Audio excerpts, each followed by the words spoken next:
Law of energy purification? Xia Fei frowned as he asked. How could such a strange law exist? Yuhua chuckled. There are practically millions of laws in the universe, and while the laws of space, matter, and time are known as the three great laws, there are also the laws of energy, black hole, white hole, etc. Furthermore, the law of energy purification is but a subset of the law of energy, specializing in the transference of energy. Laws are profound, and every family, or even everyone, has a different understanding of them. The effects are also varied, and the same warriors practicing the law of space will be able to unleash greatly different moves and techniques if their comprehension differs. From this point alone, it can be said that the law realm is fair to everyone, and whether they are able to have a stronger combat strength will entirely depend on their individual talent and ability to comprehend the said law. Xia Fei nodded. His arm still had the tattoo of the law of primal chaos, which showed that the three great laws were not the only ones that existed in the law realm. Actually, Xia Fei wished he could sooner get started on his study and research of law, but to be able to learn some information from experts like Yu Jiang and Yuhua was not bad, either, which was why he had patiently listened to them speak. Furball groggily poked his head out from Xia Fei's bosom, leaping up onto Xia Fei's shoulder.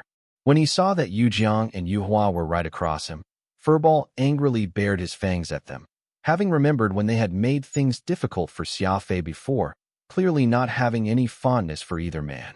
Xia Fei telepathically commanded Furball to be more humble, and this pet very unwillingly lowered his head, though he still glared at his opponents furiously.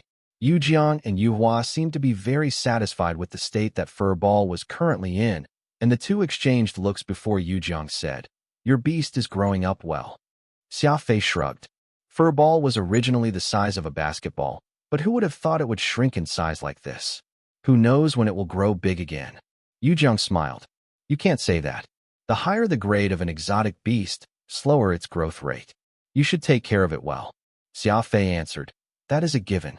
Yu Jiang gave a meaningful nod and threw a glance at Yuhua. Yuhua got up. I'll be bringing you over to report to the base where warriors live and train. Let the patriarch resume his fishing. Xia Fei got up and said his goodbyes to Yu Jiang before following Yuhua toward a city in the distance. The Yu family was situated on a huge warship, where an artificial sun would rise every day at a set time, and when it set, one could see the twinkling galaxy of stars beyond the protective shield. Farmland, mountains, and streams were all built on board the ship's deck, resembling a real world. Xia Fei was pleasantly surprised by the many wondrous things he saw along the way. Just from its size alone, this warship that the Yu family was on should not be much smaller than a Titan, probably as big as an entire planet if stretched out across a plane. Families with power in the law realm have this sort of mobile base, able to carry everyone as they freely travel through space. Warriors can't leave the base without any special reason, and any who wish to do so will require permission and reach where they wish to go through a spatial door. Of course, the use of a spatial door costs money, and the price differs according to the distance. Yu Jiang pointed to a huge semicircle structure on the outskirts of the city. As for this city, it is a place where warriors stay and train, and the cities even further out are where family members live. Right now, your status is that of a law disciple, not a true law warrior yet.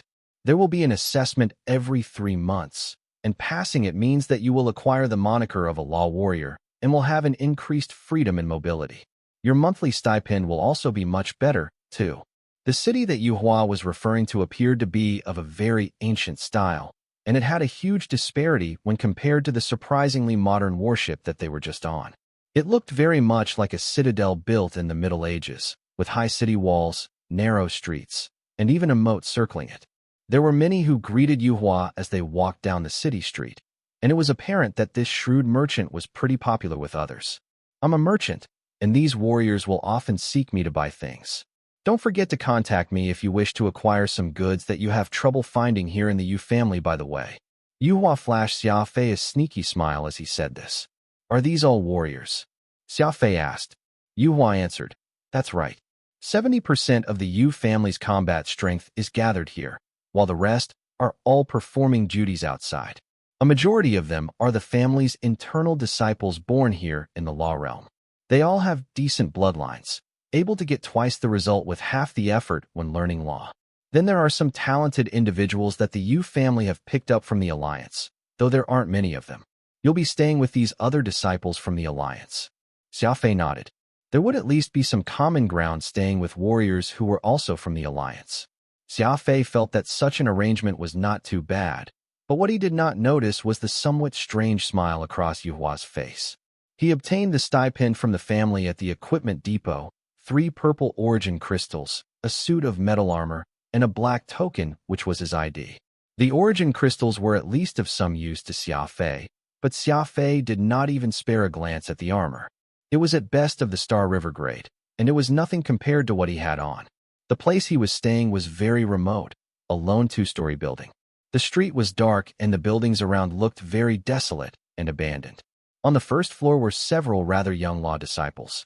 They were all gathered discussing something, and when these people saw Xia Fei enter, they stood up and stared at him with fairly unfriendly eyes.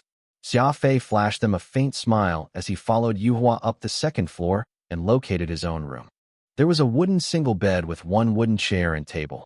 The room itself was cramped and dimly lit, though Xia Fei barely batted an eyelid over such terrible living conditions. The life of a law disciple is hard. You'll have your own place once you become a true law warrior.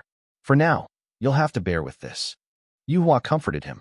With a brush of his spatial ring, Yuhua took out 10 purple origin crystals and gave them to him. Just the 2 grade 2 origin crystals a month are surely not enough. Take these first and contact me if you have any further needs. Xia Fei took these crystals with a word of thanks, and Yuhua chuckled. These will all be recorded on your bill, and you can repay me in the future when you're rich. Xia Fei cursed Yuhua for his shrewd ways in his heart, but he still showed his easy smile. Yuhua then casually offered Xia Fei words of caution before turning to leave. Xia Fei took out Pod from his spatial ring and set him to work. The housekeeper robot almost cried when he saw the dirty room, unable to bear with the fact that Xia Fei would have to live in such a place. Pod lowered his head and began cleaning, while Furball had already collapsed onto the bed and was sound asleep. This heartless beast cared only for its own food and sleep, not sparing even a thought for Xia Fei's present situation. Master, wait outside for a while. The place will get very dirty as I clean this place up, Pod said to Xia Fei. Xia Fei nodded, turning around to go down the stairs and head into the common room. Those law disciples from before were still gathered, having a chat with one another. Xia Fei got himself seated where no one else was and picked up a newspaper on the table to read. Law Realm News. Xia Fei muttered to himself. To think that there would also be newspapers here in the Law Realm. Xia Fei was somewhat intrigued as he folded it open and took a look. He noticed that there was plenty of information regarding the Law Realm on it, such as which disciple from which family had promoted to be a law sovereigns, and there was even gossip about how a certain law warrior had found himself a mistress, etc. Xia Fei briefly skimmed through the pages, learning that aside from law warriors, there were also law sovereigns, law emperors, and other titles. It seemed like these were the higher tiers among law adepts. This was when he suddenly heard an acrimonious voice call his name. Xia Fei. Lifting his head, he saw that it was the fatty among the group who had called his name. This person was roughly above 25 or 26 years old, his face completely pockmarked and his long hair as disheveled as a chicken coop. His small beady eyes were leering as he sized him up and down. Xia Fei nodded, surprised. You know me? The pockmarked fatty appeared to be excited as he yelled. Everyone, come look. It's really Xia Fei, the great hero who infiltrated the insectoids all by himself. Xia Fei was slightly delighted.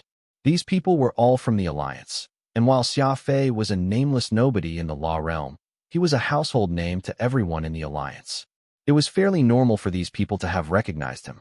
This one shout caused a flurry of movement from all the law disciples in the entire floor.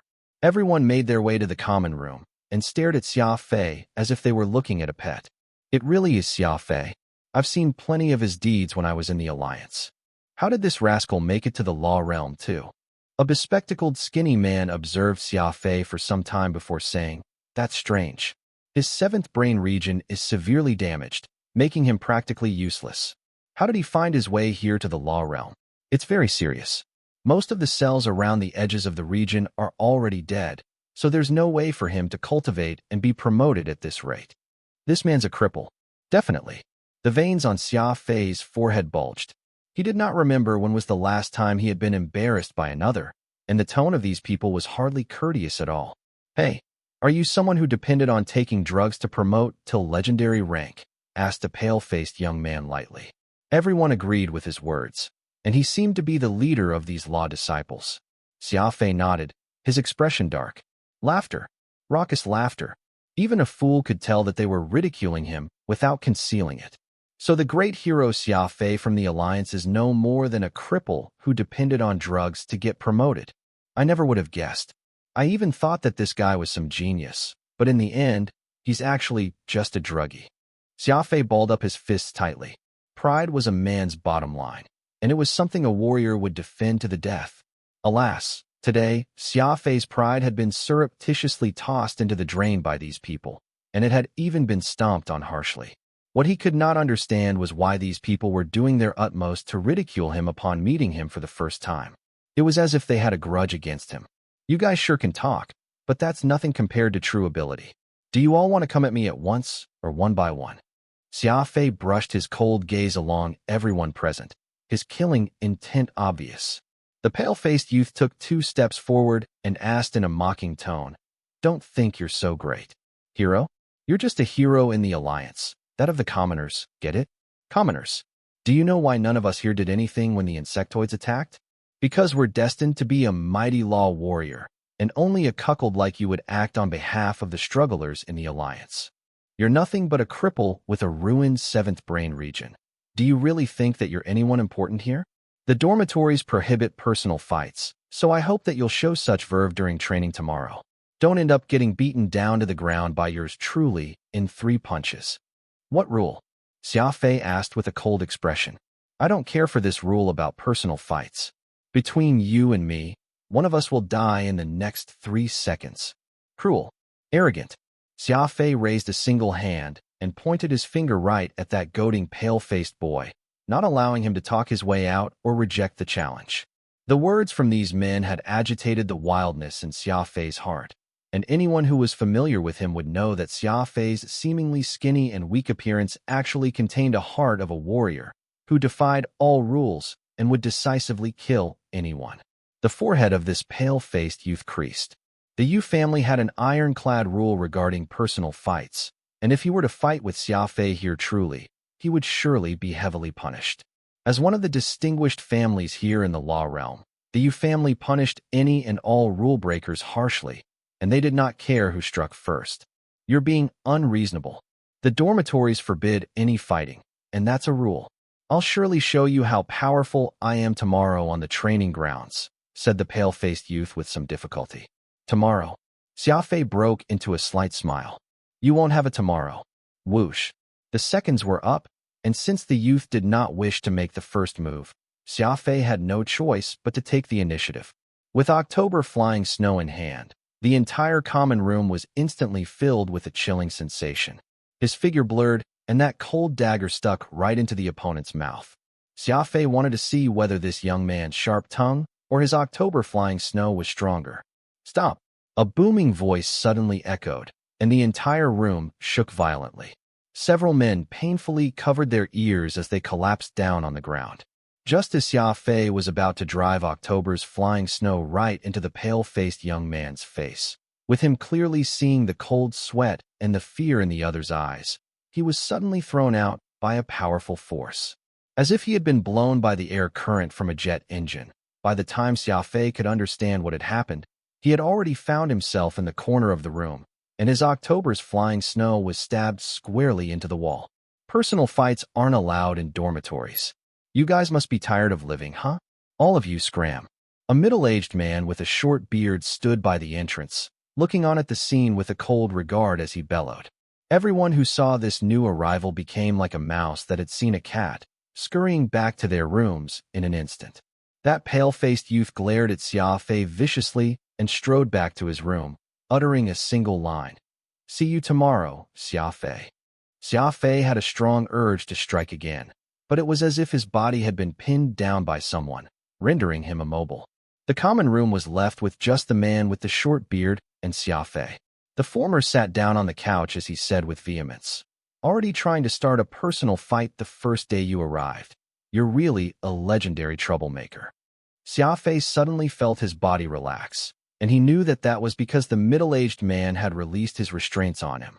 When he was suddenly sent to the corner of the room, his body had been limited within a space, which was no more than a single square meter. He figured that this must be the power of law, which meant that this middle-aged man was a law warrior. "I'm Gu Tong, the instructor for the law disciples. Why did you want to kill your fellow disciple suddenly?" Xia Fei rotated his shoulders and casually replied, "Those people hurled insults at me the moment they spoke, so I was merely returning the favor in kind." Gu Tong wrinkled his forehead. "Is there a need to kill when returning a favor? You're clearly trying to take Han Yubi's life." "Han Yubi?" Xia Fei silently remembered the name as he spoke. "Since I decided to act, then he's already the enemy, and I don't like letting my enemies live." Gu Tong's two eyes glowered. "What a tyrannical answer, but too bad you lack the strength to back up that statement. Han Yubi made the breakthrough to become a law warrior several days ago. Your special ability is strong, but just relying on your special ability here in the law realm isn't enough. You still don't understand the power of law, which is why you can say that." Xia Fei gritted his teeth, his face turning green in utter indignation. "You think they were insulting you? Good. Come with me. I'll show you what's a true insult." With that, Gu Tong got up and walked out, with Xia Fei following him. Along the cramped and dark street, they walked for about 3 to 4 miles before arriving in an open dirt field. There was a huge white boulder in the center of the field, and Gu Tong walked right up to the stone and stood beside it. He pointed to the engraving design on the boulder and said, "You came to the law realm so as to learn law, right? Then let me tell you how you'll learn it now." Xia Fei stared at the design on the huge boulder. Similar to the primal law of chaos tattooed on his own arm, this design was also mysterious and complex, with countless lines curving and intertwining together, like an all-out battle in the stars, endless and vast. He could feel himself getting faint just staring at the design for a little while. This here is a Tier 1 law of space.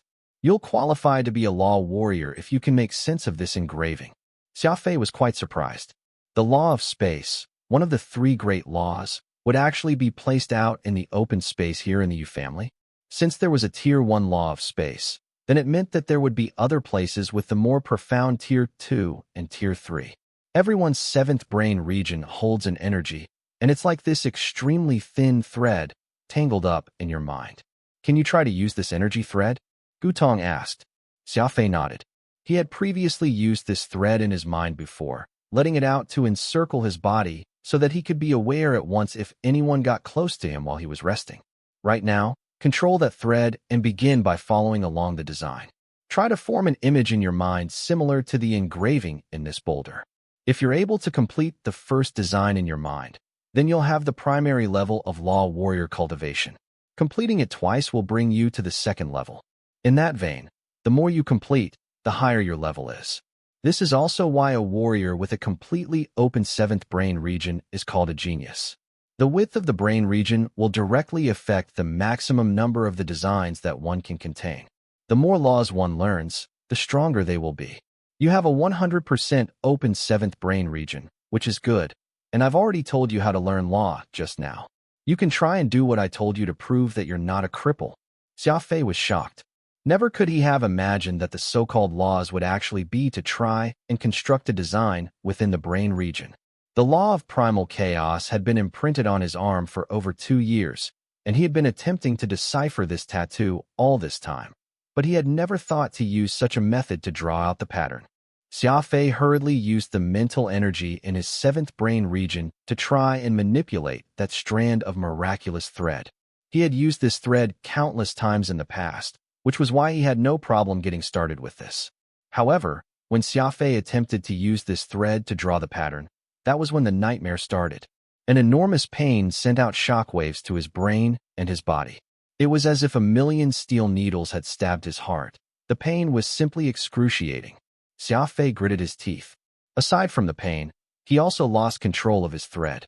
As the pattern he was tracing on that first layer ended up going awry, he started to lose control of his mental thread. The pattern turned messy as a result. So Xia Fei had no choice but to start over.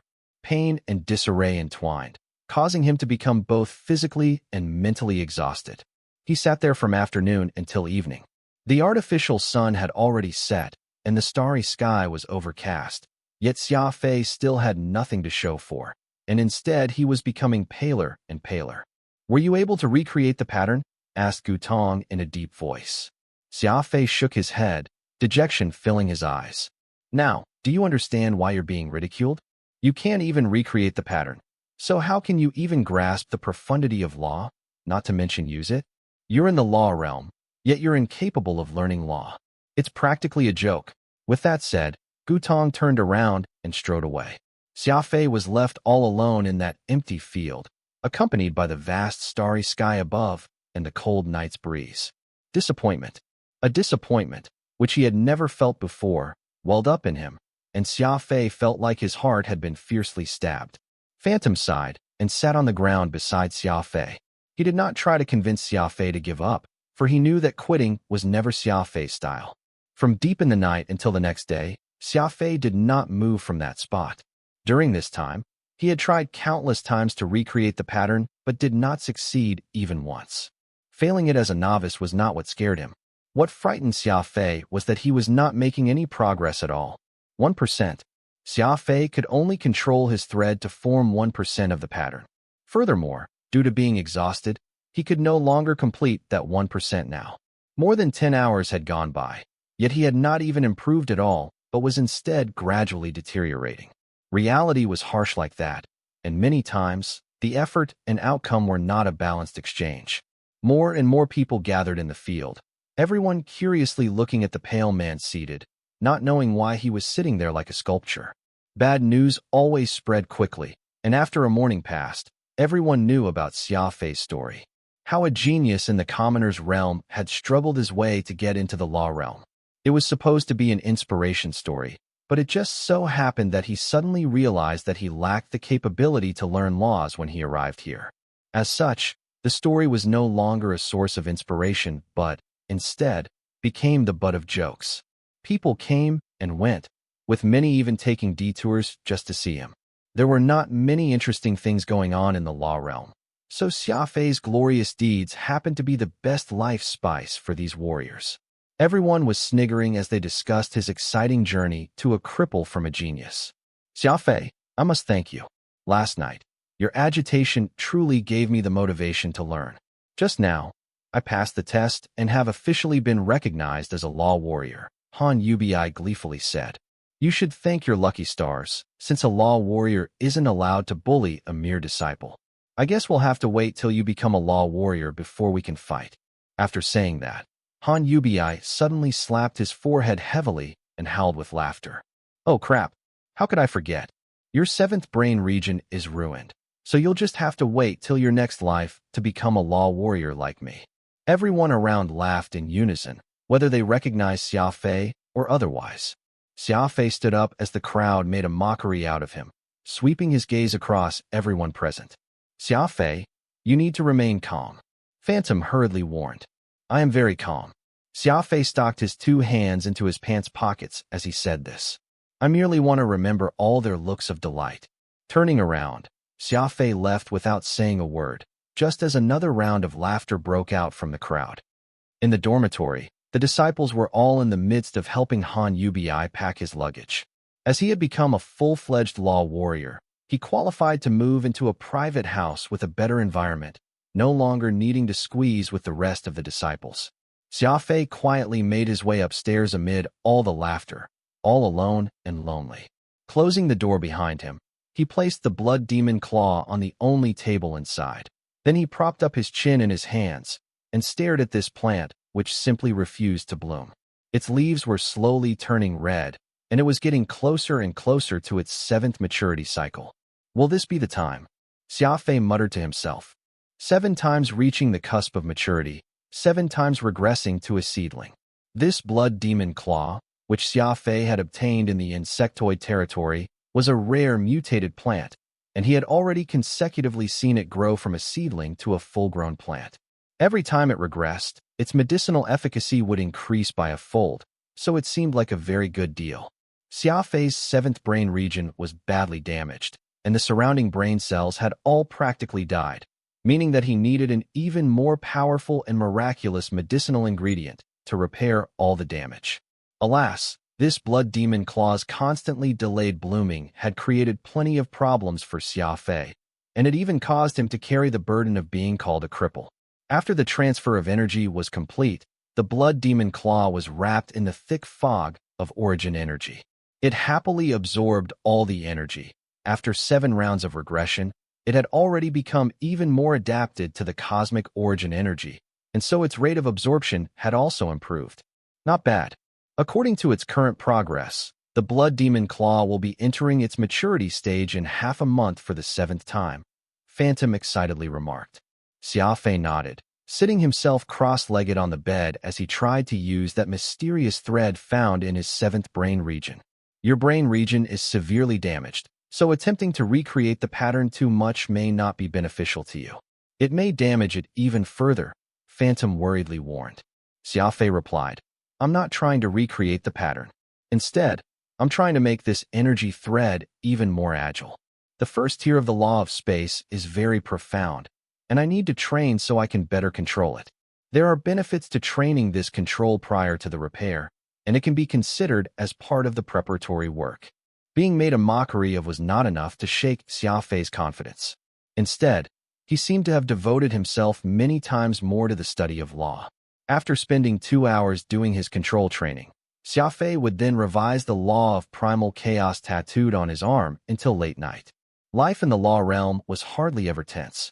Every morning, the only instructor of the law disciples, Gu Tong, would hold a class for everyone, where any question would be promptly answered by the level 4 law warrior. The afternoon and nights were free time for the disciples, leaving it up to them to either find a quiet corner to cultivate or stroll around, doing things like drinking or eating. Because Xia Fei was the latest arrival to the law realm, Gu Tong had arranged private lessons for him, explaining to him the handful of necessary skills needed to survive in the law realm. Early in the morning, Xia Fei arrived at an empty room in the sparring hall. There were many law warriors practicing and fighting outside. Because this city was where all the low-level warriors of the Yu family were staying, it was rare to find any exciting sparring matches. Most were simply doing some foundational training, and their fighting skills were all largely average. A head with short hair was sprawled by the window. A lady in her 20s smiled at Xia Fei. Xia Fei saw too many looks of disdain these past few days, so the sudden appearance of someone with a friendly smile made him feel much better. Slightly nodding his head, Xia Fei returned a smile of his own. That was when Gu Tong came striding over purposefully. He stood by the doorway and gave Xia Fei a glance before speaking. Today, I'll be teaching you 2 required skills. The first is how to check your opponent's 7th brain region, and the second is how to use an origin crystal to replenish your energy. Xia Fei was somewhat startled as he carefully listened to Gu Tong's teachings. Though checking your opponent's 7th brain region isn't enough to determine how powerful they are, it's understood that, under normal circumstances, the wider the brain region, the more potential and cultivation one has, making it a helpful auxiliary skill to judge an enemy during battle.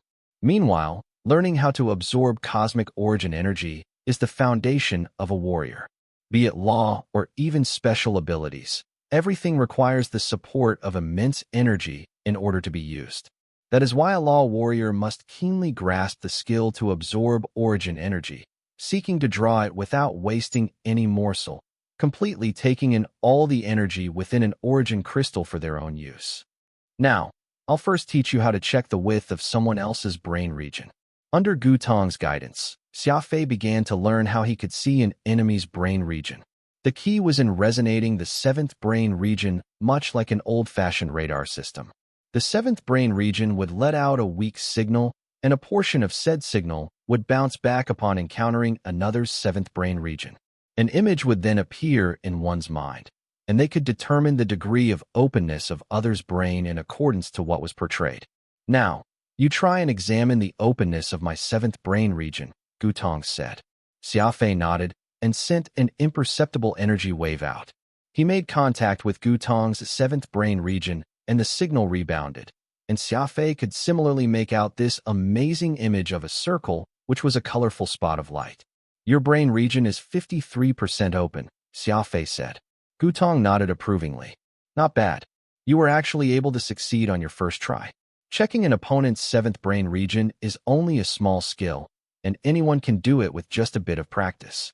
There are also methods to prevent others from inspecting your brain region, but you aren't able to learn it at your level yet. Remember, don't ever underestimate someone just because of the degree of openness of their brain region. The openness only represents the person's talent, and talent is but one aspect, while hard work and dedicated cultivation are other matters altogether. Some warriors with low degrees of openness are able to succeed in their separate fields through sheer hard work, reaching frightening heights of combat strength. Xia Fei nodded, and Gutong continued. Next is the highlight of today's lesson: how to absorb the energy in an origin crystal. Learning this skill will take you more than a day. It's fine if you can't learn it today, and I'll find another time to instruct you. Many very talented disciples need a month or so to learn this skill, so it'll be a great achievement for you to master it in 3 months. After all, Gutong originally wanted to mention Xia Fei's ruined seventh brain region, but he stopped himself.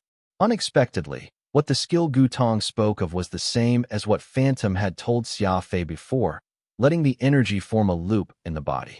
Xia Fei had already learned this skill, since even a grade 3 white heart of spirit was no problem to him. What more of a grade 2 purple heart of spirit? Holding a purple heart of spirit with 2 hands, Xia Fei allowed its energy to travel through his entire body, very easily letting it enter through his right hand and letting out through his left. The purified energy was very much gentle and felt very comfortable as it traveled through his body. Gutong swallowed as he looked at Xia Fei in astonishment. That's quick. How did you learn it so quickly? Carefully examining the origin energy traveling through Xia Fei's internal body, Gutong realized that the energy was moving with great precision, hardly fluctuating. Even he might not have been able to let the energy flow through so calmly. This was completely unbelievable. It was as if Xia Fei was born to control origin energy. Gutong originally planned to use a month's time to teach Xia Fei how to regulate origin energy, but he ended up only using 30 minutes in doing so. Forcing himself to remain calm, Gutong said, "It's very good that you're able to so calmly move origin energy like that, but don't let up your guard. Next, I'll be teaching you how to make these particles of energy yours. It's a very dangerous process and may result in irreparable damage to yourself if you're not careful." Xia Fei nodded as he listened intently. What's really absorbing the energy isn't your body, but rather your seventh brain region, and only your seventh brain region can contain such vast amounts of energy. It's also a benefit of having a fully open seventh brain region. Not only can you learn more laws, you can also store large amounts of energy. First, split a small part of the energy traveling through your body, then send it to your seventh brain region, and let it get used to the energy. Xia Fei did exactly as Gutong told, and directed a small portion of the energy to his seventh brain region. Because he had been using this method to nurture the blood demon claw every day, he was able to achieve this very easily, too. Effortlessly, he sent a thread of origin energy to his seventh brain region. Like a shark that had caught the scent of blood, Xia Fei's seventh brain region began to devour the origin energy rapidly. Xia Fei did not feel that there was too much of a problem, so he slowly increased the amount of energy he was feeding it, sending more and more energy to it. Gutong hurriedly extended his hand, wanting to stop Xia Fei, but changed his mind and stopped himself. He wanted to see the extent that Xia Fei could achieve without any direct guidance. With his right hand, he took out a strange energy absorption device from his spatial ring, so that, the moment Xia Fei lost control of the origin crystal, Gutong would be able to toss the device over and rapidly contain the energy. This was a compulsory device that every instructor would have. Forget law disciples like Xia Fei. Even the newly promoted law warriors would often injure themselves because their control of the energy was not precise enough, and this device was something used to contain the surplus energy, just in case. Unfortunately, Gutong was bound to be disappointed, for Xia Fei did not lose control of the origin energy.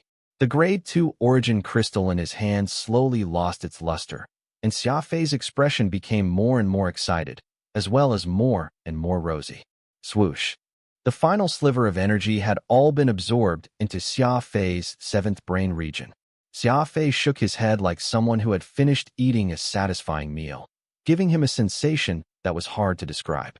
Letting the origin energy swim through his body was already satisfying enough, and every cell in his body had become agitated now that all that energy was contained in his seventh brain region. Am I doing it right? Xia Fei asked modestly. Like waking from a dream, Gutong had been engrossed in Xia Fei's fantastical performance. Not bad. Not bad at all. You'll slowly understand the benefits of absorbing origin energy. The foundation of using cosmic origin crystals is also the foundation for a warrior to unleash his combat strength. You need to remember every single key point I've imparted to you once you get back, and don't ever be reckless. A one-time success doesn't mean that you'll succeed every time. Xia Fei left the training room as stares full of contempt greeted him. The warriors were all whispering to one another as they continued to pass on jokes about Xia Fei. Unfortunately, none of them was present before, so they had no clue about Xia Fei's astounding ability to control origin energy, or else they might perhaps see Xia Fei in a different light. Xia Fei had already gotten used to such a scene in the past few days. He stuck his two hands into his pockets and casually walked past everyone, making his way back to his dark and dingy room. Finishing a 3-month course in just 3 minutes and achieving an 87% efficiency when using an origin crystal for the first time. Gutong watched Xia Fei as he walked off, muttering to himself, "Were it not for his severely damaged 7th brain region, I would really be alarmed." What a pity, Gutong sighed. He had just started walking away when he suddenly came to a halt, looking at a luxuriant house by the foot of a mountain just outside the city. Should I inform Master Duba about this?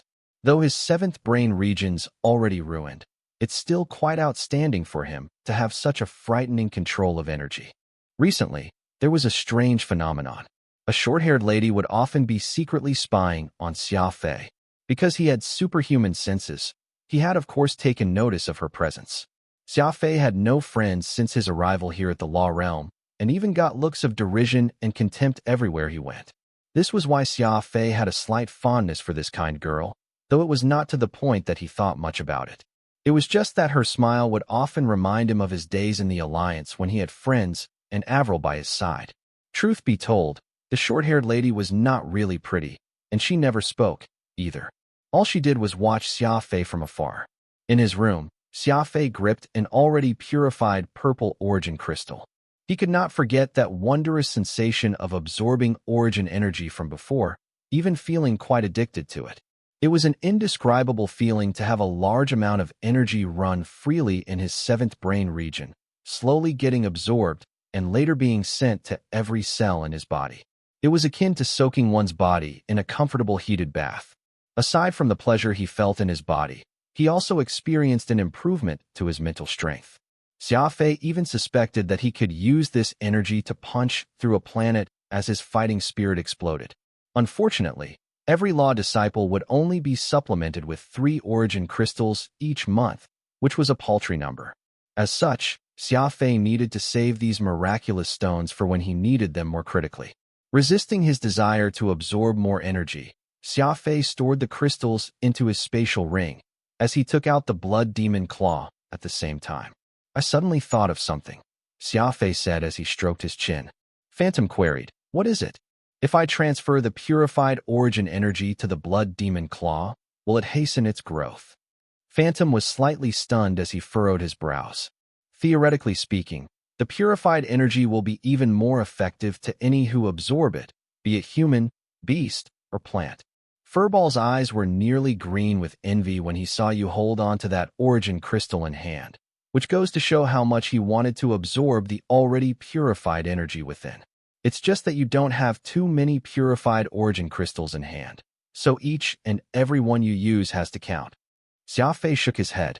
I still have 6 tons of unrefined ores that I can use. At most, I'll just exchange it at the 10-to-1 rate. As long as I can make the blood demon claw mature as soon as possible and repair my 7th brain region, any amount of cost I put in will be worth it. With that said, Xia Fei took out a purple origin crystal and gradually transferred the energies within to the incubator of his blood demon claw. A startling scene unfolded right before their eyes. The blood demon claw absorbed the energy like crazy, and in the span of a few minutes, that purple mist had all been sucked up, not even leaving a single molecule. So quick, even Phantom found this inexplicable. The energy in a Grade 2 origin crystal was nothing to be scoffed at, so the Demon Bloodclaw's absorption speed was truly astounding. Sure enough, the purified energy is far more suitable for absorption than the normal unrefined ore. If you're able to get hold of many origin crystals, the Blood Demon Claw's growth speed will increase immensely. Phantom's eyes nearly bulged as he said this. Xia Fei then took the energy within the second and third origin crystals and transferred it to the plant. In the span of half an hour, the Demon Blood Claw had already absorbed more than 10 of these crystals in one go. Seeing that he was down to the final 2 Grade 2 origin crystals, Xia Fei could not help but let out a bitter laugh. If the Alliance was a society of money, then the Law Realm could be viewed as a society of energy. Origin crystals were used as currency, and they were also critical aspects of every warrior's energy replenishment. Everything would be difficult without origin crystals. This statement definitely rang true. Should I exchange all the hearts of spirit I have on hand for origin crystals? 2. Xia Fei muttered to himself. The 10-to-1 exchange rate really made his heart ache. It was even more unscrupulous than a shop with unethical prices. Furball stared at Xia Fei all lividly. It felt very unsettled after watching Xia Fei give all that precious purified energy to a plant, not itself. Bang, bang, bang. A series of knocks came, and Xia Fei opened his door, only to find himself face-to-face with Instructor Gutong. Why did you not join the lesson in the afternoon? Gutong asked as he stepped into the room. Xia Fei grimaced. I can't do any of those law training, so I'll only be wasting my time and effort going. Inviting him to sit at the only chair in his room, the robot pod brewed a pot of good tea, and Xia Fei sat on his bed to accompany him. I came today because I have a job for you, and I'm not sure if you're willing to do it. Xia Fei smiled and asked, Job? What job? Gutong asked. Do you know who's Master Duba? Xia Fei answered. I've heard of the name. He seems to be the only energy master in the Yu family, specializing in the law of energy purification. The origin crystals that we all use are mostly made by him. Gutong nodded. That's right. Master Duba has a level 3 cultivation, and the grade 3 and below origin crystals are all made by him. Higher grade crystals will all require us to purchase from beyond the family. Master Duba has 3 disciples under him and more than a dozen helpers. He doesn't have a lot of manpower, and seeing that you have a decent control of origin energy, I'm hoping to refer you as his helper. You'll have an income of 5 second-grade origin crystals every month, and the hours aren't too long, either. You'll head over after you're done with the cultivation classes in the afternoon, returning in the evening. What do you think? Probably out of fear that Xia Fei would find the work to be too lowly, Gutong added. In the law realm, energy master is the most respected profession.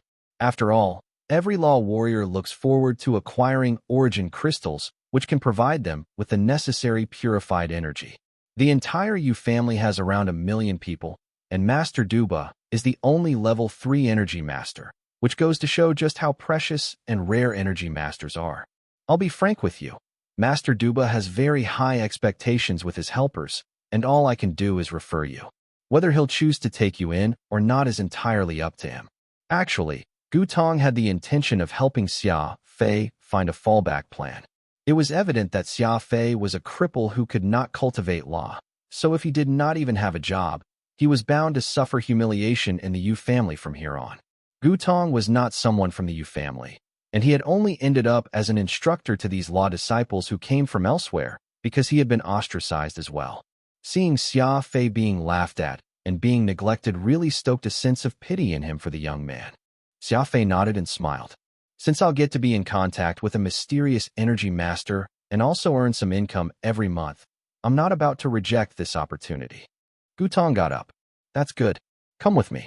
Xia Fei allowed Pod to hand over 2 caddies of Biluakun as gifts to Gutong, who accepted them graciously with thanks, storing them in his spatial ring. Master Duba's mansion was far from the city that Xia Fei was staying in. An spacious old-fashioned courtyard could be seen just by the foot of a majestic mountain. Gutong led Xia Fei over to just outside the courtyard and knocked on the gates. The one who opened the door was a youngster who looked to be about 15 years old. When he saw Xia Fei and Gutong, He impatiently snapped, "What's your business?" With a respectful attitude, Gu Tong bowed and said, "Instructor Gu Tong is here to request an audience with Master Duba." With that said, Gu Tong handed over his token. The young man took it in hand before coldly stating, "Wait here." Slam. The double doors closed once again, leaving Xia Fei and Gu Tong all alone outside. "That's quite some arrogance," Xia Fei said under his breath. Gu Tong hurriedly mimed Xia Fei to stay silent as he gingerly said, "The status an energy master holds is extraordinary, and even our patriarch Yujiang has to show some face if he visits Master Duba." Time crawled slowly, and it was about 2 hours later when the doors opened again. That young man tossed the bronze token back and casually said, "Master Duba will see you now." Gu Tong nodded repeatedly as he stepped inside, with Xia Fei in tow. The courtyard of Master Duba's residence was huge, and there was a single stele at the center of the lawn. There was also a pattern engraved upon it, different from the law of space or law of primal chaos. The lines of this pattern were straight with defined corners. Xia Fei had no clue why he felt this vague and baffling sense of familiarity when he saw it. Xia Fei stared at the pattern a few more times, and that youngster beside him asked with dissatisfaction, "What are you looking at? Would a cripple like you even be able to grasp the wonders of the law of energy purification?" Xia Fei felt very depressed upon hearing this, and he secretly tried to memorize the law pattern while he followed Gu Tong to the parlor. Seated right at the center was an elderly man, fat and fair-skinned. His pair of triangular eyes were squinted. A black mole was on his chin, with 3 hairs growing on it. "Gu Tong, this is the genius you talked about?" Master Duba's thin voice asked. "Just what exactly is so good about him?" Gu Tong hurriedly gave him a bow and recounted Xia Fei's initial experience learning how to absorb origin energy. "What? Able to use 30 minutes to absorb a grade 2 origin crystal in his first try?" Master Duba exclaimed, paling even further as he did. "Precisely so, and the energy cycled smoothly and unimpeded through his body, as if he had an innate talent for controlling origin energy. In my 7 years of taking in disciples, this is actually the first time I've seen such talent." Master Duba's 2 eyes shone, and he flipped his palms over, tossing 1 grade 2 origin crystal to Xia Fei. "Those are mere words without proof. Show it to me." Xia Fei nodded. Being given free crystals for him to absorb, there was no reason for him to reject the order. Picking up a crystal in hand, Xia Fei regulated his breathing and began sending the energy into his 7th brain region. With the experience from the last time, Xia Fei was even more familiar with what he had to do. The speed and stability of the flow of energy being transferred improved greatly as well, and in just 5 minutes, the purple origin crystals in his hand turned transparent, with not even a trace of energy left inside. Amazing. Truly amazing. Master Duba happily got up from his chair, his eyes sparkling. His fingers slightly trembled as he pointed to Xia Fei. 5 minutes to absorb a grade 2 origin crystal. Such a speed is practically unmatched. Plus, the flow of energy was also very stable. He's definitely a genius. "What's your name?" "Xia Fei." "Xia Fei, are you willing to be a disciple of mine, Duba?" Beside him, Gu Tong felt elated for Xia Fei's sake. It must be said that this was merely the 2nd time Xia Fei had absorbed an origin crystal, and achieving such a speed was very much insane. This was especially the case given his precise control of origin energy. 90% of the energy had been successfully absorbed into his 7th brain region, and that was quite a significant increase from the first time he had done this.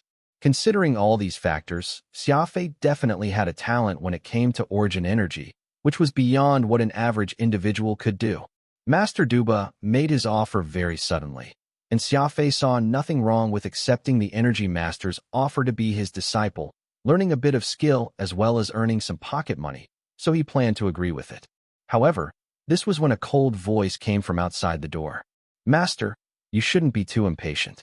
He has a very good control of energy, but why don't you take a look at his potential?" A scrawny young man came walking in. He was the 3rd disciple of Master Duba, Yu Xiaoma. The corners of his eyes swept past Xia Fei, a gloating expression evident as he took his place beside Master Duba. "That's right, Xiaoma is correct. Let me examine the state of your 7th brain region first, if I'm to be your master." Master Duba said with great excitement.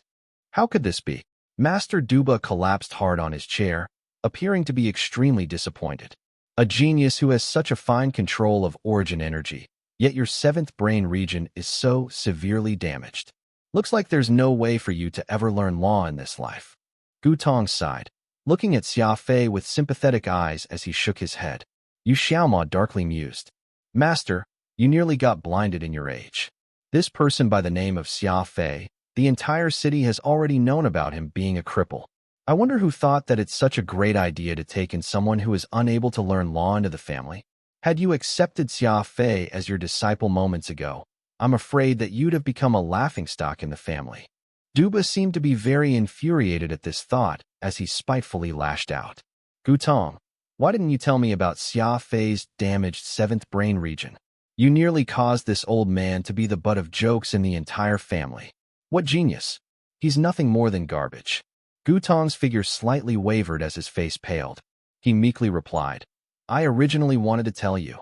Enough, Duba bellowed. I think that you aren't even qualified to take a class of disciples. You dared refer such trash to me? You clearly want to see me get laughed at. I'll speak to the family head tomorrow to remove you from your post. Yu Xiaoma fanned the flames from beside him. Master, don't be so angry. It's not worth it getting so mad over these two useless people. They wanted to trick you, but it's a good thing that I got here in time, or else who knows what the outcome might be.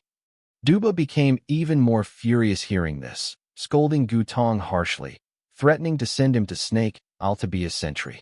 Duba held a high position, and there was no way a bit character like Gutong could react. He was speechless, lowering his head and not saying a word as he let Duba have free rein at cursing his 18 generations of ancestors. Xia Fei's expression turned steely. Everything had been because of him, and Gutong was merely trying to help him a little, only to end up becoming the focus of Duba's rage. This matter is all because of me, and it has nothing to do with Instructor Gutong. Whatever it is, you can take it out on me. Xia Fei puffed up his chest and stood up. A mere law disciple dared to speak like this to me? Duba's fury was implacable. I see that you must have balls of steel. Men, drag him out and beat him up. Whoosh. The three cronies of Duba, including over a dozen helpers, surrounded Xia Fei, rolling up their sleeves as they prepared to act. Xia Fei did not balk in the least, the killing intent in him bursting forth once more. Xia Fei, don't be disrespectful. Gutong hurriedly stopped Xia Fei, using one hand to grab Xia Fei's shoulder as he used his law power to suppress Xia Fei, who was almost at his tipping point, forcibly. This time, I, Gutong, violated the etiquette first, so I'll come and apologize another day. Gutong bowed low. Without another word, Gutong used his law to keep Xia Fei restrained as he forcefully brought him out to leave Master Duba's mansion. An hour later, by an apricot grove just outside the city, Xia Fei chewed on a blade of glass as he looked up at the artificial sun hanging above. Have you thought it through? Gutong asked severely. I have. And you won't cause any trouble for Master Duba? At least, not now. Gutong gave him a withering look. It was obvious that Xia Fei still felt indignant, and from his crazed actions, there was no telling if, the moment he let the young man go, he would run off to Duba's residence and cause trouble. This was why, though Xia Fei had verbally agreed not to anger Duba any further, Gutong decided not to let him free. You must understand, the law realm is a distinctly hierarchical society. Even a slight difference in level is enough to oppress someone to their death. There's no such thing as the laws found in human territory, and only the word of the strong is accepted as law here. Duba is the only level 3 energy master in the Yu family, and the position he holds is very high. If you were to make a move on him, not only would you die, even I would be implicated by your actions. Xia Fei laughed. You've already been implicated. Gutong sighed. Well, I don't blame Master Duba from getting angry over this. I can only blame myself for not having told him the whole truth from the start. No, you're not to blame, Xia Fei very calmly said. The only thing to blame is my 7th brain region being severely damaged, which resulted in me being seen as a cripple. Getting up, Xia Fei patted the dust off himself. Instructor, don't use your law to restrain me anymore. I've really thought things through, and right now, I want to find a place that I can exchange for origin crystals. I hope that you can bring me to a place. You've really thought things through? Even if I haven't, do you really plan to keep me restrained your whole life? Well, Gutong was silent for a good while before he released Xia Fei. Indeed, he could not keep Xia Fei restrained his entire life. Let's go. Where to? Somewhere I can exchange for origin crystals. You have raw ores to exchange? Gutong was skeptical. Some. How many? Not too many. Just a few tons. A few tons. Xia Fei and Gutong left the apricot grove and headed back to the city. There was nothing out of the ordinary from Xia Fei's expression, but his heart was already tumultuous. I won't be a man if I don't take my revenge. Xia Fei had this firm belief in his mind. Gutong followed behind Xia Fei as he said, the exchange platforms in the city are all under master dubas, and their exchange rate isn't great. If you're not in a rush, you can hand those ores to fellow comrades out on mission, and other locations can provide a 9-to-1 or even 8-to-1 exchange rate, making it more worthwhile. Xia Fei shook his head. There's no need for that. I don't have the time to wait. Why are you in a rush for so many origin crystals, anyway? It's not like you're. Gutong was about to say that there was no way for Xia Fei to cultivate law, so origin crystals would be useless, but the determined look in Xia Fei's eyes made him swallow those words. The exchange center was right at the heart of the city, right beside a fountain. This city was where low-level warriors resided, and it was hardly prosperous. Dozens of shops of all sizes at the city center made this the business district.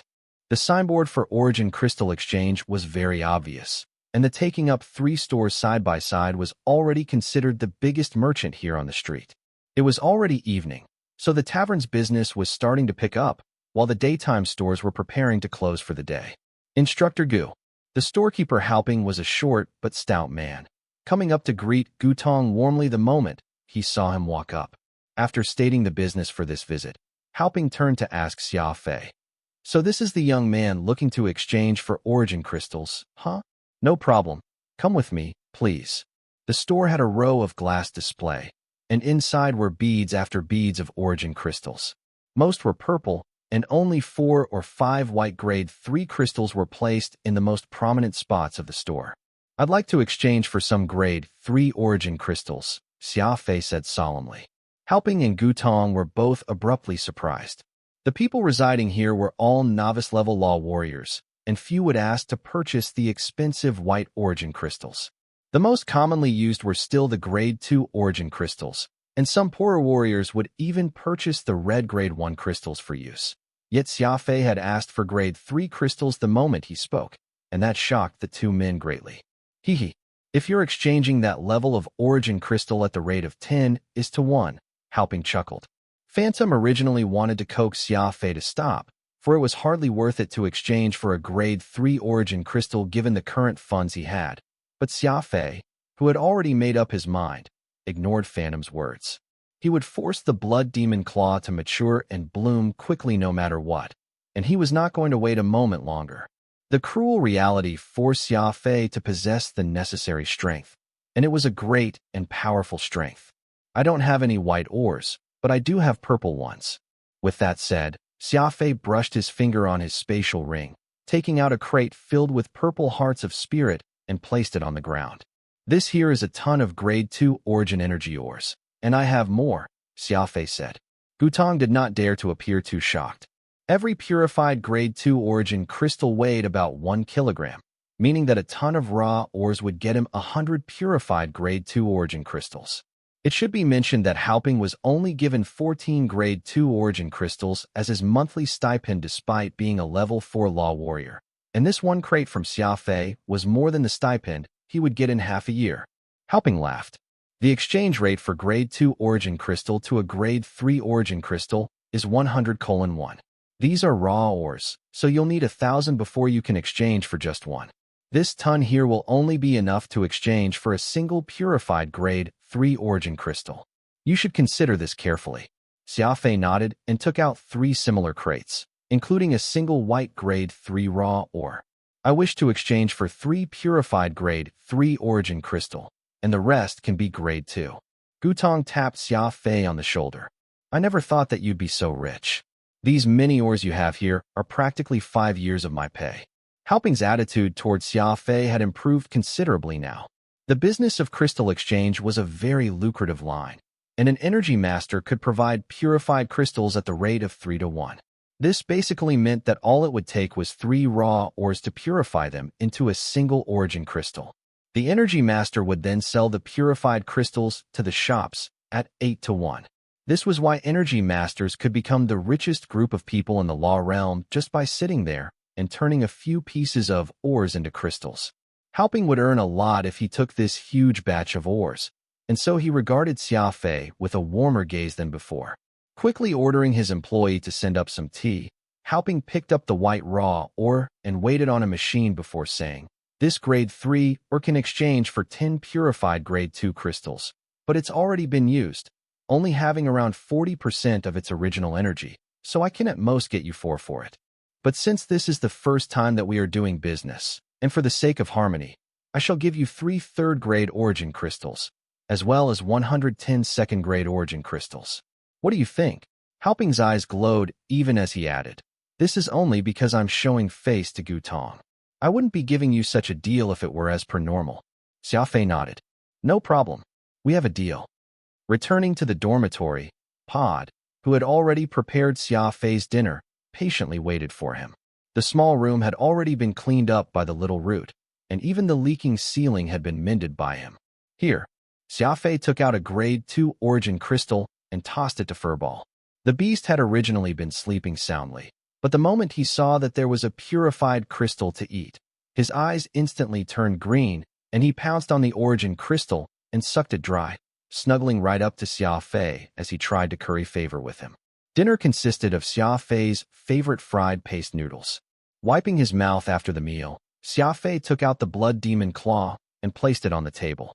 The deep red color had slightly turned green, meaning that it was already on its 8th regression. Pop, pop, pop.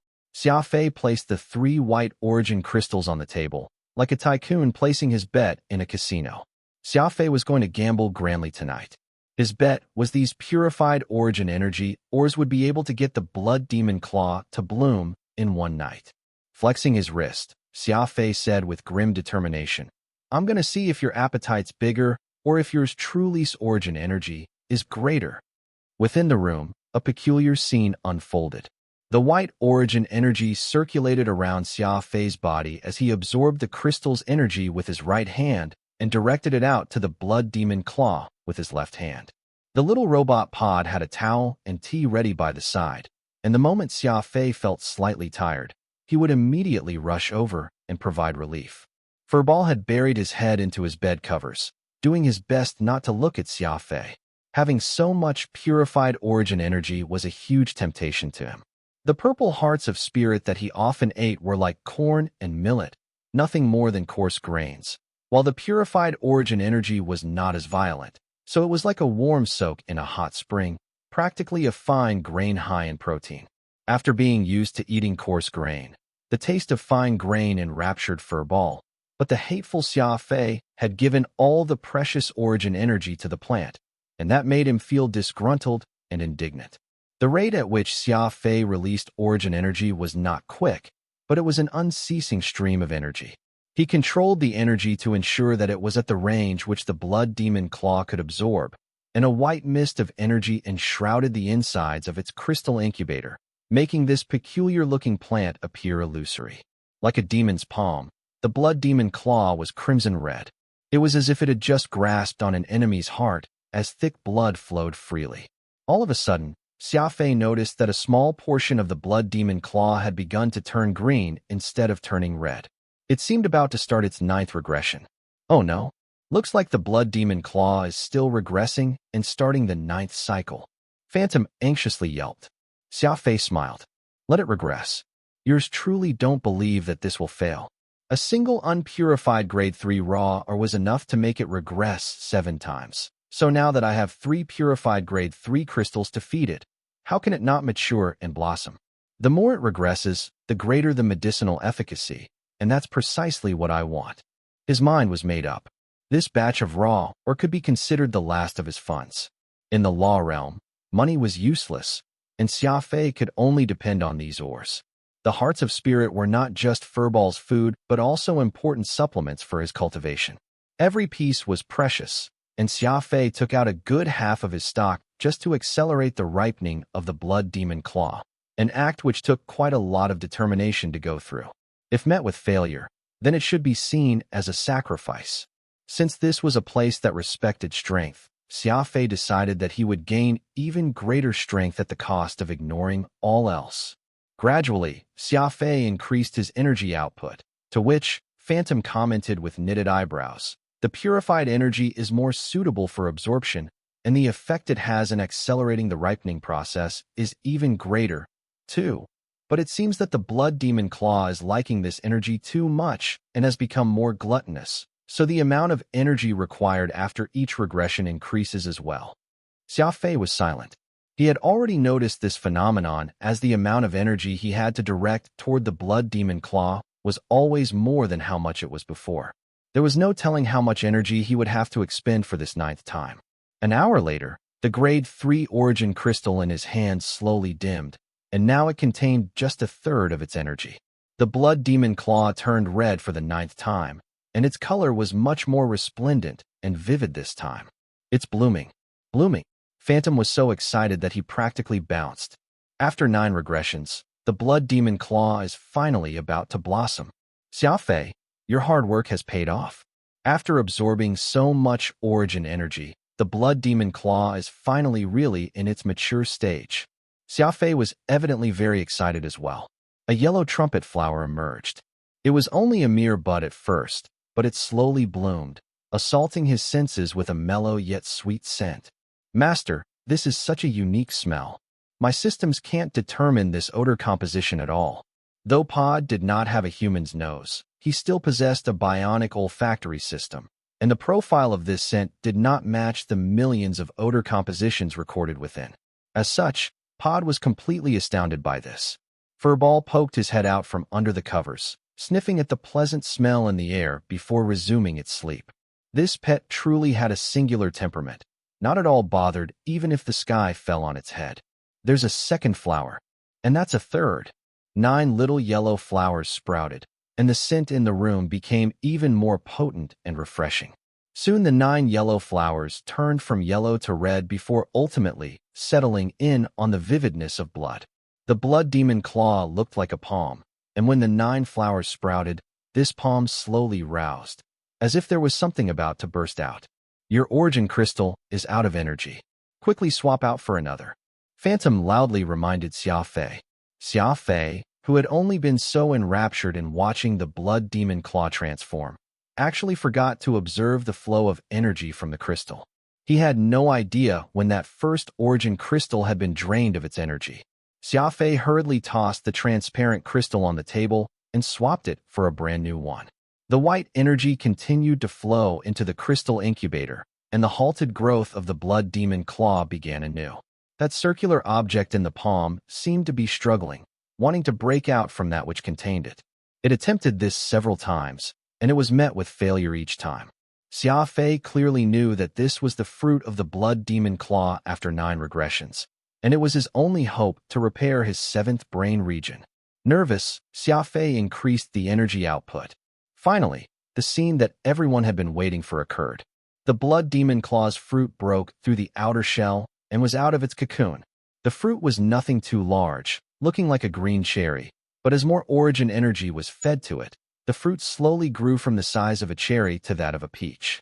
This all happened in the span of half an hour, and it was simply an astonishing miracle to behold. Besides his surprise, Xia Fei was even more amazed by the incredibility of origin energy. This wondrous ore, which contained cosmic energy, was like the water from Our Lady of Springs, nourishing every life in this universe. However, spots slowly grew on the fruit, and Xia Fei could not help but feel uneasy about it. Phantom's mouth hung agape, seemingly having received a tremendous shock at the sight of the little spots. Xia Fei, you hit the jackpot. Xia Fei, who was concentrating on transferring energy to the blood demon claw, did not answer him, though he was very much puzzled by the statement. Do you know what these spots mean? What? A spotted blood demon claw is the ultimate mutation of the plant. Ultimate mutation. Xia Fei could not help but feel skeptical hearing it. His blood demon claw was already acknowledged to be a mutation, so why was there suddenly this ultimate state? life came to be via genetic mutation.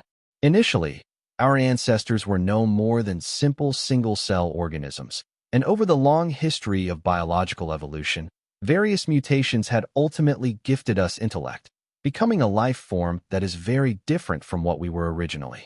Plants are the same. I finally understand why this blood demon claw was so hard to grow. It turns out that it underwent the ultimate mutation. I read about this mutation in Sophie's database, and it's presently considered to be the greatest mutation state of a blood demon claw. Xia Fei did not really care about Phantom's explanation about this ultimate mutation, but he vaguely sensed that events had not gone according to what he had originally expected, and that there was yet another change again. This was because the blood demon claw had stopped absorbing the origin energy. All the energy was now being directly absorbed by that fruit, and its speed was at least 3 times that of before. We need to hasten the ripening of this fruit no matter what's the cost. Phantom shouted animatedly. Like all plants, the blood demon claw had used all its life force to blossom a crimson-red fruit and ultimately wilted. Beside Xia Fei were 3 transparent crystals. He had spent a lot on this accelerated ripening of the blood demon claw.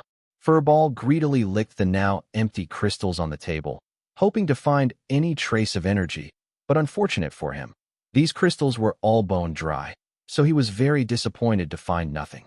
Xia Fei lightly stroked Furball's head and said, "There's no hurry. You'll have everything soon. I'll definitely let you eat your fill one day." Furball happily licked Xia Fei's finger. Xia Fei had fulfilled each of his promises before, so he felt that it would be the same this time, too. "This fruit's so pretty." Pod offered a cup of tea to Xia Fei as it cheerfully asked, "Master, are you going to eat it?" Xia Fei looked at Phantom.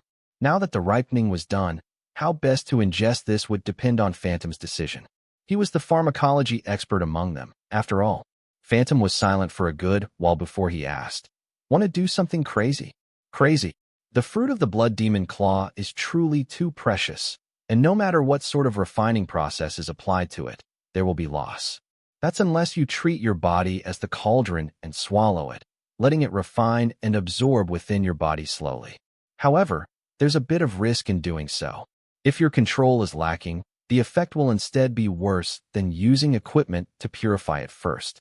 I, too, initially felt that we ought to deal with this in a more measured and safe method, but seeing your fine control of the origin energy, I changed my mind. If you can manipulate the energy so well, you should be able to do the same with medicinal power.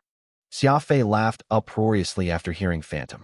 The one thing I hate the most in this life is wasting anything, and I'm most unafraid of bearing risk. The bigger the risk, the greater the reward.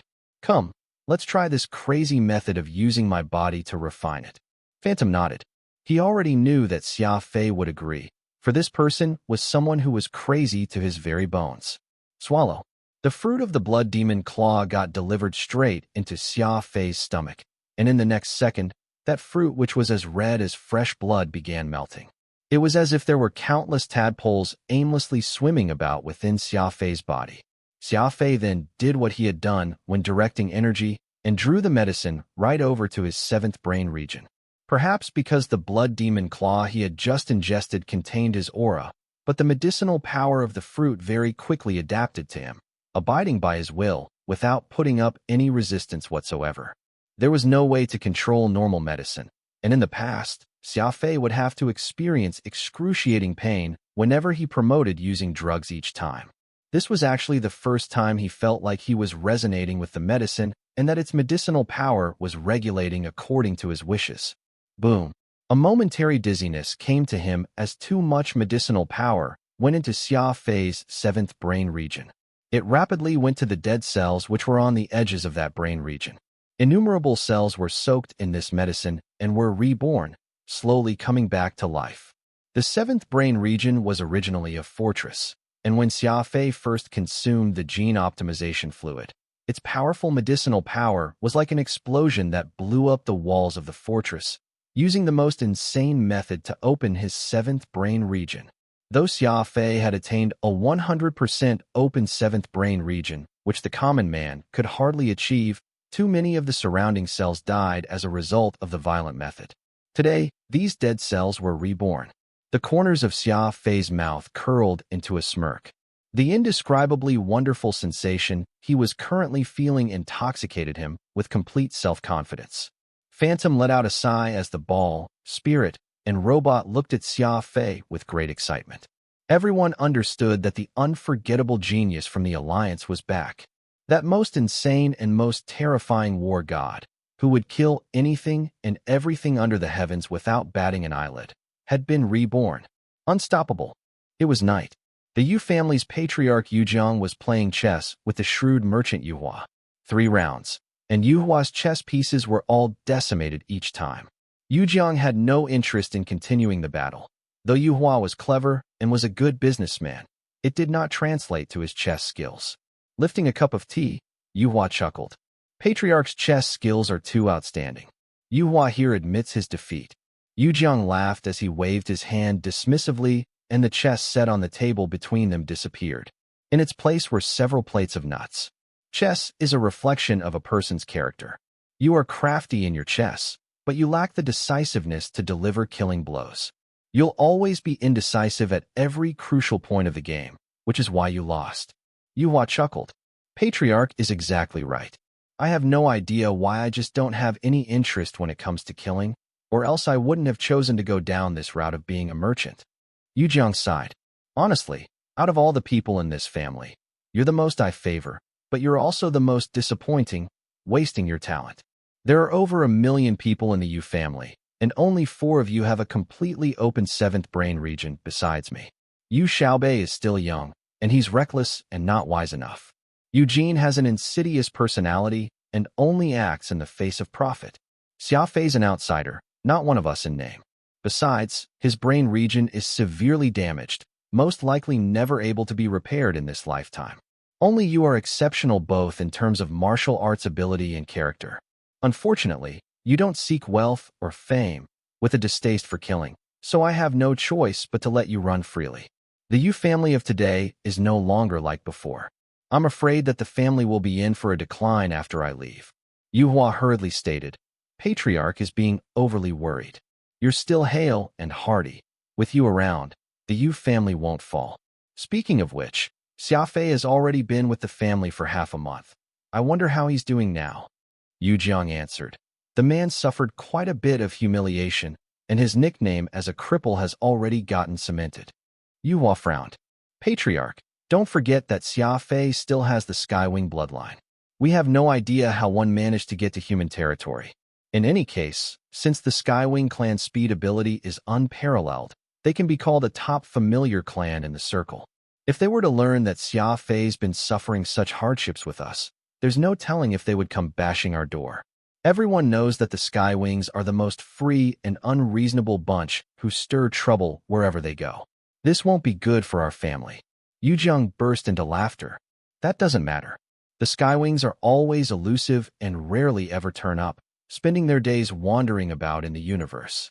Xia Fei doesn't know of his origin, so how can he so easily recognize his ancestors and make his return? There's a reason why I chose not to interfere as well. The decay of the Yu family is unavoidable, and if that young Shatterstar of his can be utilized by me, it'll be a huge aid to the family.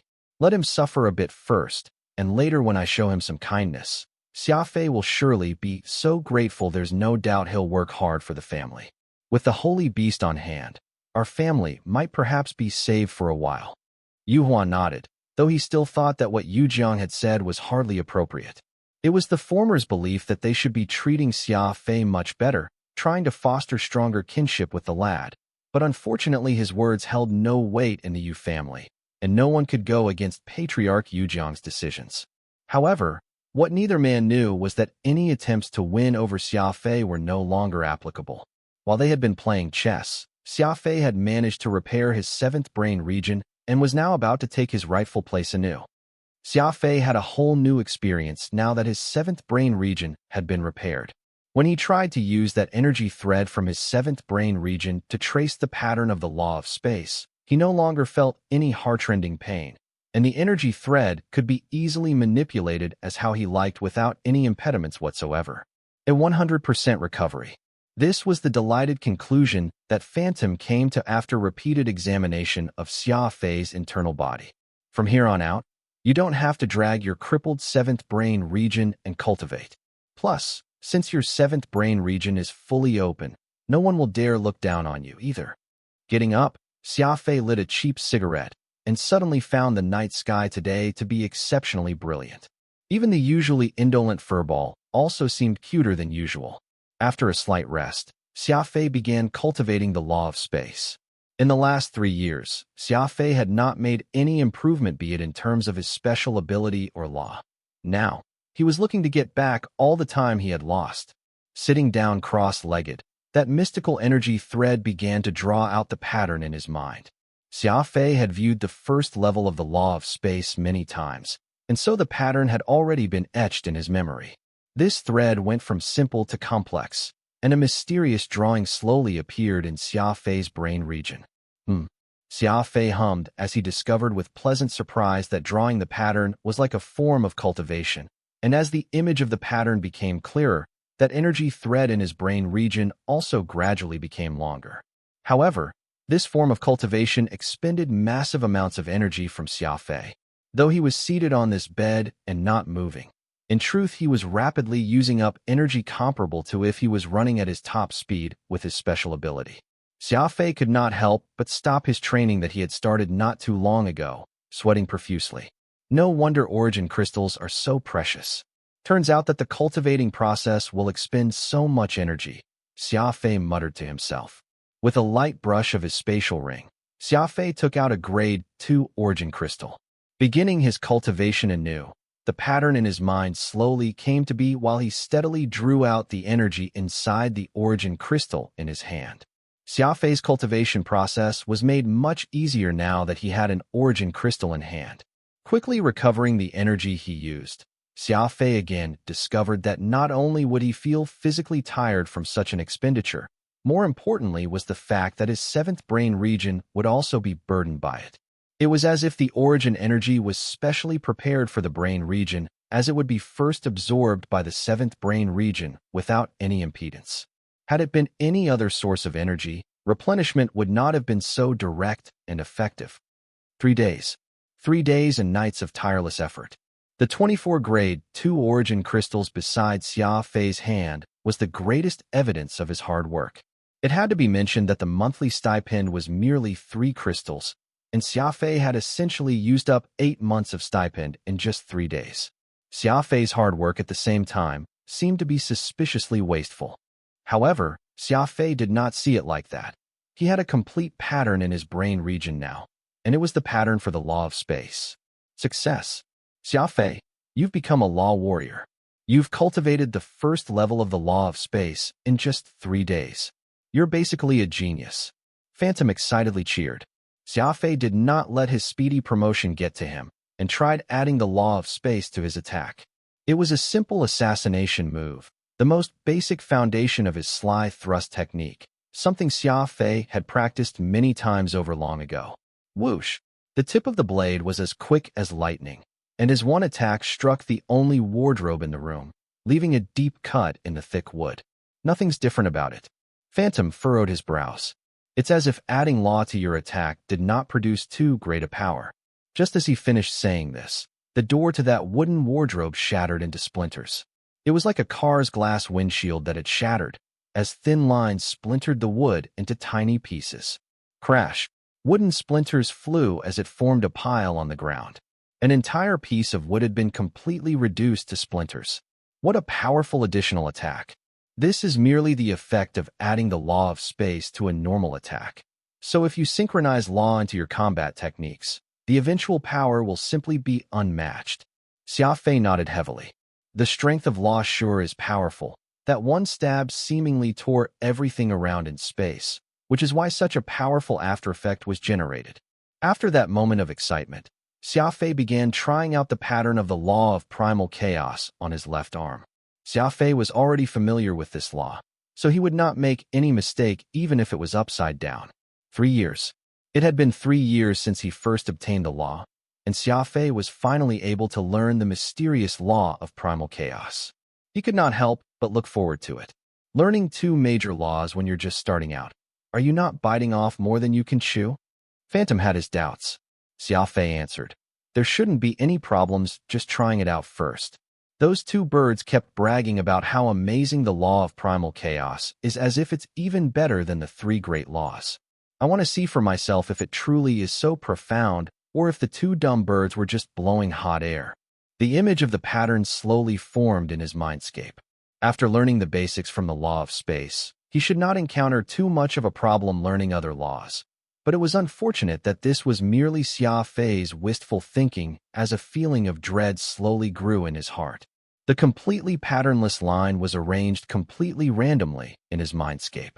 When cultivating the law of space, Xia Fei could feel it gradually grow in complexity, mounting in difficulty. However, this law of primal chaos indeed lived up to its name to the extreme. There was no order or rule to speak of, and it even required the thread in his brain region to make sharp turns. This reminded Xia Fei of the crafty approach, which similarly observed no rules. Both were completely unreasonable, achieving the greatest combat efficacy through great distortion. The reason why the construction of the pattern in the mind could be called cultivation was that, while the action was happening in the seventh brain region, the body would also involuntarily match the fluctuations. Energy would also be flowing rapidly in the body, and it created a balance with the outside world, as if the body was the universe and the law was the river of stars that existed in it. The movement of law was strange and fast, and the body would be strengthened amid this invisible flow. Xia Fei gradually had an epiphany over the trick to attacking, and it was as if the law of primal chaos was informing Xia Fei to include a twisting motion to his moves. Twist. Xia Fei was muttering to himself. That's an interesting idea. That boulder where the pattern for the first level of the law of space was still standing in the center of the dirt field, and Xia Fei was staring at the pattern with his two hands in his pockets, making sure that he did not make any mistake during his private training. Xia Fei was still feeling very excited after having learned the law of space, but his cultivation efforts with the law of primal chaos thereafter had left him very puzzled. It was as if this law was a subversion of everything he had learned from before. The short-haired lady was looking at him from a distance away, and there were also the various looks of disdain from others. Perhaps it was because he had managed to repair his seventh brain region, but Xia Fei was in a good mood today, so he took the initiative to greet the girl. Hello. Hi, the short-haired girl said somewhat awkwardly. Have you noticed me? Xia Fei nodded. Of course, I noticed your kind looks, especially when everyone else around is only showing contempt toward me. My name's... Just as the lady was about to introduce herself, a muscular man reached out and pulled her to the side from out of nowhere. His action was very barbaric, and the arm of the girl abruptly got bruised. Julie, don't talk to that trash. Julie was evidently very angry, yelling, Stop bothering me. Stop butting in on what I do. He's Xia Fei. Were it not for him, my parents would already die by the iron mandibles of the insectoids. Who cares? That muscular man did not care to see reason. This isn't the Alliance. He might have been somebody in the Alliance, but he's nothing but a useless cripple here. Xia Fei let out a bitter laugh. It seemed that this short-haired lady had also come from the Alliance, which was why she was so grateful toward him. But there were simply not too many people like that, and barely anyone cared to remember what he had done in the past. Instead, many of them chose to deride Xia Fei the moment they set their eyes on him, with even more taking the chance to kick him while he was down. What are you laughing for? That muscular man pulled his arm back, miming as if he wanted to beat Xia Fei up. Humph. If not for the rules that disallow law warriors to put hands on disciples, yours truly will surely beat you to the ground. Xia Fei's expression turned cold as he remarked icily. You don't have to worry about the rules because I'm now a law warrior, just like yourself. Such a short sentence, yet everything went silent. Completely silent. Silence. The only sound that could be heard was heavy breathing. What? Xia Fei's a law warrior now. That couldn't be, could it? I personally examined him a few days ago, and his seventh brain region is practically ruined, sustaining an unprecedented level of damage. I checked him as well, and the damage is very severe. Everyone reacted differently. This was around the time for the law warriors and disciples to attend their morning lesson, so there were thousands of people here in the field. Many made their way over to watch when they heard the commotion, everyone whispering to each other, most likely shocked by the news that Xia Fei had repaired his seventh brain region. It's true. His brain region has been repaired, Someone unknown exclaimed this, causing the several thousands gathered to check Xia Fei's seventh brain region at the same time. Xia Fei did not know the method to prevent others from checking him, so he had no choice but to let them do so. Totally repaired. 100%. Not even a bit of defect whatsoever. Sounds of exclamations rang out. Aside from the fact that he had made a full recovery, what these warriors found even more puzzling was that, even though Xia Fei had found a way to repair the damage, how did he manage to get promoted to a law warrior in just a handful of days? This speed was simply far too startling. There were also several instructors in the crowd, and they were all people of the Yu family with decent cultivation, in charge of teaching these newly promoted warriors on how to cultivate. The news of Xia Fei's fully recovered brain region and promotion to be a level 1 law warrior had also left them all feeling shocked. A young instructor with striking red hair asked a middle-aged man next to him, "Brother Luxuan, could that rascal be lying? He's still a cripple when I saw him 5 days ago, so there's no way he could have grasped the first level of the law of space even if he did manage to repair his brain region in this time, right?" Yu Luxuan was the head instructor here, and he was number 1 in terms of both experience and combat strength among everyone present. When asked, his eyes merely shone and softly answered, "Don't forget that Xia Fei has a completely open 7th brain region. Remember how you Xiaobei promoted back then? His aptitude isn't any worse than Xiaobei's." This single statement stirred everyone as if they had been awoken from a dream. Everyone knew about Xia Fei and his nickname as a cripple, and while everyone had only cared to mock him, they all forgot that this cripple had a 100% open 7th brain region. In the law realm, the use of a 7th brain region far surpassed that of in human territory.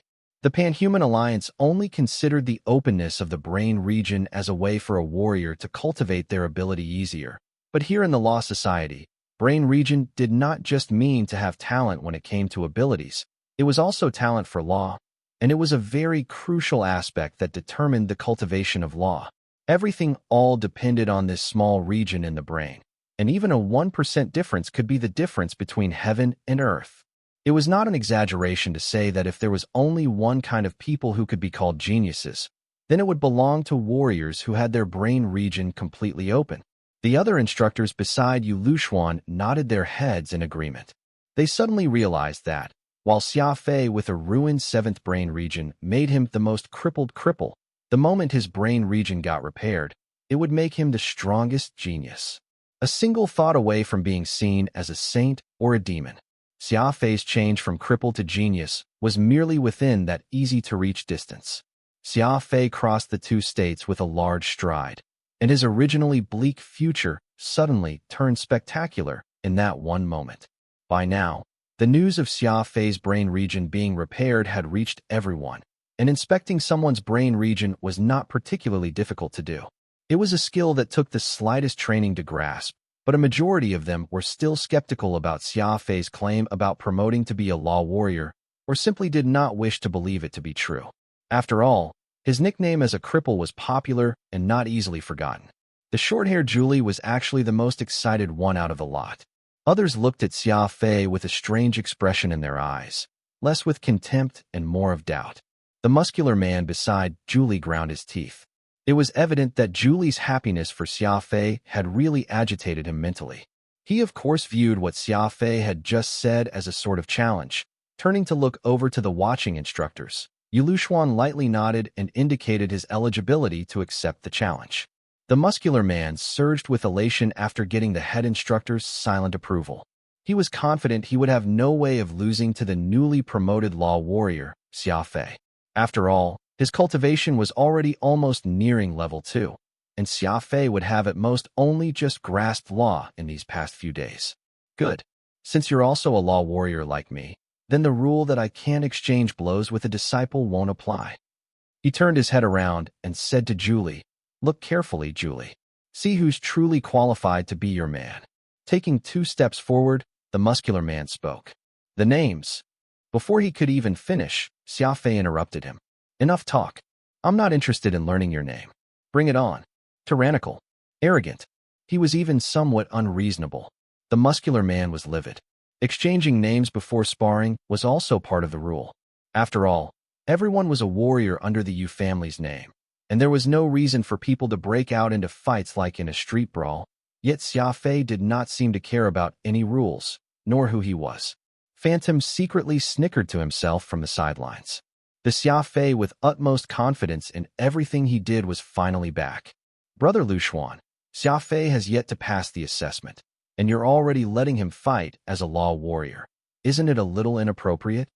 That's right. What if someone dies as a result of this? Yu Luxuan smiled slightly. The two of them are just novice law warriors. What kind of damage can they do? Their little combat strength isn't enough to cause death, and we can just act to stop the fight if someone does end up making a killing move. I'm very intrigued by Xia Fei's cultivation, so this is the perfect opportunity to see him in action. The muscular man was still yapping, his face black with anger after being aggravated by Xia Fei's words. He slowly raised his right palm and thrust it out. Break! Whoosh! The two were approximately 5 meters apart, and Xia Fei could very distinctly feel something nearing toward him, as if his opponent had just unleashed in formless force with his palm, which could not be seen but very dangerous. Though Xia Fei had learned law, he had not learned any combat techniques which were related to the law of space, so he had no idea about the profoundness behind his move. He abruptly darted to the left with natural reflexes and was already behind that muscular man in the next second. His 30,000 meters per second speed was no boast, and his physical agility thanks to crafty approach would often catch others off guard. Aside from some of the more knowledgeable instructors in terms of martial arts prowess, no one knew how Xia Fei had moved. A cold smirk. The muscular man could sense that Xia Fei was already behind him, but he was hardly worried. Law and special abilities existed on two different tiers, no different from a rock and an egg. Block! That muscular man yelled, and the space around his body suddenly broke, becoming independent from his surroundings. Unless Xia Fei's attack was able to break the gap that came about from this spatial fragmentation, forget striking him, Xia Fei would hardly be able to get close to him. Boom! It was as if Xia Fei's punch had struck steel. His fist was no more than 1 centimeter away from that muscular man's body, yet there was no way for him to transmit the explosive force of his strike to the man. It was as if something had inadvertently blocked his attack. Xia Fei was slightly surprised in his mind. Seeing that his punch was not landing and his strength was about to fall off, a very fantastical thought came to his mind. Twist. Recalling that the law of primal chaos gave Xia Fei a disruptive power, Xia Fei had been very confused and slightly uncertain about how to use this strength. Quietly, a completely different disruptive force rushed through his arm, different from the law of space. It reached the sealed space, and Xia Fei gave his fist a light twist. Boom! The ground shook. It was merely just a thought that he had in his mind, yet it created an explosive effect. It broke. He broke the space. The novice law warriors had no idea what happened, while the higher-level warriors saw it as clear as day. That sealed space, which had just been formed, got crushed by Xia Fei's single punch. That's impossible. He actually penetrated spatial defense. In this commotion of disbelief, the muscular man, who weighed well over 200 pounds, was sent flying like a cannonball that had gone sailing outward. Spurt. With a cough, a generous mouthful of blood shot out. Xia Fei hardly had any time to celebrate his newfound strength. Go for the kill while the opponent's incapacitated. Accelerating abruptly, Xia Fei sped through like a bolt of lightning, his right fist rearing up for another blow, ready to end this match once and for all. Boom! Yet another immense explosion sounded. Xia Fei only felt his right arm go numb as his entire self went shooting out 100 meters as he felt his internal organs took a tremendous shock. Crafty approach. Xia Fei forcefully regained his balance in the air and landed with one hand on the ground, his face pale. What just happened? What was that? I saw that Xia Fei was about to win, but some powerful force pushed him away. The crowd was perplexed. It was evident that the muscular man was no match for Xia Fei. So how could he have used the law of space to stop Xia Fei from landing his second blow? A law warrior with permed hair had his arm folded and coldly said, "Head instructor, you did it, or else that fatty would end up dead." Oh, that explains why Xia Fei himself was injured in that strike. Turns out it's the esteemed head instructor who did that. Xia Fei lay on the ground for several seconds before he got up, enduring the intense pain that was wreaking havoc in his body. Yu Luxuan and the other instructors quickly walked into the center of the field and gestured for people to send that muscular man to the doctor. What a lethal attack. The man already lost. Why still act so mercilessly? Yu Luxuan asked as he walked over to Xia Fei's side. Xia Fei shrugged, not giving an answer. Sweeping a cold gaze around, Yu Luxuan then bellowed. What are you all standing around here for? Scram, all of you. When the head instructor gave an order, of course no one would dare disobey. Thousands of law warriors dispersed, and this unexpected fight was perhaps what would be discussed during and after meals for some time. A single punch. Xia Fei had managed to shatter an independent space with just a single punch. Everyone present to witness the fight was all shocked and even more curious. They did not know how Xia Fei had done it. After all, Xia Fei had merely learned law just a few days ago. Many warriors who had a higher level and spent longer time cultivating law than Xia Fei could only sigh at their disparity. There was a surprised look in the crowd, sneaking glances at Xia Fei which he just so happened to catch. This person was none other than Energy Master Duba's disciple, Yu Xiaoma. Shocked, Yu Xiaoma slightly nodded as a mild greeting to Xia Fei. However, Xia Fei merely smiled back and raised a middle finger toward him. Humph. Yu Xiaoma flung his sleeves and stalked off with a stern look on his face. You should go back and rest up, too. You haven't been severely injured, so you should recover in a few days with enough rest. If you have any origin crystal, take 2. It'll help speed up the healing process, Yu Luxuan told Xia Fei. Xia Fei nodded and headed back. Very soon, the dirt field returned to a state of serenity. Now that the commotion had ended, all that remained were a few puzzled instructors who were still discussing the fight that they had just witnessed. Did Xia Fei add the law of space to his attack earlier? I just don't see the resemblance. Of course not. If that's the law of space, there's no way the collision would shatter that independent space. After all, Xia Fei is slightly weaker in terms of cultivation. Then what was that? Perhaps Xia Fei had a different epiphany toward the law of space. Yu Luxuan extended his right hand and flexed it a little, sternly stating, no matter what sort of power it was that Xia Fei used, that strength is very strong. The other instructors all nodded, but what no one noticed was that a conspicuous bruise had appeared on Yu Luxuan's right hand. As Xia Fei made his way back, he received plenty of hesitant glances. The world was truly an ever-interesting place. When Xia Fei's brain region was deemed to be ruined, and there was no way for him to cultivate law, everyone looked at him with contempt and derision. However, the moment his 7th brain region was fixed and he demonstrated his strength, these eyes no longer despised him, but were now all looking at him with uncertainty. It was as if all of them were convinced that Xia Fei had received some preferential treatment or had gotten extremely lucky. Nobody would have believed that behind Xia Fei was also ceaseless hard work and making a practically insane choice. That's great, Xia Fei. You're really still that all-powerful madman from human territory. Even the law realm isn't able to bury you. The short-haired Julie excitedly shouted. I knew it. I knew you'd succeed. Xia Fei had no idea how to respond to such a passionate comment, so all he did was nod at her appreciatively. He was still preoccupied with the strange thought that had suddenly come to him in the middle of the fight earlier.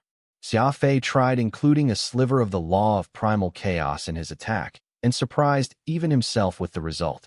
The disruptiveness of that power had instantly shattered the opponent's spatial block and demonstrated an immense combat potential in him. Xia Fei. Instructor Gu. Not bad. You, Gu Tong calmly said. Was your 7th brain region already repaired? Xia Fei nodded. I was just about to leave when I heard this piece of good news, so I decided to swing by and see you first. Leaving? Xia Fei was stunned. Aren't you an instructor here? Gu Tong let out a bitter laugh. I'm off to the Snake Isles as a sentry. If I'm lucky, I'll be able to come back in 3 or 5 years' time. Xia Fei suddenly remembered what the Energy Master Duba had once said in anger about how he would make Gu Tong lose his job and transfer him to Snake Isles. Indubitably, this must be that old BSTRD's idea. Deep down, Xia Fei was disconcerted with this development. Gu Tong merely wanted to give Xia Fei an out, only to end up incurring the wrath of Duba and being punished. At the end of the day, it was Xia Fei who had implicated the innocent Gu Tong. Don't worry. Those Snake Isles is a dangerous place, It's also very good for cultivation.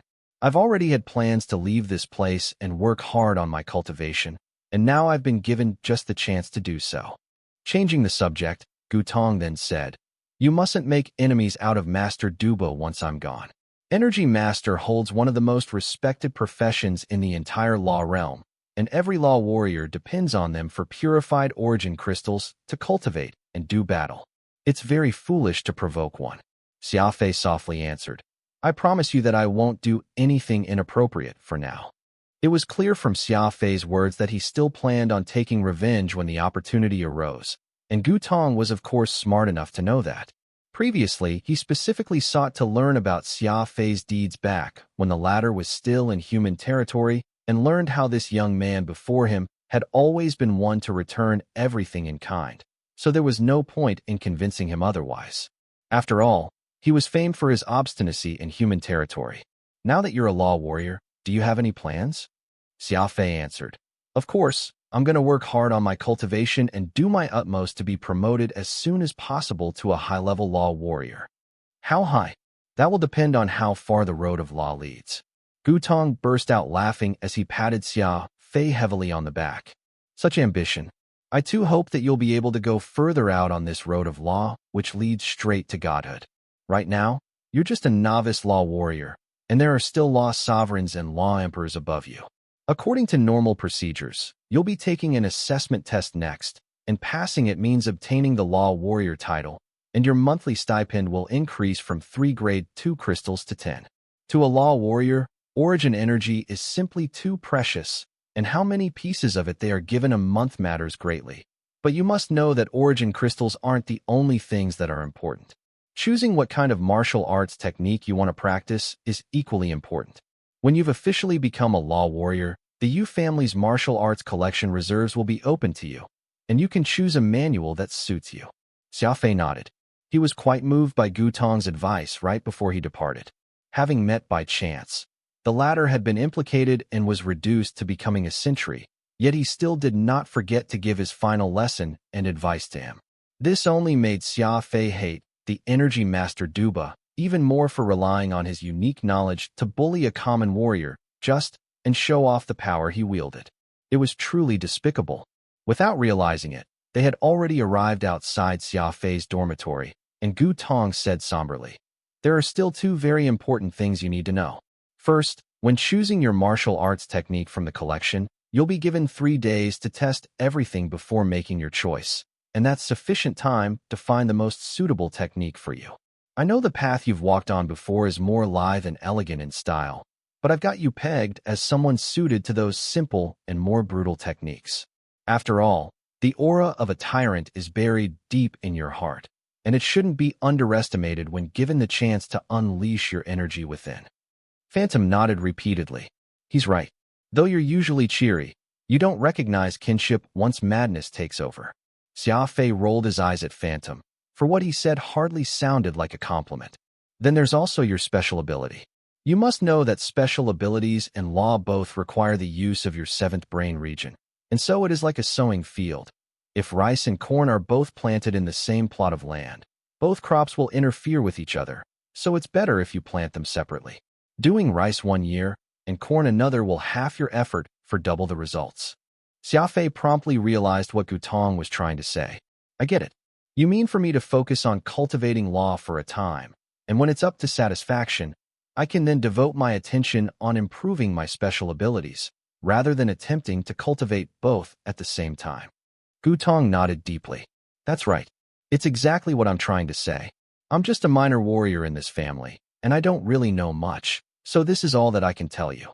Xia Fei felt slightly disappointed as he watched Gutong leave. In a way, Gutong was considered the first friend he had made here in the law realm, and it was too bad that their time together was too fleeting, leaving him with plenty of regret. Returning to the dormitory, he saw that there were several people gathered in the common room discussing something in hushed voices. When they spotted Xia Fei, these people who originally mocked Xia Fei acted like rabbits that had been startled as they leaped from the couches and stood up uneasily.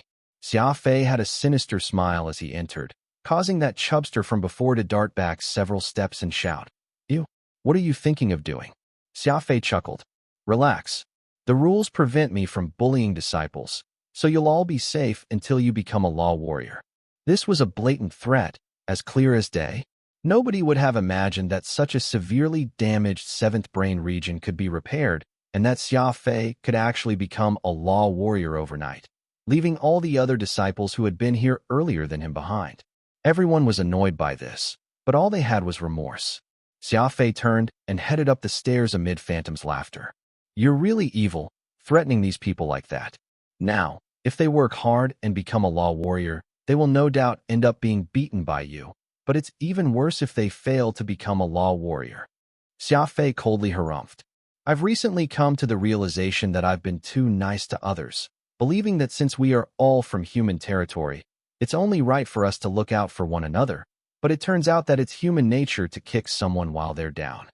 Since these people believe that I'm vicious, why don't I accept their wishes with relish? Avril was of course happy when she received news that Xia Fei had successfully gotten promoted to a law warrior. The new Black Bat radar had achieved a very good communication efficiency, but perhaps it was because the distance was too far. The signal itself would vacillate between good and bad, and on average, he was only able to make contact with the Panhuman Alliance once every handful of days. This was already a significant breakthrough, as no one had managed to make a device that could communicate with the distant law realm. Xia Fei's Black Bat radar was the first. Cultivation. Painstaking cultivation.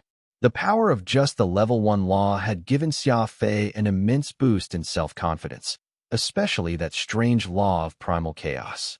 Xia Fei had no idea what such a law meant, but his keen senses told him that the law of primal chaos possessed extraordinary and powerful combat strength. Frankly speaking, cultivating both the law of primal chaos and law of space was grueling, and Xia Fei would often have the urge to disrupt the law of space. Slowly, that immutable pattern was becoming an eyesore. Xia Fei had this vague feeling that perhaps he could make it better if he modified the lines a bit. As a novice law practitioner, Xia Fei of course did not try to change it, for he still lacked the ability to do such modifications to the law. The fact was that, until today, laws had always been a pattern in Xia Fei's mindscape. A strange and mysterious pattern. Why was the repeated drawing of patterns in the seventh brain region able to make the body cultivate? Why would there be a law force added when he attacked? Just what exactly was the mysterious seventh brain region? These were questions that Xia Fei completely had no answer to. He had always been a very curious person, and he could only force himself not to think about them when faced with such questions. Perhaps I'll have the answers to them after I become a true law warrior? Xia Fei thought to himself. 10 days later, a stage was set up in that dirt field. It was time for the law warrior assessment, which occurred once every 3 months. The recently promoted warriors were all keen to stand out from the pack and show their might. Unexpectedly, Patriarch Yujiang personally showed up, and beside him were several of the other elders of the family. These novice warriors were all excited to see their presence. After all, they were all on the Yu family's turf, and if they were to catch the eye of any one of these elders, their life would become that much easier. Xia Fei had chosen a quiet corner, regulating his breath control so that he could blend into his surroundings, making him inconspicuous. Aside from Yujiang, the only energy master of the family, Duba, was also present. Xia Fei's eyes were slightly emotionless, staring at the old man for a brief moment before looking away. The head instructor, Yu Luxuan, hurriedly got up the podium and officially announced the start of the assessment. The assessment first started with the disciples, and Xia Fei would be the second to get on stage after Han Yubi. They were the only two in the past 3 months who had been promoted to become law warriors. Han Yubi. Yu Luxuan announced his name loud and clear. Han Yubi got up the stage with a stern expression, searching for Xia Fei among the crowd. Unfortunately, Xia Fei had already melded properly into the sea of people, making it near impossible to find him. Begin. Yu Luxuan called out as he placed a helmet on Han Yubi's head. There was a screen behind the stage. If Han Yubi could recreate the pattern of the law of space in his seventh brain region, the screen would show it clearly and determine whether Han Yubi's pattern was accurate or not, and it would be the basis for his promotion. Swish!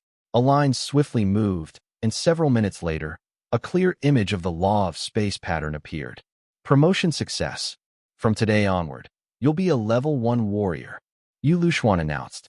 A scattered applause sounded. At the end of the day, there were only a few dozens of external disciples in the family, and they were considered a minority. There was no disciple who was of the Yu family name that could give them face to these outsiders. Next is Xia Fei. Han Yubi went to a corner of the stage, his expression somber. According to the rules, the challenge matches would happen after promotions. Without a doubt, no matter whether Xia Fei was willing or not, he must challenge him to match. Click. The heavy metal helmet was placed on Xia Fei's head while he was regarding Han Yubi with cold eyes, using that mysterious energy thread from his mindscape to draw out the pattern rapidly. Han Yubi puffed out his chest and perked up. As a level 1 law warrior, even if I can't win against Xia Fei, I should at least not lose too badly, Han Yubi said to himself. An accurate image of the law of space pattern was swiftly created, but who would have thought that Xia Fei would not stop there? In another 3 minutes, the screen appeared another image. There were two, not just one. Silence. Dead silence. 10 days ago, Xia Fei had shocked everyone by getting promoted to a level 1 law warrior, but nobody would have thought that it was only the beginning. In 10 days' time, Xia Fei had already reached a level 2 cultivation. This was an insane promotion speed. Level 2. Xia Fei's promoted to be a level 2 law warrior.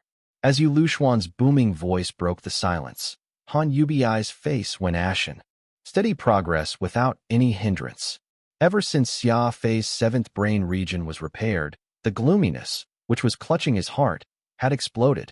There was no longer anything that could get in his way. Level 2. Xia Fei's promoted to a level 2 law warrior. Yu Lushuan excitedly declared. There was complete silence in the crowd. Everyone refused to believe that the cripple, whom they were mocking mere days ago, had made such a rapid advancement through the ranks like a rocket. The crystal-clear pattern depicted on the screen, however, was a stark reminder to everyone that Xia Fei had indeed achieved a level 2 cultivation. Machines did not lie, and it was even less likely that head instructor Lushuan would. Patriarch Yujiang clapped his hands softly as he nodded slightly at Xia Fei. Despite being very much unwilling, everyone present began to join Yujiang in a round of raucous applause as jealousy filled their hearts. How could it be? Isn't the speed of Xia Fei's promotion a bit too fantastical? Man, I'm only level 2 after cultivating for 2 years, and this guy caught right up in just half a month. Don't be so depressed. You'll only end up angering yourself to death comparing yourself to others. See, even our patriarch has taken the lead in applauding the man. So it looks like Xia Fei, this rascal, struck gold. The scene was very odd. Many were feeling depressed while clapping, sad over the fact that they did not have the talent to so swiftly learn law like Xia Fei. Xia Fei quietly backed to a corner. His confidence and composure had both returned to his face. The energy master Duba stood up, walked over to Xia Fei's side, and patted him on the back with a bright smile. Well done. Looks like this old man has really underestimated you before. Xia Fei hardly had a good impression of Duba, and his change in attitude towards Xia Fei made the young man feel disgusted. He had not forgotten the old man's ugly and menacing look of extreme detest before. There was no need to show hatred for someone on the face, though, and Xia Fei was fond of smiling to a nemesis before stabbing them viciously in the back, which was why he had not shown it on his face, and even bantered amiably with the old man. Even Master Duba is expressing interest in Xia Fei. Looks like it's going to be hard for him not to make it rich at this rate. But of course, we, law warriors, need origin crystals the most, and Xia Fei already has great potential.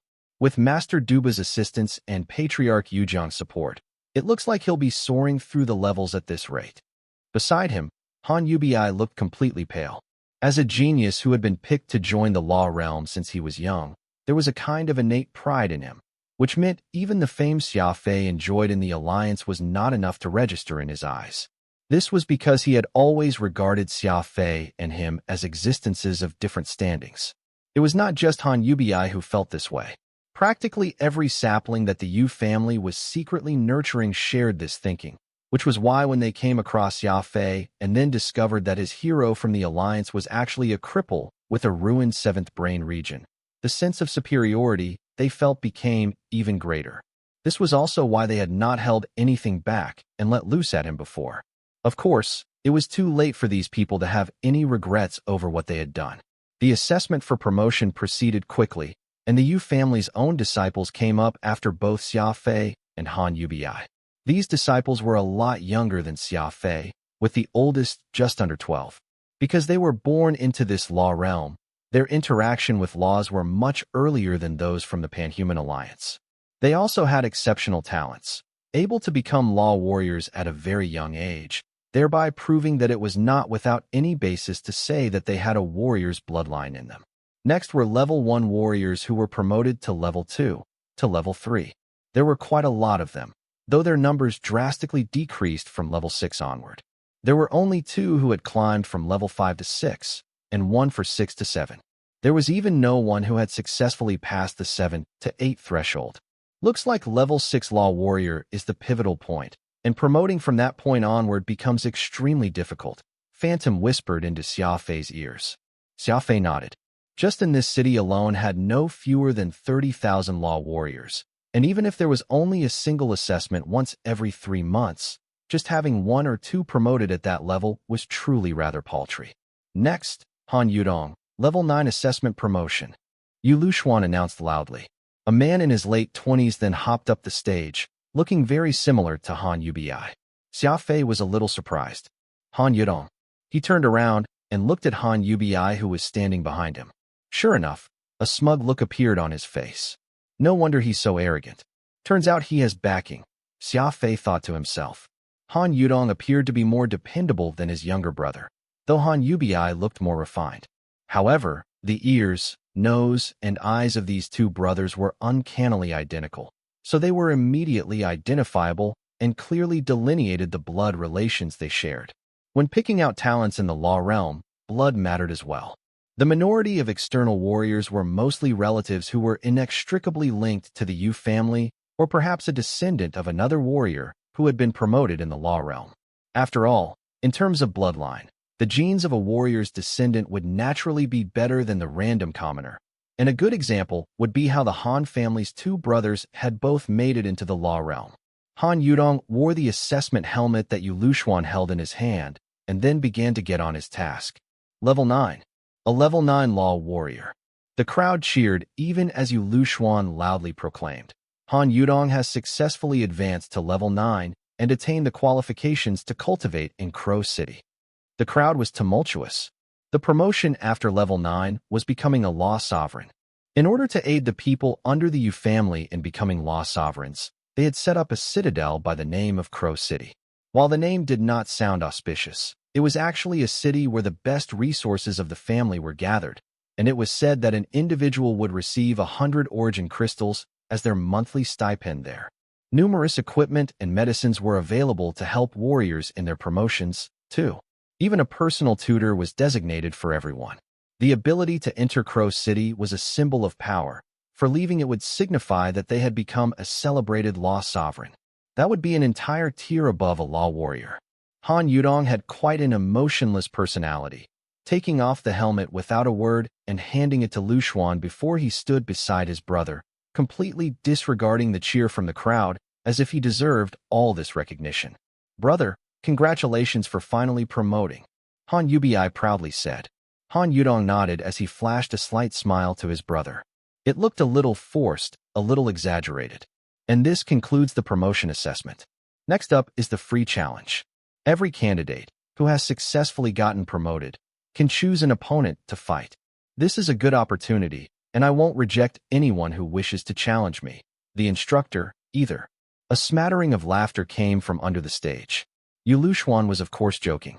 Only someone crazy or tired of living would seek to spar with the head instructor if they had nothing to do. Xia Fei instantly stepped out without even a moment's thought. While he had indeed not anticipated that Han Yubi would have such a powerful older brother as a backer, Xia Fei did not have any intention of changing his mind. He would return the favor to anyone who took a swipe at him. This had always been the mad dog mentality that Xia Fei was proud of, and to top it off with his theory of price, this was the very foundational belief that Xia Fei lived his life by.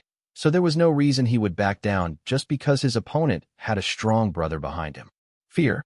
This word did not exist in Xia Fei's vocabulary. He was even famed for being insane in human territory. Xia Fei, you can't possibly be planning to challenge me, right? Yu Lushuan jokingly laughed.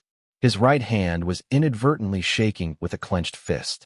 He had been injured by Xia Fei's attack last time, and he was still in pain since. It was unknown why Yu Lushuan had a measure of expectation in him. He had been joking about being challenged, but deep down, he was really hoping that Xia Fei would look for him to be an opponent. It had to be mentioned that Yu Lushuan was a distinguished head instructor, a level 3 law sovereign. Xia Fei was merely a newly promoted law warrior, yet he actually provoked his desire to fight. Even Yu Lushuan himself found this to be hilarious. Han Yubi, this is our agreement. Have you forgotten? Xia Fei coldly remarked with folded arms. Sure enough, Xia Fei did not choose Yu Lushuan as the opponent, and he shrugged, vaguely disappointed. Han Yubi's forehead went numb. At this very moment, Xia Fei was of a higher level than him, and the last level 1 law warrior who fought with Xia Fei was still lying in the hospital, not able to stand for at least half a year. That was when Xia Fei was just a level 1 law warrior, and he was now a level 2, meaning that he would be that much stronger than before. Han Yubi nodded through gritted teeth, somewhat helplessly looking at his elder brother. Han Yudong glared at Xia Fei, a fierce mug on his face. Take this. Han Yudong reached into his spatial ring and took out a box which he gave to his brother. Don't be afraid. Your brother's here, and no one will dare to harm you. These words were clearly spoken out loud for Xia Fei to hear, who pretended not to have heard what was said, flexing his wrists casually. The silver box was not too large, and Han Yubi stared at the box as a fiery glow appeared in his eyes. Yes, watch me, brother. Xia Fei was quite surprised, though had no clue what Han Yubi had gotten in his hands. All it took was a single glance at the box, and Han Yubi was no longer afraid and was, instead, filled with confidence. Kill him, Han Yudong said as if he was giving a command, his tone short and urgent so that everyone present could hear his words. Han Yubi strode over and approached Xia Fei, his fear all gone. Instead, he was acting very arrogant, no different from when he had first made a mockery out of Xia Fei. The situation was very strange. A single item was all it took for Han Yubi to have a complete change in his attitude. Xia Fei had no idea what that item was, but he knew well that it must contain something extraordinary within. Han Yubi set the box down on the ground and opened it. A small silver pearl, which seemed to be alive, crawled out of the box, inching its way up Han Yubi's body until it became a set of armor. That's liquid war armor. That's right. It's an authentic liquid war armor, made completely of liquid metal, able to take up any form as it desires. The lowest grade liquid war armor costs at least 10,000 grade 2 origin crystals. How could the Han brothers have such a quality item in their possession? I have no idea. In any case, Xia Fei is in trouble this time. The crowd clamored, with many eyes sparkling with greed. The appearance of a liquid war armor had shocked everyone greatly. Xia Fei did not recognize or know the metal used to form this war armor. The body of the armor was a sort of liquid metal, very sturdy and hard to manipulate. If not for Worcester's energy running out, it would be impossible to tell who would have won or lost their fight before. Liquid metal had been developed by the king of Mechs, and now that he had seen its appearance here in the law realm again, it looked like the sentinel goddess Sophie was not lying when she said that her father was still alive in the law realm. However, he wondered how effective the liquid metal would be after becoming a warsuit. Xia Fei was still in deep thought, just when Han Yubi finished changing out his equipment. Letting out a mirthless laugh, Han Yubi proudly bragged, I bet your days by this, huh? Just wait for your death now. Xia Fei smiled, pulling out a dark red short club from his spatial ring. This was indeed the blood-sucking dagger that he had been ignoring this entire time, the blood crystal. A bout of laughter could be heard from below the stage. What weapon is that? It looks like a club, and it's a very ugly-looking club. A club? The opponent took out a set of liquid war armor. Does Xia Fei plan to use that club to bash his opponent with it? That's the greatest joke I've seen my entire life. The blood crystal did indeed look somewhat ugly, but it could not be denied that its crude appearance withheld its savagery. An uproarious laughter rang out from under the stage. Even Han Yubi could not hold back his laughter. That's a dagger? That's right, a deadly dagger. Even if it's a dagger, It can't possibly be as deadly as you claim. Hoping for that ugly toy of yours to penetrate my liquid war armor? Perhaps in your next life. Xia Fei shook his head. No, it won't penetrate your liquid war armor. It's going to kill you. As the racket from the crowd grew louder and louder, Xia Fei and Han Yubi adopted their stances. The family patriarch, Yu Jiang, had a dark expression on his face. Any law warrior knew that the liquid war armor was very powerful, and Yu Jiang did not think that Xia Fei would be able to get through said armor with just his level 2 cultivation alone. In his eyes, there was no way for Xia Fei to ever win this fight. Yu Jiang could ignore Xia Fei when his 7th brain region was damaged, but now that it had fully recovered, Yu Jiang had to reassess his value once again. Even in the law realm, a warrior who had achieved a 100% open 7th brain region was few and in between. Besides, Xia Fei still had the holy beast Shatterstar. Making up his mind, Yu Jiang decided that he would personally act at the crucial moment. Xia Fei must not suffer any injury from this fight. Beside him, Master Duba also had his designs on Xia Fei. The young man had an enviable talent when it came to his innate capability of controlling origin energy. Duba never considered the matter of how he had once humiliated Xia Fei. It was his belief that Xia Fei would become his if he simply beckoned him to his side with a finger. After all, an energy master was extremely revered, and Xia Fei was just a small fry who came from human territory and had no backing whatsoever in the law realm. Unless he was insane, there was essentially no reason for the young man to reject his favor. The war armor Han Yubi had on was like water that had enveloped his entire body, flowing and moving so that it seemed hard and sturdy like steel at times and soft as silk at other times. Xia Fei suddenly had a sense of foreboding come over him. He realized that the war armor all over Han Yubi's body was structurally different from the liquid metal war star had on his body. Come, let me show you just how powerful this liquid war armor really is. Han Yubi bellowed, and his entire being promptly accelerated. He was not a speed ability user, yet the speed he achieved was comparable to someone who had the speed ability. His speed was roughly around 5,000 meters per second. As an authentic speed ability user like Xia Fei, 5,000 meters per second was no amazing feat, but it was absolutely shocking for any normal ability user to have such a speed. Like a tiger pouncing on its prey, Han Yubi sprung right at Xia Fei, the liquid metal over his right arm morphing into a strange blade, which had plenty of mechanical parts connected to it. Its length was well over 3 meters long. Crafty approach, Xia Fei growled, and his form suddenly shortened by more than half, like a cunning loach that brushed past Han Yubi, barely several centimeters apart. That strange blade Han Yubi wielded suddenly acted. The thin mechanical arm became like the wind as a flurry of afterimages of that blade enveloped Xia Fei's entire body. Xia Fei was slightly astonished, for Han Yubi's assault was far fiercer than what he had originally expected. This was especially true for that strange blade, as it was seemingly not being controlled by Han Yubi, but rather had a life of its own. Swoosh! Flattening his body, Xia Fei stuck his body close to the ground like a thin piece of paper, barely evading Han Yubi's attack by the skin of his teeth. A series of wondrous exclamations could be heard from under the stage. Xia Fei's physical agility was indeed very breathtaking, splendid, and lithe. He was able to accelerate, turn, and shift all in one go. The enhanced crafty approach was unpredictable, making the impossible possible, doing twists and contortions which should be impossible for any average being. Even the slightest gap between the sharp blade was enough for Xia Fei to latch on and evade the assault. Xia Fei was not in a hurry to strike. He was testing that liquid war armor Han Yubi was wearing. Without this armor, Han Yubi was nothing but a frosted eggplant, dejected and spiritless. But once he donned on the armor, he immediately became wildly arrogant. The equipment was definitely nothing simple, and Xia Fei was not one to overlook any detail.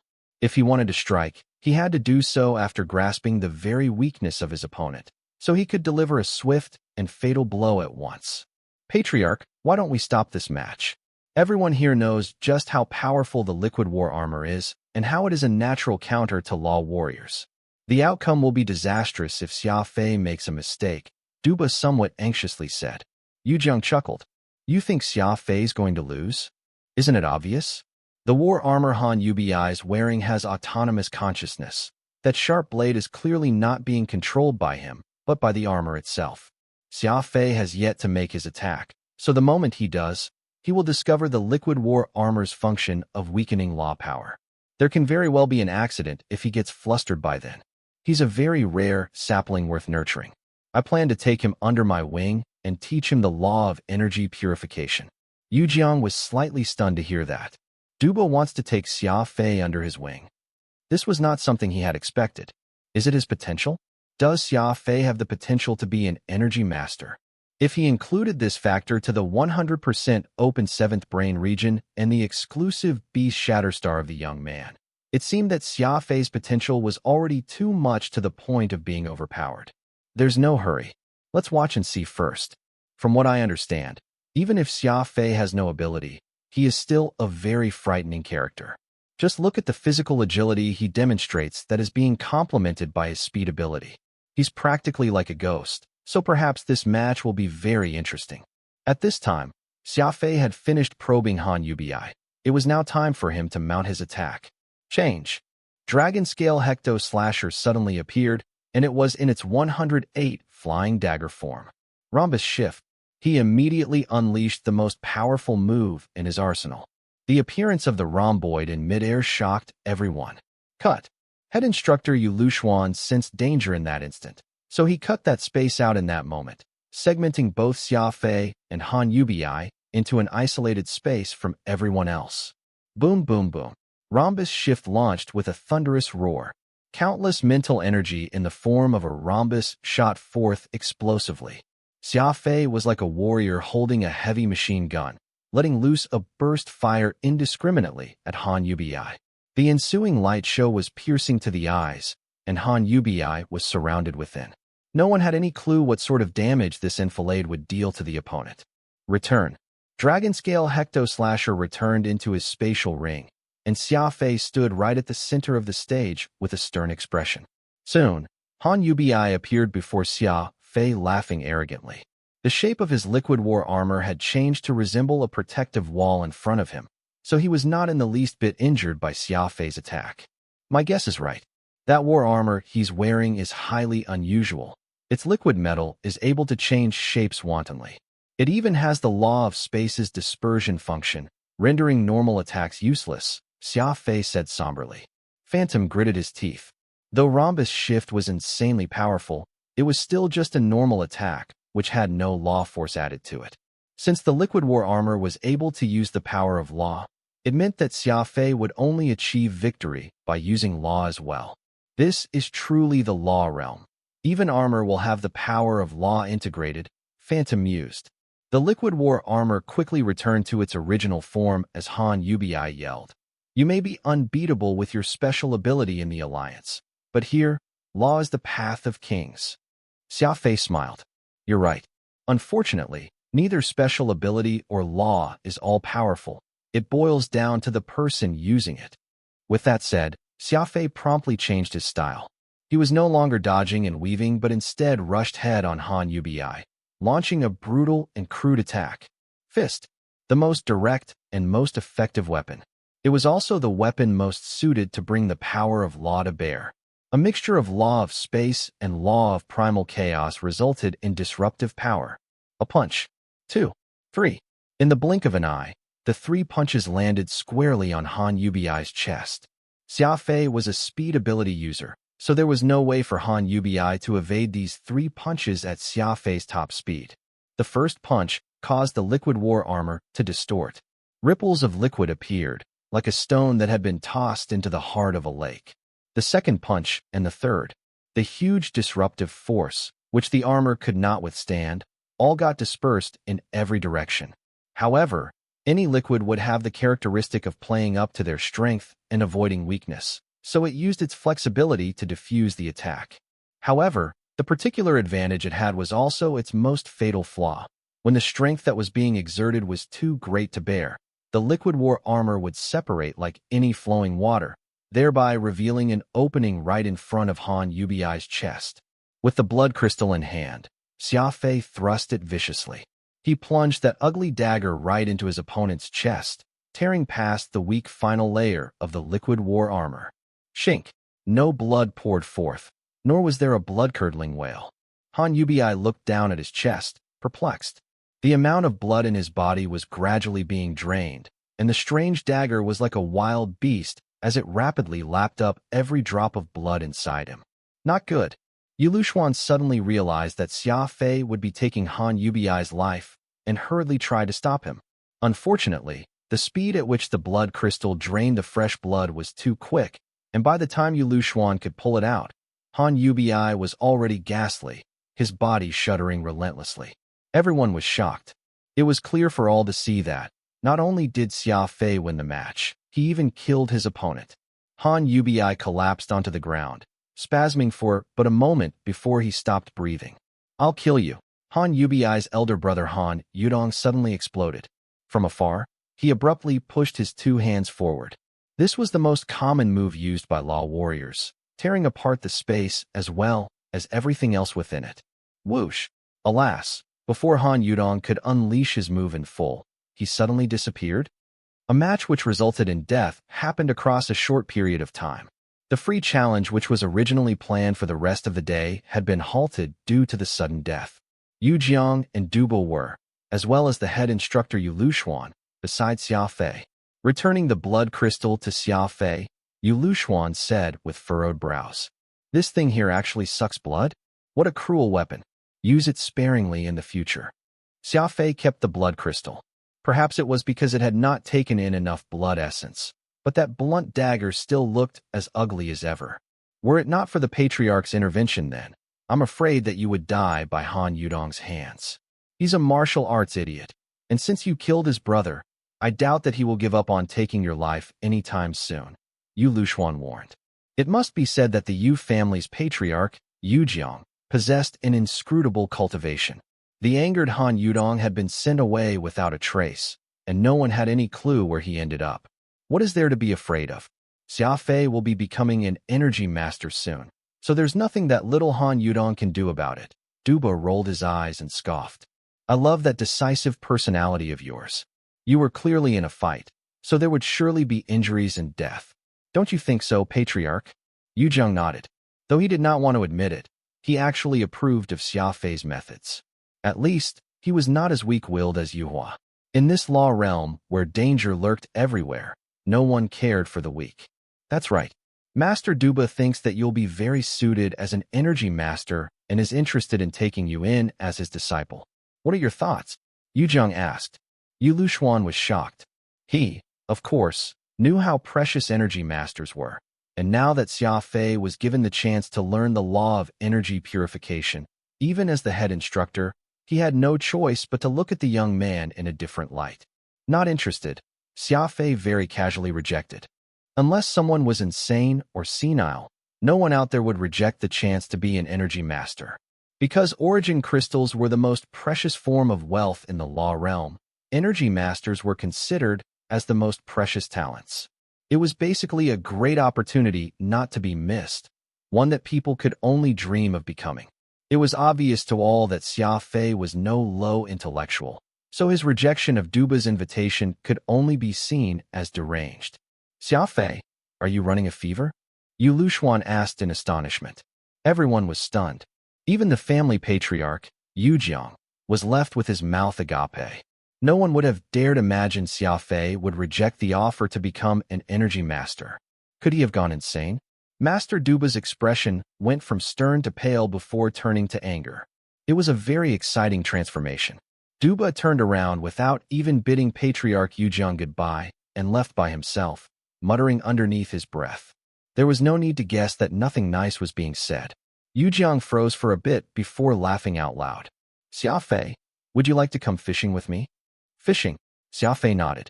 The phoenix tail carved spirit fish taste refreshing, and I was just hoping to taste them again soon. Yu Jiang nodded to Yu Lushuan, so the man patted Xia Fei on the back. You'll be entering the collection reserves in 3 days' time to choose your needed martial arts skill.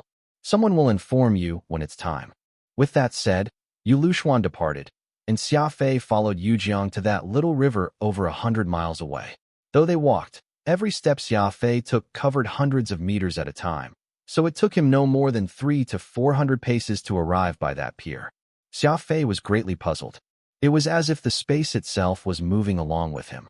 He had no idea what technique Yujiang used to achieve this, to actually shrink the distance so drastically. How would you rate what I just did with your speed ability? Yujiang asked as he picked up a fishing pole and sat by the pier. Xia Fei answered, incomparable. Speed ability utilizes the physical body to break the limit forcefully. Though it's called a special ability, it is still just a physical strengthening.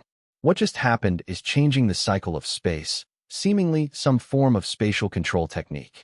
It's completely extraordinary. Yujiang chuckled. This is the power of the law of space.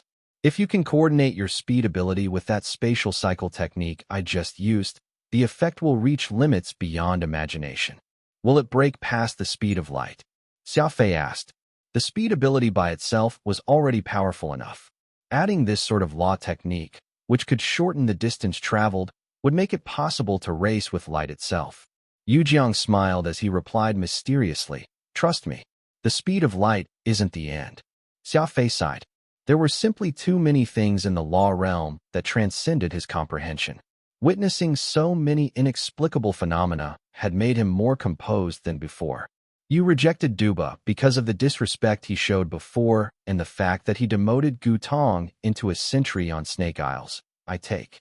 Yujiang asked. Xia Fei nodded, wordless. Yujiang continued. Rejecting an offer to be an energy master isn't something any smart person will do. In the law realm, energy comes first. There will be no way to utilize the law of space and open a spatial door without sufficient energy. In fact, even cultivation and promotion will be made incomparably harder without it. Xia Fei simply responded, perhaps I didn't make the smart choice, but at least I didn't make a decision which went against my code. Even if the heavens choose to stop me from doing what I want to do, I'll still do it.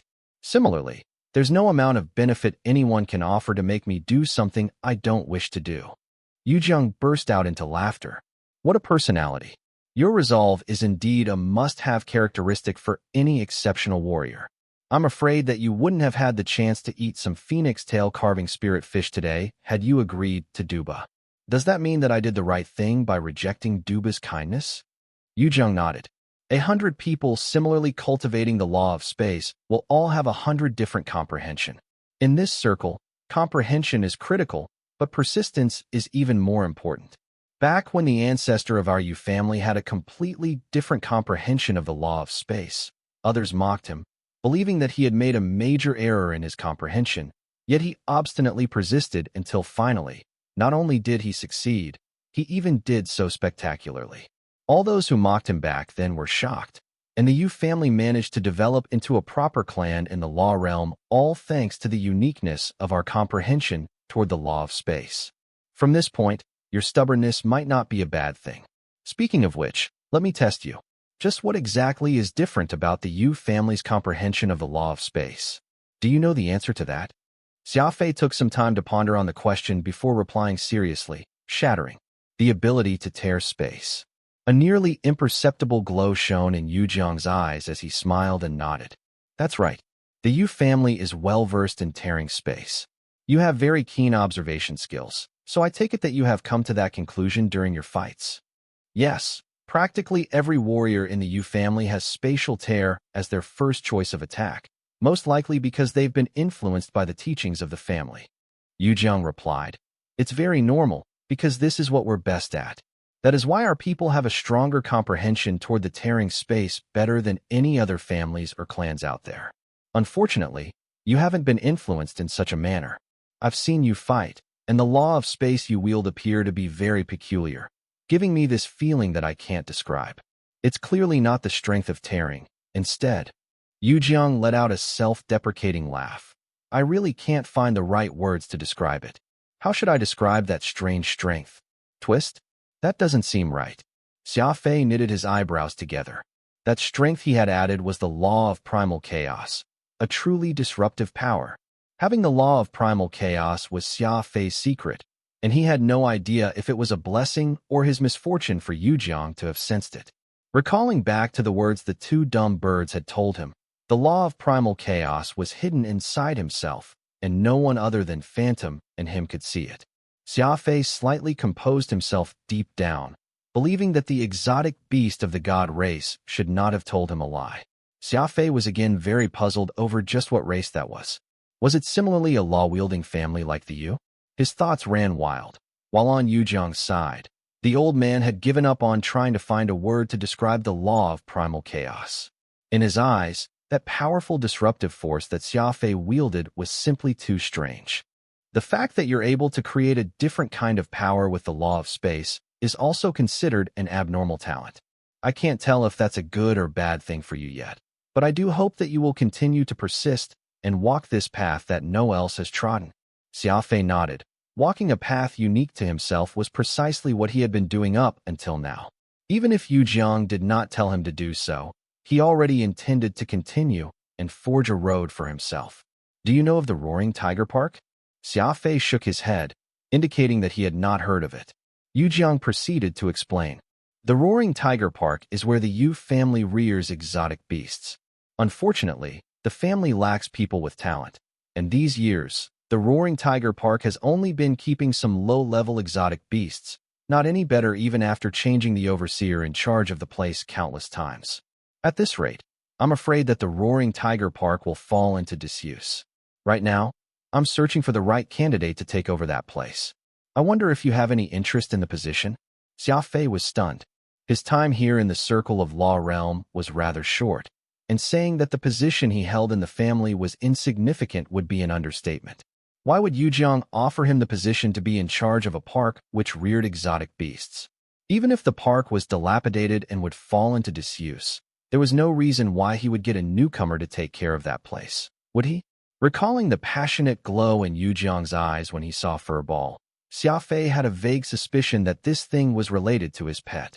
Patriarch, there are over 1 million other people in the Yu family, so why me? Xia Fei asked. Yu Jiang laughed. The reason is very simple. You seem to have a very powerful control over exotic beasts.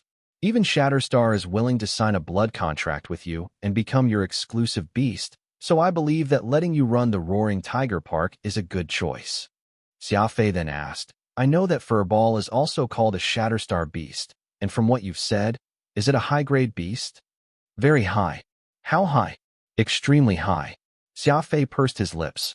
Such an answer was as good as not being given one at all.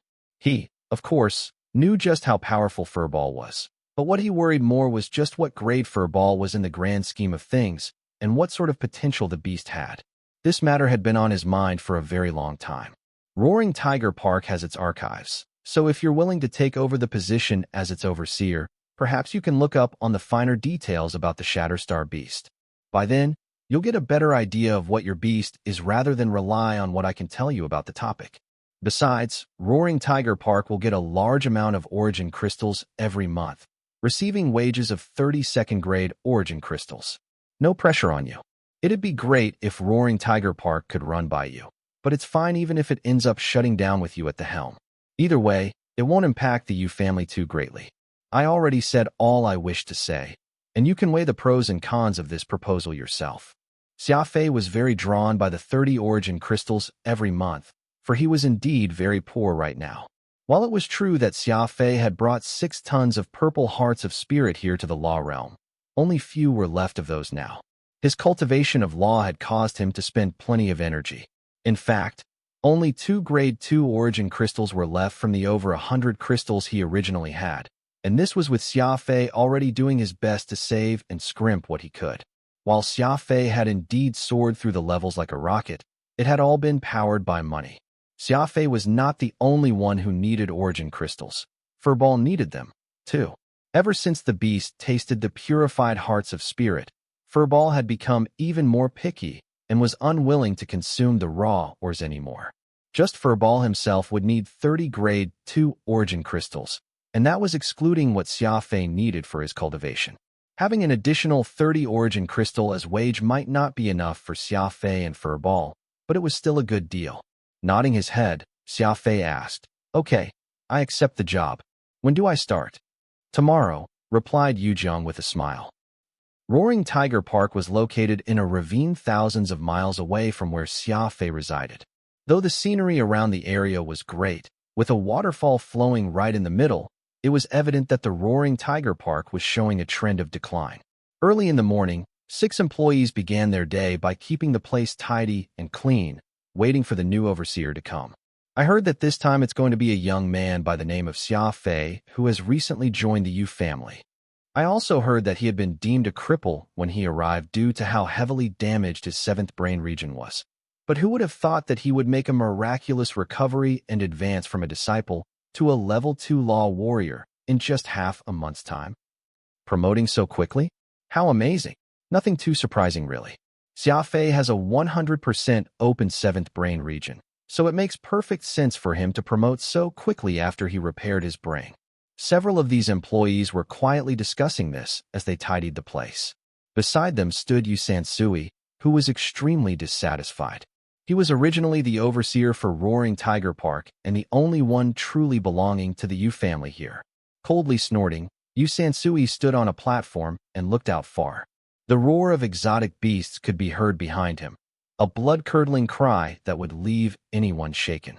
The main job of Roaring Tiger Park was to take care of exotic beasts and make them submit, but the dozens of exotic beasts here were irascible. Not only did the previous overseers fail to subdue them, they were even heavily injured by the exotic beasts' bites. Yu Sansui was able to remain unscathed solely because he did not do anything about them. Forget taming them. He did not even dare get near their closed cages. A sinister smile cracked on the man's face as Yu Sansui laughed in delight. This was because he had thought of just how he could make things difficult for Xia Fei on his very first day in charge. Pulling out 2 Grade 2 origin crystals from his spatial ring, Xia Fei tossed one to Furball as he held onto the other and absorbed some of the energy. Last one. This is basically burning money. Who knows how many planets I can have exchanged a single ton of purple hearts of spirit for, yet it is no more than a month's stipend here in the law realm, and it's even not enough. Xia Fei mumbled to himself. Phantom said, nothing we can do about it, either. Who would know that the energy requirements here in the law realm could be so immense? Good thing that you'll have 30 more crystals as a wage every month. Adding that to the 12 Grade 2 origin crystals you'll get every month as a level 2 law warrior, though those still aren't enough, you can at least keep at a steady rate. Besides, you do still have 2 tons of raw ores in your spatial ring, and that can get you 200 crystals which you can use first. Xia Fei nodded. Exchanging all the raw ores he had would last him for 2 months, but he had no idea how he could get his hands on more after the said 2 months. Furball ate that Grade 2 origin crystal happily and wiped his mouth. Xia Fei then returned his pet to his bosom and exited the dormitory. The house, which was assigned to him, had not been tidied yet, so Xia Fei was still staying in the dormitory for the moment. Whoosh! Xia Fei rushed at high speeds and arrived at Roaring Tiger Park in a matter of minutes. Yu Sansui, with his sinister face, was waiting for him by the entrance. The man approached with a forced smile when he saw the new arrival. Overseer Xia, I'm your deputy, Yu Sansui. Welcome to your post here in Roaring Tiger Park.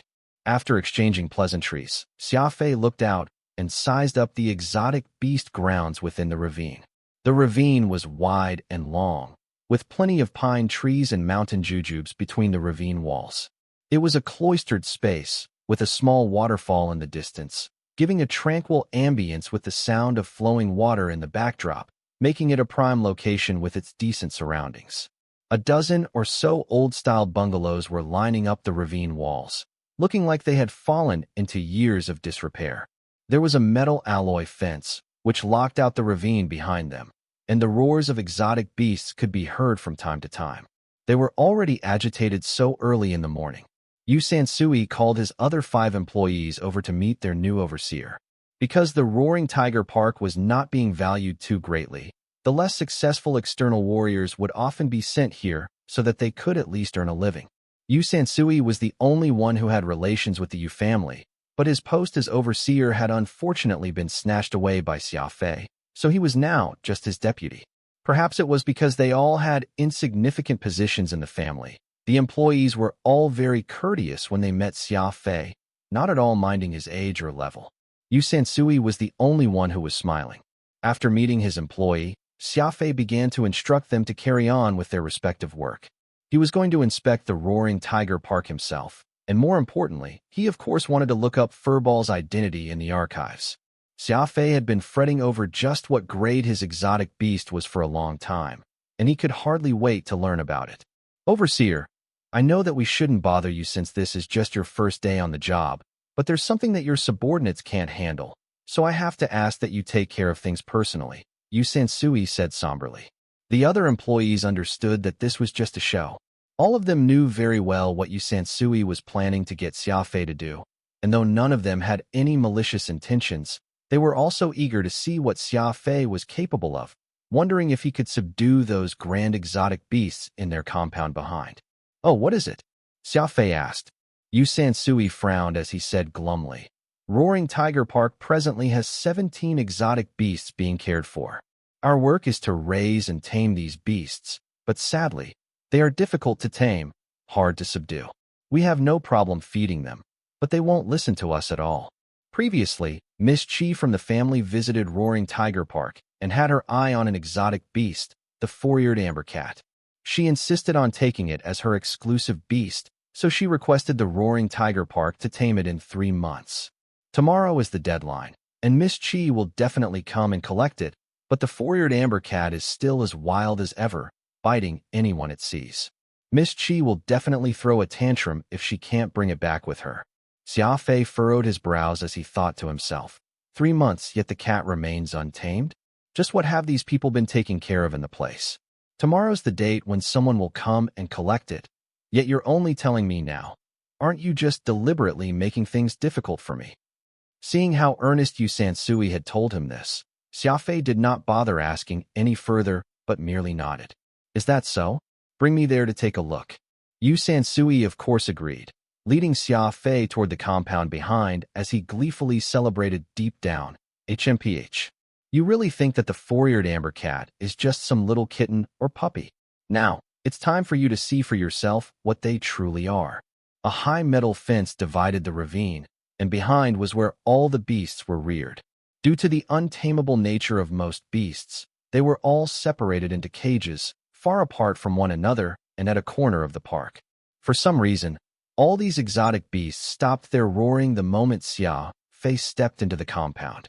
They curled up in a corner, looking absolutely horrified and unsettled, shuddering incessantly. Even some of the braver beasts appeared to be a lot more docile, their eyes vigilant.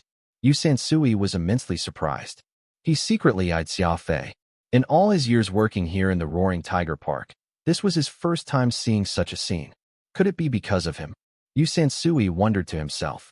There are 3 grades of exotic beasts: common, king, and god. Every exotic beast here in the Roaring Tiger Park is of the highest quality, with 2 being king beasts. The exotic beast four-eared amber cat happens to be one of them. There's also the emerald-eyed blazing tiger, which was where the park got its name. Yu Sansui gave a brief overview. Xia Fei did not really care about it. None of these exotic beasts was comparable to Furball, and even those 2 stupid birds he had met before were incomparable to it.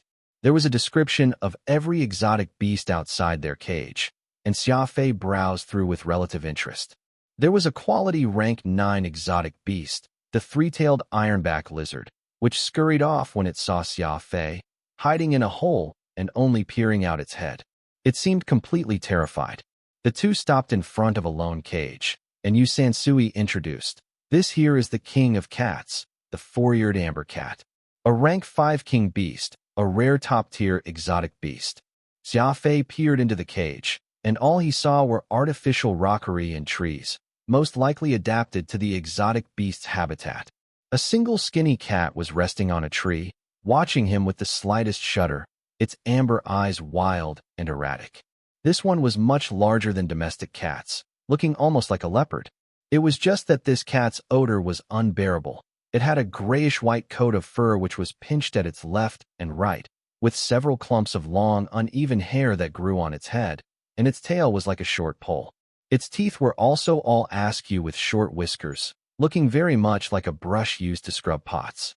Xia Fei had seen plenty of cats, but he had not seen one as ugly as this thing here. This was practically nature's uncanny workmanship, actually able to create a cat that would be so hideous-looking. Even a completely shaven house cat, which had been tossed into boiling water, would be regarded as a peerless beauty compared to this exotic beast. It was as the saying went. It isn't your fault to look like that, but you'll be at fault for going out and giving people a scare despite looking like that.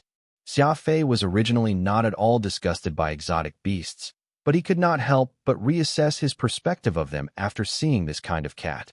This Miss Chi you spoke of is a little girl, right? Yes, she is. Are you sure that she likes this thing? Xia Fei asked skeptically. Yu Sansui did his best to remain composed as he replied. Well, to each their own, I guess. Xia Fei was helpless. He simply could not imagine a little lady wanting a cat which would make people vomit just walking beside it, or even play with such a beast. What a terrible image that would make. Birds of a feather flock together. I doubt a lady who likes such a thing is pretty, either, Xia Fei thought to himself. Open up the cage. I'll go in and get acquainted with this little cat. Xia Fei gave the order as he pinched his nose. If not for the fact that it was part of the job, Xia Fei would be unwilling to touch this ugly thing even if he were beaten to death. Yu Sansui gloated deep down. The several employees, who had been watching from afar, all sweated buckets for Xia Fei. The claws of this king of cats had taken the arms of 2 overseers before. One had his left arm bitten off, while the other his right. The violence and savagery that the cat had demonstrated was unprecedented. After gingerly opening the cage, Yu Sansui hurriedly backed off. Xia Fei had cultivated the beast spirit codex before, so there were at least 10, if not a dozen king beasts, that had died by his hands. This wildcat barely registered in his eyes, not even sparing a second thought as he walked straight toward it. Clank! Yu Sansui quickly slammed the cage shut, his expression pale. Xia Fei threw a withering glance over, wondering to himself, is there a need for such an overreaction? It's just an ugly cat. Making his way to the tree, that 4-eared amber cat got up and arched its back, its hair standing on end.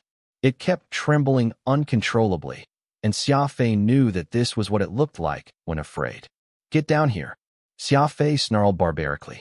Any exotic beast that had reached the king grade was capable of communicating telepathically. This cat had no idea what Xia Fei was saying, but it knew that he was calling it over. However, the immense terror that the 4-eared amber cat was feeling had overwhelmed its mind. Furball was an unparalleled existence, and his scent could send king beasts crazy. The strange cat yowled as if someone had trodden on its tail. This one cry irritated Furball, all asleep in his bosom. The nap he took after a big meal was a form of enjoyment, so he of course could not stand any other exotic beast interrupting him. Russell. Furball came out from Xia Fei's bosom, stood up on Xia Fei's shoulder, and stared daggers at that strange cat up on the tree. Furball was enraged. An ugly exotic beast dared to disturb his nap? That was completely unforgivable. Roar. He let out a low yet undeniably terror-inducing roar. It was as if a level 19 hurricane had torn through the ravine. Yu Sansui was extremely shocked. Even the 5 employees who were hiding far away all covered their ears in fright. Oh my God! Just what in the world was that? I was nearly scared to death. Even the king of tigers, the emerald-eyed blazing tiger, is no match for that. I was so petrified my heart raced at over 1,000 beats. This was the fury of the holy beast, Shatterstar. If even one who had cultivated the law of space could not resist it, what more of a wild cat? Splat! That king of cats, the 4-eared amber cat, experienced the very limit of fear. Everyone saw as its 2 eyes rolled up and dropped down from the tree. Its 4 limbs were frozen in place, those 4 ears all perked up, not moving a muscle, as if it were a statue. Shatterstar. Holy beast Shatterstar. Heavens! Xia Fei's exclusive beast is actually a legendary holy beast. At the end of the day, they were all caretakers of Roaring Tiger Park, so they all had a discerning eye when it came to exotic beasts, able to recognize Furball for the deity that he was. This was especially true for Yu Sansui, who probably wished he could just die there and then. Using a king beast to scare Xia Fei, he probably could not even succeed in his wildest dream, since the man was someone who had a holy beast as a pet. Slap slap. Before Yu Sansui could be any more surprised, an unbelievable scene unfolded before his eyes. Xia Fei had given Furball 2 tight slaps in his anger. You lousy pet. How will I complete the assignment if you scare this little cat to death?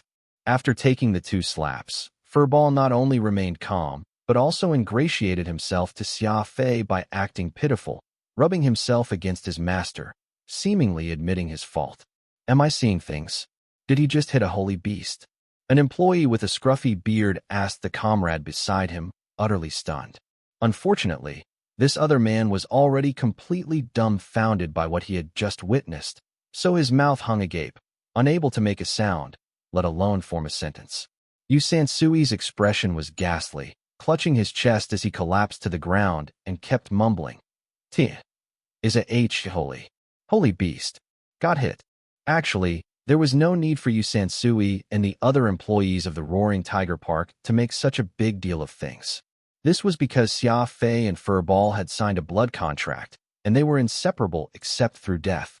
Even if Xia Fei had really beaten up Furball, the latter would not even make a lick of complaint. Normally, the higher the grade of an exotic beast, the harder it would be for them to recognize someone as master. But the moment they did so, an exotic beast would demonstrate a level of loyalty which was beyond what humans would demonstrate. So even if Xia Fei had chased Furball away, there was no way that the latter would do that, unless the beast was killed. Besides, Xia Fei had not beaten Furball heavily. Those 2 slaps were no more than 2 light pats on the head, and ever since that day when the man and Ball met, Xia Fei had never seen Furball suffer any sort of injury, and neither boiling lava nor icy waters could stop the beast. Xia Fei would really have a hard time teaching Furball a lesson even if he wanted to. Perhaps even heavily beating Furball up for 3 days and nights with his most powerful combat techniques would only just harm a few strands of his fur. Xia Fei was merely disciplining his exclusive beast whenever Furball was disobedient, and Xia Fei did not see anything wrong to this. However, Yu Sansui did not see it like that, and this was all because Furball was not a king beast or a god beast. He was actually the legendary holy beast. The common people would usually fall on their knees and worship this creature. Who would actually dare to even raise a hand on one to discipline them? Xia Fei frowned as his keen ears picked up the mutterings of Yu Sansui. Holy beast? Didn't you just say that there are only 3 grades to exotic beasts? I didn't hear you include a holy beast earlier. Xia Fei approached the man and asked through the cage bars. Yu Sansui pulled out a bottle from his bosom and took out a yellow pill to hold under his tongue. Soon, he regained his composure. Holy beasts are incomparable and are considered to be unique existences in the universe, which is why they are not part of the grades. Their existence in itself surpasses that of grading, Yu Sansui said with a slightly trembling lower lip. It was unknown if that roar from Furball or seeing Xia Fei give Furball a beating was what had caused his face to become terribly pale, as if he had seen a ghost, and even his voice was hoarse at the moment. Xia Fei felt very curious. He was just about to ask more details regarding Furball when that king of cats, the 4-eared amber cat, got up. It turned out that the low growl Furball had given it did not kill this beast, but had just momentarily knocked it out. With its 4 limbs on the ground, the 4-eared amber cat lowered its head low and looked completely cowed. Its mess of fur was also drooping, as if it were fighting with itself just to remain conscious. Furball appeared to be very proud after seeing how the 4-eared amber cat looked. It sat on Xia Fei's shoulder and glanced at him before continuing its licking of Xia Fei's neck, acting very friendly. Xia Fei was afraid that Furball would scare that ugly cat even further, so it took him into his bosom once more before walking right up to the 4-eared amber cat as he began to give it all sorts of orders. As the beast could establish telepathic communication, the strange cat quickly understood what Xia Fei meant, heading to the west when Xia Fei instructed it to, standing when told to, not daring to sit. When told to sit, it would not dare to lie down, all the while looking as amiable as a housebred cat. Yu Sansui gulped audibly, extremely astonished by this display. The 4-eared amber cat was the apex king of cats, and it had an extremely short temper. Before this, no one dared to even get near the beast, not to mention attempt to tame it. But this king of cats did not even dare to act ostentatiously in front of Xia Fei, trembling as if it were walking on thin ice. Even if Xia Fei told it to die, the cat would most likely do so without any resistance. Xia Fei's eyes suddenly became extremely sharp as the beast's spirit codex transmitted information that no exotic beast could resist through his eyes. Someone will be coming to bring you away tomorrow, and you must listen to her from here on out. You're not allowed to resist or cause any trouble. If you fail to listen to her orders, I'll personally come and kill you," Xia Fei said icily. The strange cat nodded its head repeatedly, seemingly understanding what Xia Fei had just said. "You must listen to anyone as long as they are human, and you're not allowed to injure anyone as you like," Xia Fei added. The cat nodded once again. With the irresistible aura of the holy beast and Xia Fei's beast spirit codex assaulting the cat's heart directly, this apex king of cats was completely subdued and tamed. "Open the cage," Xia Fei commanded. Yu Sansui gingerly unlocked the door, and Xia Fei kicked it open. The four-eared amber cat was let out with a lowered head, obediently following behind Xia Fei's footsteps all meekly. The cages on both sides of the path were dead quiet. Xia Fei shook his head as he walked, realizing that more than one of the exotic beasts here had died from Furball's roar out of fear, all different and all terrible. Sighing, Xia Fei ordered, "Take note and see which ones are dead and report back to me after." Yu Sansui hurriedly waved for the other employees to go take care of things. Xia Fei let out the other king beast, the emerald-eyed blazing tiger, leading it out to the front yard for training. It barely took him any effort, and this king of the tiger species was also subdued at Xia Fei's feet. There were a few stone benches around, so Xia Fei sat down on one and smoked a cigarette as the tiger and the cat lay sprawled by his side, their heads lowered. In no time, Yu Sansui came out from the back compound. "Overseer, aside from these two king beasts, the rest of the exotic beasts have all been killed." Yu Sansui shook his head and reported. To his side, Phantom was clutching his stomach and laughing uncontrollably. "They originally have 17 exotic beasts all alive and well, and you killed more than half of them in just your first day on the job. People will think that you have some sort of vendetta against exotic beasts now." Xia Fei pouted, speechless. The Roaring Tiger Park was already on a decline, and this one incident was pretty much a blizzard on top of heavy snow. It seemed that the park would really be closing down its doors very soon. Beasts that died could not be revived, so Xia Fei instructed everyone to give them all a proper burial and also told Yu Sansui to bring him to the archives so that he could research more about Furball.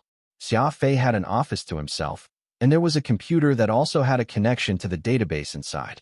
Yu Sansui told Xia Fei how to use it and left the room after. Xia Fei turned on the screen and read on the information pertaining to holy beasts while also throwing Furball on the table.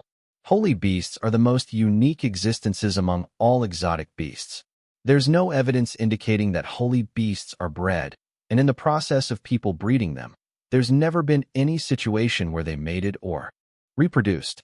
They appear from out of nowhere in the universe, without any particular rule to speak of. As such, it is possible for holy beasts to be born from any time and place. Holy beasts lead solitary lives, never forming into herds or pack with other exotic beasts.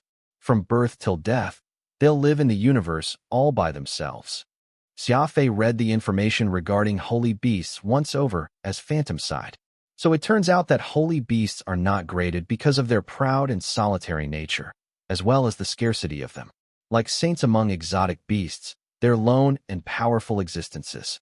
Xia Fei glanced at Furball. The description had praised holy beasts to high heavens as if they were some godly existences which were beyond mortal comprehension. Yet in reality, Furball was an indolent and greedy creature, far different from the independent and proud holy beasts living among the stars. Xia Fei then proceeded to search up on the Shatterstar beast, and the screen depicted a small white ball, not any larger than the current Furball. However, the eyes of this ball was extremely vicious, with emptiness in the depths of its pupils which resembled dark holes. By comparison, Furball was a lot cuter than what was shown, obedient at times and crafty during others, its gaze far more human. Cruel, bloodthirsty, violent, proud, and destructive. Xia Fei recited these traits which described the Shatterstar beast before exchanging looks with Phantom, feeling somewhat nonplussed. The information about Furball had claimed the beast as some demonic lord which brought ruins and damnation wherever he went, killing people without leaving any trace, well-versed in energy attacks. It was said that a Shatterstar beast needed only spit out a beam of light from his mouth to shatter a star, hence the name. Not alike. Totally not alike. Phantom shook his head and said, "Look at this Shatterstar beast they are talking about here. It's practically a weapon that can destroy everything in its path, far crueler than Furball." Xia Fei was skeptical as well. There was not much information, and what was recorded had Furball described to be some outlandish monster, sounding far from being an exotic beast and more like a demonic beast. Perhaps it's because you raised Furball yourself, and with how you forged a contract with him while he's still very young, his personality is closer to yours, becoming someone different from his ancestors, Phantom analyzed. Xia Fei answered, "You forget that there were several instances when Furball demonstrated unparalleled rage, injuring others without showing any sympathy once angered. Perhaps its nature has merely been suppressed. Who knows?"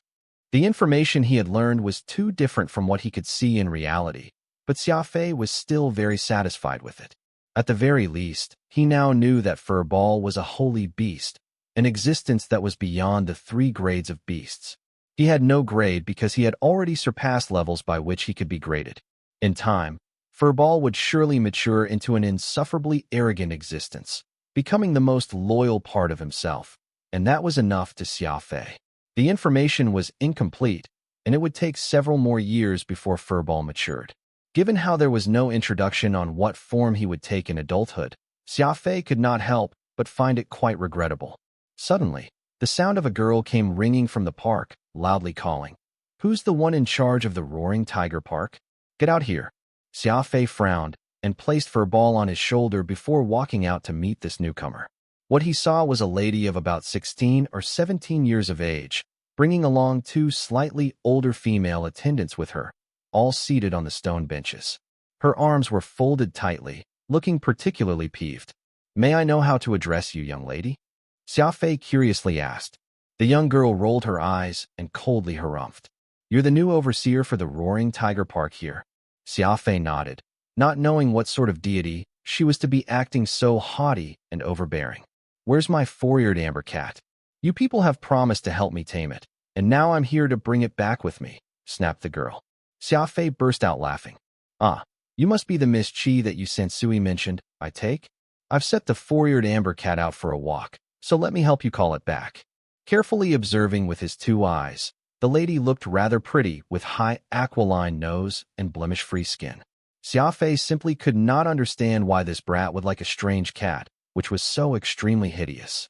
Miss Chi, however, looked to be more surprised than Xia Fei. "What did you say? Did you really manage to tame the 4-eared amber cat?" Xia Fei nodded. Tap. The lady leaped and hid behind her 2 female attendants like a startled rabbit, an uncertain expression on her face as she muttered, "Democrat Minnesota, that you Sansui.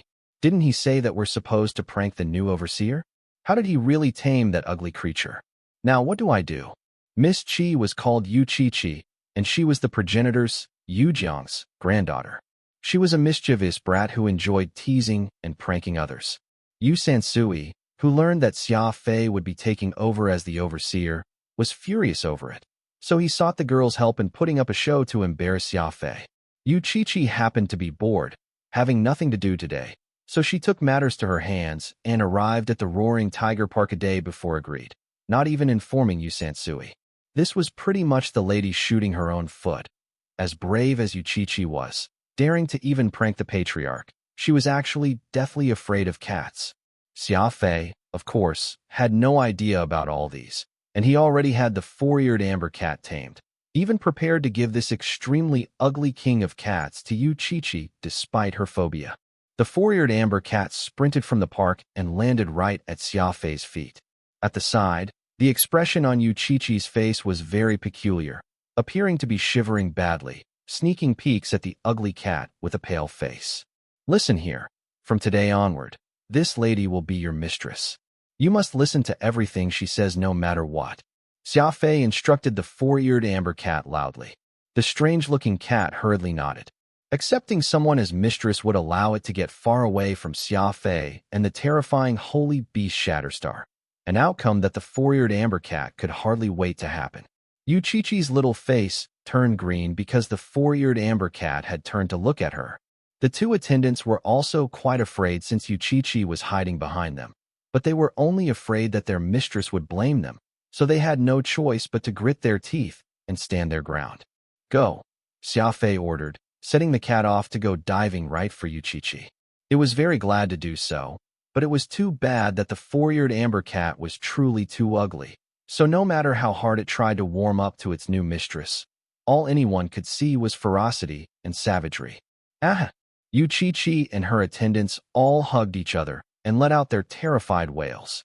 The four-eared amber cat felt that something was off, so it tried to lick her ankle. Given how sunny the weather was, Yuqiqi had opted to wear a short dress, which exposed her calves. This lick was super effective, though not in the way the cat had expected. Yuqiqi's wailing increased in intensity as tears began falling freely. Her two attendants were not faring any better, so the three girls all just hugged one another, crying such that any onlooker could not help but feel their hair stand. Xia Fei was perplexed, wondering to himself, "You're the one who wants this hideous-looking cat, so why are you crying now?" Yu Sansui came dashing out to the back, barely catching his breath. The man had of course heard the cries that Yuqiqi was letting out, which was when he suddenly recalled the show he had arranged would soon be exposed. Thus, he quickly hurried over. "Overseer, quick, call the four-eared amber cat back," called Yu Sansui anxiously. He really wanted to demonstrate his manliness and help save Miss Chi, but his fear of the four-eared amber cat unfortunately made his heart tremble, and he did not dare even to get near it at all. Why? Xia Fei could vaguely sense the strangeness of the situation, so he arched his eyebrow and asked quizzically, "Miss Chi likes the four-eared amber cat, so why is she crying now?" And no. Yu Sansui experienced becoming tongue-tied in his anxiety to speak, and before he could even properly formulate a sentence, Xia Fei loudly called, "I get it. Four-eared amber cat, you need to be more affectionate with your mistress." "Huh." The four-eared amber cat received its orders and went leaping, landing easily on Yuqiqi's shoulder, licking Miss Chi's head of hair. This was akin to stabbing the hornet's nest, as Yuqiqi suddenly let out a sound similar to the cry of a dolphin. Despite the lady looking very petite and proper, she had a very high-pitched voice, which made it such that people 10 miles away could all hear her screams. Slap, slap, slap. Yu Sansui sent a series of slaps to himself, blurting out incoherently as he admitted his mistake. Xia Fei saw that his chance was upon him, so he called the four-eared amber cat back and had it lay waiting by the corner of the wall. "Miss Chi, just what is going on here? You'd better explain yourself." Yuqiqi was carried over to sit on a stone bench as her two attendants, and Yu Sansui attended to her. It took some time before she calmed herself down. Yuqiqi used a handkerchief to wipe her tears away as she told Xia Fei of how Yu Sansui had sought her out and came up with a plan to embarrass Xia Fei. Yu Sansui sweated bullets as he heard her account. Yuqiqi was a stubborn and willful young lady of the family, so after having had her ego beaten, she pushed all the blame onto Yu Sansui's lap, but Yu Sansui still had no way of refuting this accusation. Everyone knew Miss Chi's nickname as the Demoness, and offending her meant that they would most likely suffer a fate worse than death. Hearing Yuqiqi giving her tearful account, Xia Fei more or less knew about the whole situation. Sighing, he said emotionlessly, "Miss Chi, if that's the case, you should head back. Do less pranks in the future." His tone was quite cold. The apple of Patriarch Yujiang's eye, Yuqiqi would of course not learn her lesson as she harbored a dislike for Xia Fei deep down. Leaving with her two attendants in tow, Yuqiqi had a sullen expression, her two hands placed on her hips as she said, "Good one, Xia Fei. Now, see if I'm going to complain about you to the Patriarch. You dared to bully this lady. Then I'll let you have an unbearable time here." Xia Fei smiled and pointed at Yuqiqi. "Four-eared amber cat, I want you now to send Miss Chi back home. Don't make any mistakes." Whoosh! The four-eared amber cat was very fearful of Xia Fei, such that there was not a single order from the man that it would dare to disobey, so it went chasing after Yuqiqi. Yuqiqi and her two attendants ran off as quickly as they could, no longer sparing the time to spout ruthless words. As the saying went, everything has its vanquisher. Everyone would all fawn and dote on Yuqiqi as she grew older, yet today she happened to have met Xia Fei, someone who simply would not relent out of sympathy or pity for anyone. As such, she ended up suffering heavily from this encounter and in disgrace. Yu Sansui was shocked. Never had he expected Xia Fei not to give Yuqiqi any face. She was the progenitor's granddaughter who dared to bully even the patriarch himself. Did he not know death? Exotic beasts were loyal, and the four-eared amber cat really escorted Yu Chi-Chi back to the Yu family capital before returning to the Roaring Tiger Park. Yu Chi-Chi was no longer as proud as before, having lost an exquisite leather shoe, as well as a pair of North Pearl earrings, while she fled. Her silky hair was disheveled, and her short dress was torn up a lot from the tree branches, revealing parts of her thigh, looking absolutely in a mess. Her two attendants did not fare any better, and even their energy bikes had been left behind, running all the way back to the city with what skills they had from cultivating the law of space. Yu Chi-Chi got more and more furious the more she thought about it. She had cried in front of Xia Fei. How precious were these tears of Miss Chi. However, Xia Fei did not forgive her, and even told the four-eared amber cat to escort her back, which was very evidently his way of pranking her back. Yu Chi-Chi very quickly came to the conclusion that Xia Fei was a devious, cunning, and hateful cad who did not know how to show concern for the fairer sex. Livid, Yu Chi-Chi stuck to the side paths and avoided the main road as she led her two attendants back home, afraid of letting anyone see her abject state. Taking a turn into an alley, she happened to have bumped into a young man who was just in his 20s. He immediately stopped and asked with concern, "49th sister, what happened to you?" Yu Chi-Chi was the 49th, and her name Chi-Chi also meant to point out how 7 and 7 made 49. The young man speaking was called Yu Taizhou. Though they all shared the surname Yu, there was still a difference in terms of kinship. Yu Chi-Chi was the progenitor's granddaughter, while Yu Taizhou was just another family member. Their status differed greatly. Yu Chi-Chi was considered a top-tier beauty in the family with plenty of suitors, and Yu Taizhou could be considered to be one of them. However, Yu Chi-Chi had always had an unruly personality as she was the apple of the patriarch's eye, so most of her suitors only dared to look but not get near her. Today, Yu Chi-Chi looked completely haggard, and Yu Taizhou saw it as his chance. If he were to show that he was capable in front of Yu Chi-Chi, his future prospects might just improve tremendously. Yu Chi-Chi rolled her eyes at Yu Taizhou and spat. "None of your business." Scram. Yu Taizhou did not relent and continued smiling as he asked, "49th sister, tell Big Brother just what's wrong. Big Brother here will help you seek justice." Yu Chi-Chi hated men who wanted to play heroes in shining armor, saving pretty damsels in distress. Just as she was about to explode at him, a plan came to her. "Big Brother Taizhou." Yu Chi-Chi acted all pitiful with her red eyes, her voice turning so soft that Yu Taizhou's heart nearly melted. "What's the matter?" "Someone bullied me." Yu Chi-Chi had very good acting skills, sniffling as if she were on the verge of tears. "Who? Just who would be so bold to do that?" "Big Brother shall help you teach them a lesson," Yu Taizhou angrily yelled. Yu Chi-Chi softly answered, "Xia Fei, the new overseer at the Roaring Tiger Park, actually set an exotic beast to bite me."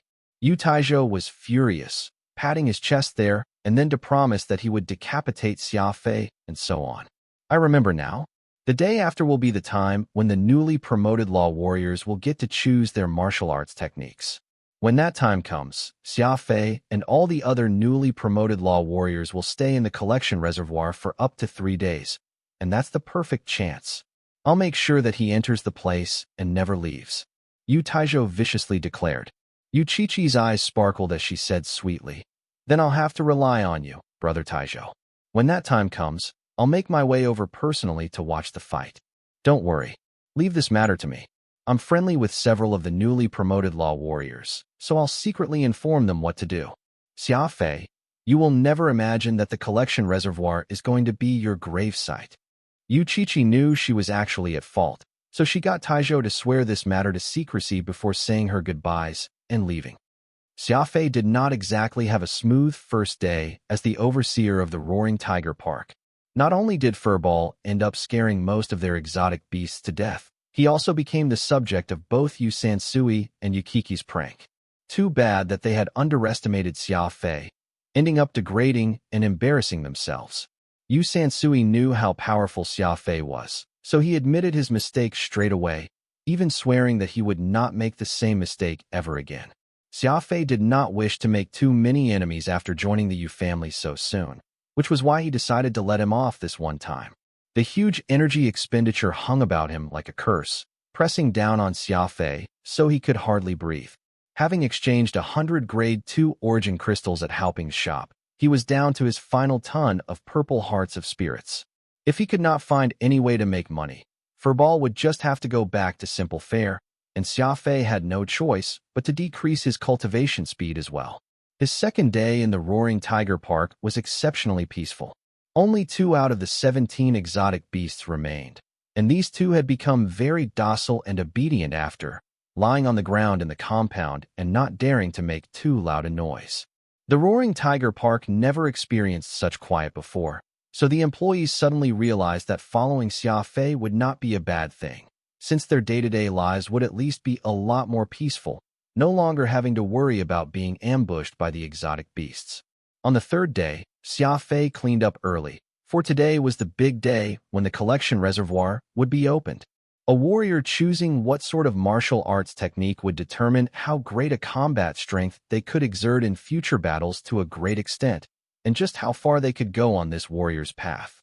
Xia Fei was filled with expectations, looking forward to acquiring a quality martial arts technique in these 3 days and adding it to his arsenal. About 200 or so people were gathered in that dirt field, and a good majority of them were newly minted law warriors like himself, as well as some who had chosen to pick their martial arts technique again because they were dissatisfied with their choices before. Of course, it was not easy to get another chance to pick their martial arts technique from the collection reservoir again, unless they were directly related to progenitors of the Yu family or they had performed exceptionally well in the city. Xia Fei found a quiet corner to stand, silently waiting for the reservoir to open. Not too far away, furious pairs of glaring eyes had caught his attention. Xia Fei, do you feel the unfriendly looks coming from the eyes of those men there? Phantom asked with knitted eyebrows. Xia Fei, do you feel the unfriendly looks coming from the eyes of those men there? Phantom asked with knitted eyebrows. Xia Fei nodded, but he was somewhat nonplussed by this. All those faces there were unfamiliar to him, so why would they have such strong killing intent toward him from out of nowhere? 7 or 8 men had gathered under a big tree, whispering to one another in low voices as they threw furtive glances in Xia Fei's direction. They looked to be about the same age as Xia Fei, most likely their second time heading into the reservoir to pick martial arts techniques, which meant that they were at least level 2 law warriors or higher. Xia Fei frowned. The reservoir was a completely sealed space, so he would be in quite the pickle if he found himself surrounded by several high-level law warriors. Even if he could survive the attack, it would still affect his picking of a martial arts technique. Soon, the head instructor, Yu Lushuan, arrived at the scene, sweeping his gaze across the crowd gathered. A light flick of his finger, and a circle promptly appeared on the ground. In 15 minutes' time, the collection reservoir shall open, and since there are plenty of you who will be entering the place for the first time, I'll repeat the rules for the benefit of everyone here. Whoosh! A red glowing orb suddenly appeared in Yu Lushuan's palm. Pointing at it with one finger, he began. Upon entering the reservoir, you will notice many such glowing orbs. Each one of them will have a martial arts technique stored within. Pa! The glowing orb suddenly cracked like an egg, revealing a black metal device inside. This will be the form in which a martial arts technique is recorded in, and you can read what's within as long as you extend your consciousness to it. Clink! Yu Lushuan then flipped his palm over, and 4 different glowing orbs appeared from out of nowhere. They were red, purple, white, and yellow respectively. Red is rank 1, purple is rank 2, white is rank 3, and yellow, well, that's rank 4. The system in the collection reservoir is automated recognition, so unless the system deems you as someone who has the qualifications to learn better martial arts techniques, the white and yellow orbs won't appear. Of course, the system releasing these better martial arts techniques is one thing. Whether you can acquire them is another. It will all depend on your cultivation. The only rule in the reservoir is that there are no rules. Whether you snatch or steal them, as long as you're able to obtain a martial arts technique you desire, then that is considered as you having succeeded. People may die or get injured along the way, and as a warrior, you must all understand that this is the law realm. Danger abounds, and a warrior had better get used to the smell of blood. After a simple overview of the rules, Yu Lushuan called the over 200 warriors into the circle he had drawn. I'll be placing all of you into a spatial door which will transfer you inside, and upon entry, there's no way for anyone to leave in the next 72 hours. All the best. Swoosh. With that said, the warriors around Xia Fei began magically disappearing one by one. There was suddenly nothing beneath his feet, and in the blink of an eye, Xia Fei found himself transported to the collection reservoir. Above him was a sea of stars, and the black dirt under his feet was dry and hardened, with strange rocks and mountains all around him. Xia Fei found it very strange. The place was called the collection reservoir, yet why was there not even a drop of water? No one was around him, and he figured that it must be because everyone had been separated, split up in different parts of the place, after traveling through the spatial door. Xia Fei smiled. He was not afraid of one-on-one combat. He would have had quite the headache if a crowd of warriors ganged up on him. After all, Xia Fei had made no friends here in the Yu family and had been on his own all the time. The only thing he could depend on was his own hard work. Xia Fei made his way up a mountain and looked into the distant horizon. Suddenly, a sea of red glowing orbs came falling from the sky like torrential rain. In no time, the land was drowning in these red orbs. Xia Fei suddenly realized that the reservoir was not referring to a body of water, but rather these energy orbs, which held records of martial arts techniques. It was an ocean of orbs. Sliding down the mountain, Xia Fei picked up a single red orb from the ground and activated the law of space with his left to shatter the orb in his palm. The law force he exerted easily shattered the orb, revealing the black device inside. Rank 1 Spatial Martial Arts Technique, Cross-Cut. Xia Fei sent his consciousness within and read out the name of the recorded technique. Cross-cut. Sounds tyrannical, Phantom excitedly commented.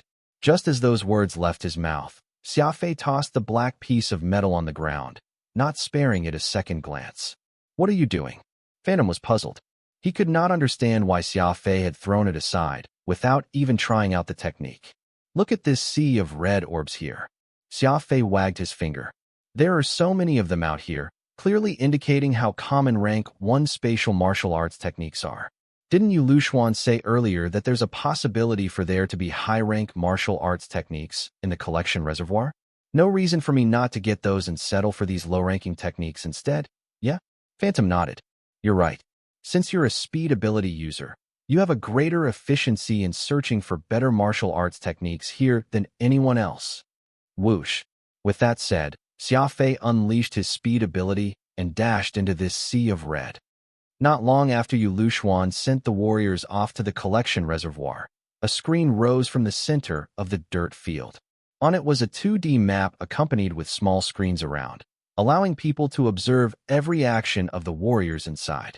Yu Lushuan and the other instructors plus some warriors, who had not entered the reservoir, were glued to the 4 rows of words on the screen.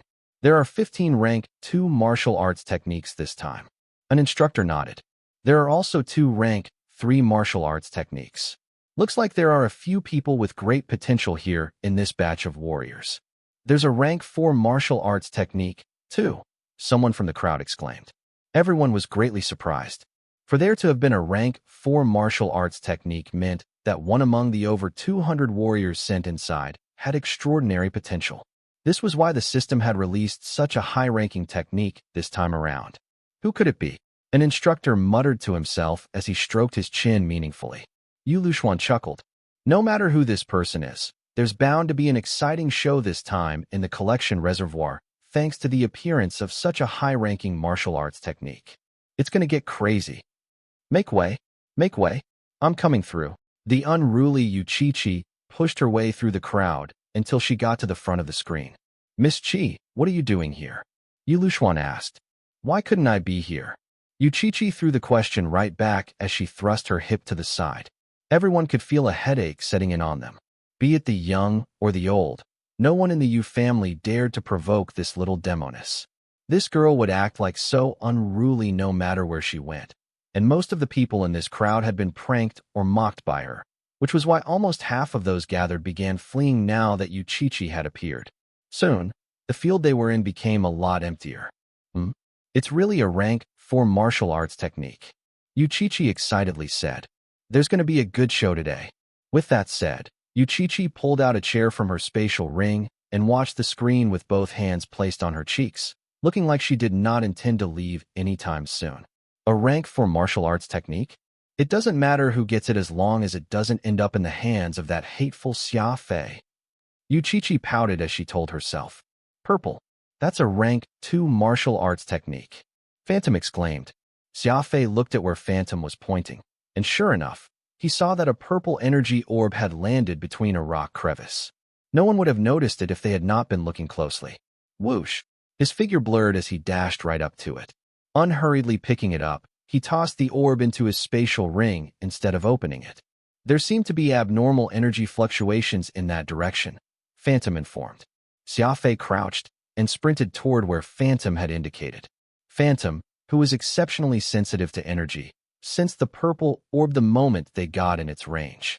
In this race against other fellow warriors, Xia Fei used his speed and Phantom's unique ability to get a head start over others and already collected 6 purple energy orbs in the span of just half an hour.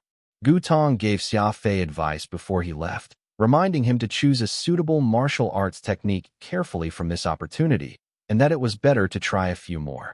Xia Fei had kept this to heart, which was why he had not been in a hurry to cultivate anything, but instead done all he could to obtain better martial arts techniques during the confusing start they were all given. There were small caves by the base of a mountain, their openings manipulatable, such that they could be opened or closed as required, so no one could enter once they were sealed. Warriors who had gotten their techniques could hide in one of these caves and wait until the 70-hour hours passed. People who were being hunted could also use it as refuge. It was Xia Fei's plan to collect as many martial arts techniques as possible and slowly search for the best fit for himself inside. Xia Fei had collected 7 rank 2 martial arts techniques out of the 18 higher rank martial arts techniques, which had appeared in the collection reservoir. The more Xia Fei retrieved, the fewer for everyone else there would be. In fact, Xia Fei had practically taken around half in just 30 minutes. There's another unusual energy fluctuation some 80 miles ahead. It's different from all the other purple energy orbs we've collected so far. It might very well be a rank 3 or even rank 4 martial arts technique, said Phantom in a deep voice. Xia Fei abruptly reacted and increased his speed in the direction Phantom had pointed. At the same time that he heard the cries of killing from afar, he spotted a white orb atop a large boulder. More than 20 warriors were fighting around the boulder, seemingly after that precious rank 3 martial arts technique. Kaboom! A warrior got sent flying by a powerful blast of law force, sailing right past Xia Fei's head before crumpling heavily onto the ground. The man let out a rather miserable wail, looking like he had been injured greatly. Xia Fei then realized that the over 20 members present were actually split into 2, each side having a dozen or so people. It was an actual battle, and a very chaotic one at that. Xia Fei did not even spare another thought, for opportunities were fleeting. While both sides were busy fighting, Xia Fei joined in the fray from the sidelines, his figure bursting forth like a bolt of lightning. He headed right for that white energy orb. Someone's here. Someone discovered Xia Fei's presence the moment he joined the fight, yet he did not slow down. With a leap, Xia Fei cleared the several meters high boulder and reached out to grab that rank 3 martial arts technique.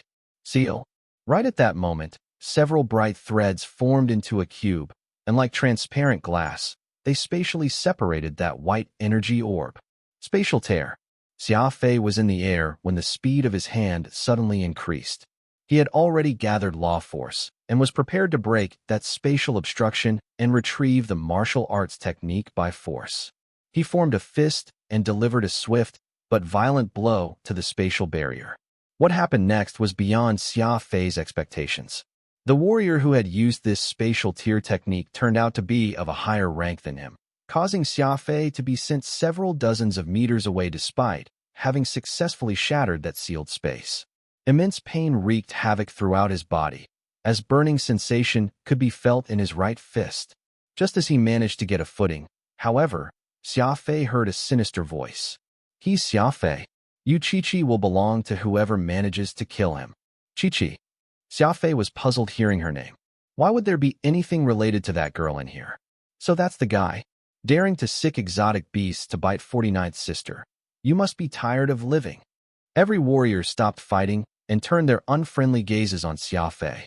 Among them was a young man with a trimmed beard who said, "Chi-Chi said that she'll marry whoever kills Xia Fei. What are you waiting for, brothers?" Fanaticism, agitation, martial arts techniques could be obtained again, but there was just one Chi-Chi.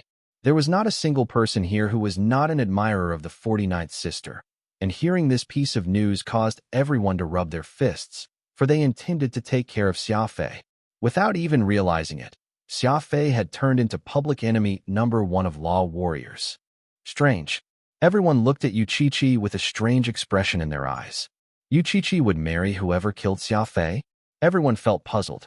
They could not understand why would Chi-Chi harbor enmity towards someone as insignificant as Xia Fei. Was their 49th sister in a rush to get married? In any case, what all of them understood was that Xia Fei was in for a tough time now.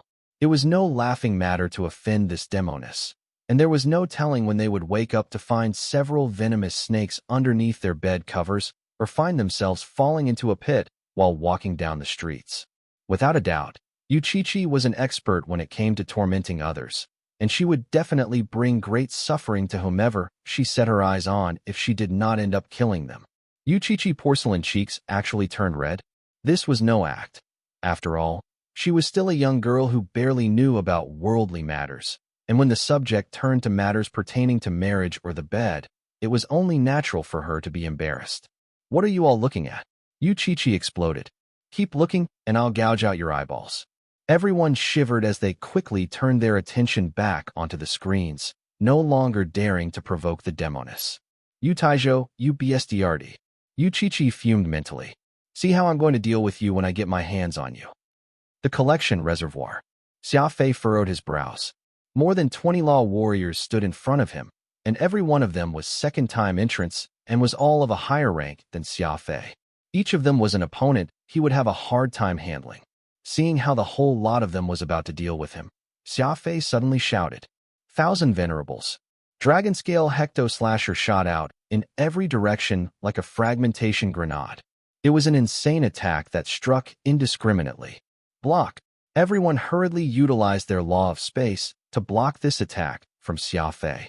It was just that none of them had thought that this would merely be a feint from him, and that his real goal was still to buy time and retrieve that rank 3 martial arts technique. Pushing himself hard off the ground, Xia Fei appeared to be fleeing, but ended up running in an arc which let him accelerate. It was a method that he was an expert in. The speed ability could not reach its top speed in a short time. So just as Xia Fei circled one round, his speed broke 30,000 meters per second. It was a really fast movement speed. Whoosh! His body became like a released cannonball. Achieving his curved acceleration at max speed, Xia Fei suddenly went hurtling out in a straight path. The wild attack from 1,000 venerables was still going on as Xia Fei pretended to retreat to greatly increase the likelihood of his enemies underestimating him. So practically nobody could react in time when Xia Fei went straight for that white energy orb. Instead, clutching onto that rank 3 martial arts technique, Xia Fei immediately retreated. Shatter. Rip. All sorts of attacks were directed at his back. The fact that killing Xia Fei would be enough to win Chi-Chi's affection was tempting enough, but now that Xia Fei had managed to acquire the rank 3 martial arts technique, these warriors were all the more enraged. Each of them sent out their killer moves to deal with Xia Fei. A spatial barrier blocked Xia Fei's path of retreat, and he accidentally ran into it. When his head made direct contact, it left him dizzy and seeing stars. Damn it! Xia Fei rubbed his face as blood flowed down his nose. Kaboom! The moment he was stopped in his tracks, another wave of attacks came right after him. Xia Fei could ignore the attacks from 1 or 2 law warriors, but facing over 20 warriors who had higher levels than him would be a grueling ordeal. Crafty approach. Xia Fei did not dare to run wildly anymore after running into that spatial blockade. Using his crafty approach to continue and make his escape at a lower speed, he kept dodging incoming attacks as he stuck to the route he had previously established. These law warriors obviously would not give up, and news of whoever managed to kill Xia Fei would acquire Chi-Chi's hands quickly spread, so much so that there were at least 50 warriors hot on his heels after several minutes. Whoosh whoosh whoosh. Techniques, which Xia Fei had seen and had not seen before, were all coming after him, and he knew that there was no way that he could defeat so many enemies at once. So he had no choice but to retreat. A spatial tear struck Xia Fei on his left arm, causing a big chunk of it to turn purple. Xia Fei gritted his teeth and continued his escape. This was a completely unfair fight, and Xia Fei was left haggard from everything. Blood was oozing from both his nose and mouth. Zoom. Xia Fei finally made it to one of the caves and dove right in, activating the switch inside. Zing. A spatial barrier was erected at the entrance, separating Xia Fei from the outside as he stood there with 2 hands on his thighs, breathing laboriously. That was close. You almost got surrounded by that whole pack of law warriors, Phantom said, his heart still trembling. The combat strength that law warriors possessed was great, and with some of those having greater cultivation than Xia Fei, it was really hard to deal with. Xia Fei ended up taking quite the beating from them, and had only narrowly escaped decapitation under the protection of crafty approach and his speed ability. Xia Fei gritted his teeth. It was better to offend an upright noble than an unscrupulous scoundrel. He had never imagined that Yuchichi would do such a thing, turning him into an enemy of the people, causing him to be hunted by dozens of men. Get out here. Stop hiding in there if you've got the guts. A whole gang of law warriors had gathered outside the cave, yelling at him. Some even directly assaulted the cave entrance. Unfortunately, they did not have the strength to break that spatial barrier, so all they could do was stare at him from outside. Wiping the blood off the corner of his mouth, Xia Fei revealed a playfully goading smile. 1, 2, 3. Xia Fei slowly placed 7 rank 2 martial arts techniques and 1 rank 3 martial arts technique on the ground. He then sat down and shattered the orbs to begin checking the contents within. Outside, the law warriors all glared at him hatefully. There were only 18 high-rank martial arts techniques, and Xia Fei had already taken 8 for himself. They were all fuming mad. Xia Fei whistled a simple tune as he studied each of the martial arts techniques.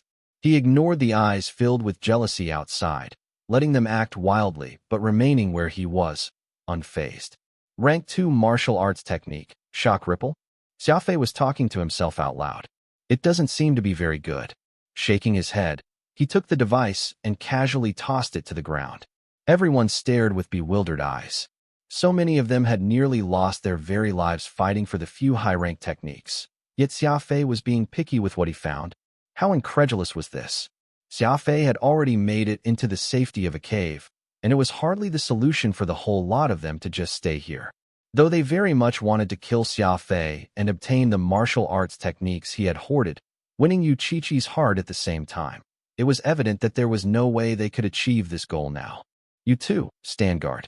If the rascal Xia Fei dares to take a step out, report to me immediately, barked that law warrior with a trimmed beard. The 2 men who were asked to keep guard were of course extremely dissatisfied. Then what do we do about our martial arts techniques? Relax. Your brothers here will help you find something suitable. At most, we'll just go beg the family elders and give you 2 another shot. Besides, Xia Fei has quite a few high-rank martial arts techniques. You guys can get first picks if we manage to seize them. The 2 law warriors hesitantly agreed to stay behind and keep Xia Fei under surveillance after being dangled with numerous temptations. They were considered to be of lower cultivation compared to the others present. So even if they really left to compete for high-rank martial arts techniques, there was no guarantee that they would secure one for themselves. That was why staying to wait for Xia Fei was not exactly a hopeless endeavor. The rest left, while the 2 men who were told to stay quietly hid themselves. Xia Fei spat on the ground bitterly. To think that they'd gang up on me. See if I don't beat you all into pulp after I get out. There's no rush to take your revenge on these people. Actually, none of them are your match one-on-one. Too bad that there are simply too many of them. Honestly, 2 hands will have difficulty taking on 4 enemies. Just endure it for now, Phantom said. Xia Fei had 7 rank 2 martial arts techniques and 1 rank 3 martial arts technique in hand. The rules say that he could only choose one, and the rest needed to be left intact. Best to learn the rank 3 martial arts technique. It is, after all, 1 grade higher than the rest, Phantom said. Xia Fei nodded, agreeing with Phantom's assessment. Rank 3 Spatial Technique, Chain Blockade. A derivative technique from the spatial tier, able to use law force to shatter space. able to be used in attack or defense, suitable for large-scale attacks. Xia Fei softly recited the description of the martial arts technique. Sounds pretty good, carry on. Phantom urged. The martial arts technique has 7 stages, able to create a spatial tear that moves around in every direction. Complete mastery of the martial arts technique will allow the user to form 7 spatial tears simultaneously, a devastating attack to the enemy. Sighing lightly, Phantom said, "The Yu family sure lives up to their name as the experts of spatial tear, having such an amazing technique. Chain blockade. Cultivating it will let the user create a spatial tear, moving at such high speed, making it impossible for anyone to even think of crossing the tear." Xia Fei also thought that the skill was very decent, and it even held an aura of high-handedness, able to push forth a spatial tear, usable when attacking and defending. A physical body had to inhabit space, and when caught in such a martial arts technique, the slightest mistake could very well cause the body to tear. Chain blockade. This was akin to the unleashing of a natural barrier that no one would have any way of traversing, allowing one man to hold 10,000 enemies at bay. "All right, this shall be the one," Xia Fei said decisively. Time passed quickly, and 2 days went by in the blink of an eye. The massacre in the collection reservoir had not stopped, and everyone was putting their lives at risk, all for the sake of obtaining high-rank martial arts techniques. With Xia Fei having taken 8, the over 200 others engaged in brutal fights for the remaining techniques. Xia Fei had more than 20 empty origin crystals beside him. He had spent over a dozen precious crystals each day in order to cultivate chain blockade. "Amazing. You've reached stage 2. Xia Fei, you've successfully reached the 2nd stage of your spatial technique. That's, on average, 1 level a day. You're basically flying through the stages, promoting so quickly like that." Phantom was excited. Xia Fei opened his eyes and used his left hand to rub his somewhat stiff neck. Though Xia Fei had been promoted rapidly, the price had been great. Each of the empty origin crystals beside him was money. The longer Xia Fei spent his time here in the law realm, the more he knew just how precious origin crystals were. To a warrior, there was nothing comparable to them. If not for the fact that he had a stock of them in his spatial ring, Xia Fei would definitely be unable to promote up to stage 2 over the course of 2 days. Xia Fei pushed his palm flat out. Boom! 2 jagged spatial tears formed in front of him, one on top of the other. Kaboom! 2 gashes instantly appeared on the thick mountain wall, no less than 10 meters in length. It was carved deep into the rocks. "The combat strength isn't bad." Phantom nodded. Xia Fei shook his head, looking very dissatisfied with the combat strength of the chain blockade. He pushed a single palm out again, and this time, Xia Fei added a shred of the disruptive power from the law of primal chaos. With an inadvertent change in his wrist, the chaotic energy easily weaved into the law force he unleashed. Kaboom! It was merely just a small bit of power from the law of primal chaos, yet the effect of the attack saw a substantive change. The spatial tears were now like churning tornadoes, grinding the rock upon contact. Moreover, they continued their way forward. The cave shook as if he were experiencing an earthquake. That's overpowered. Their attack power has increased by at least 3 folds. Phantom exclaimed after seeing the 6-meter-deep fissure in the mountain wall.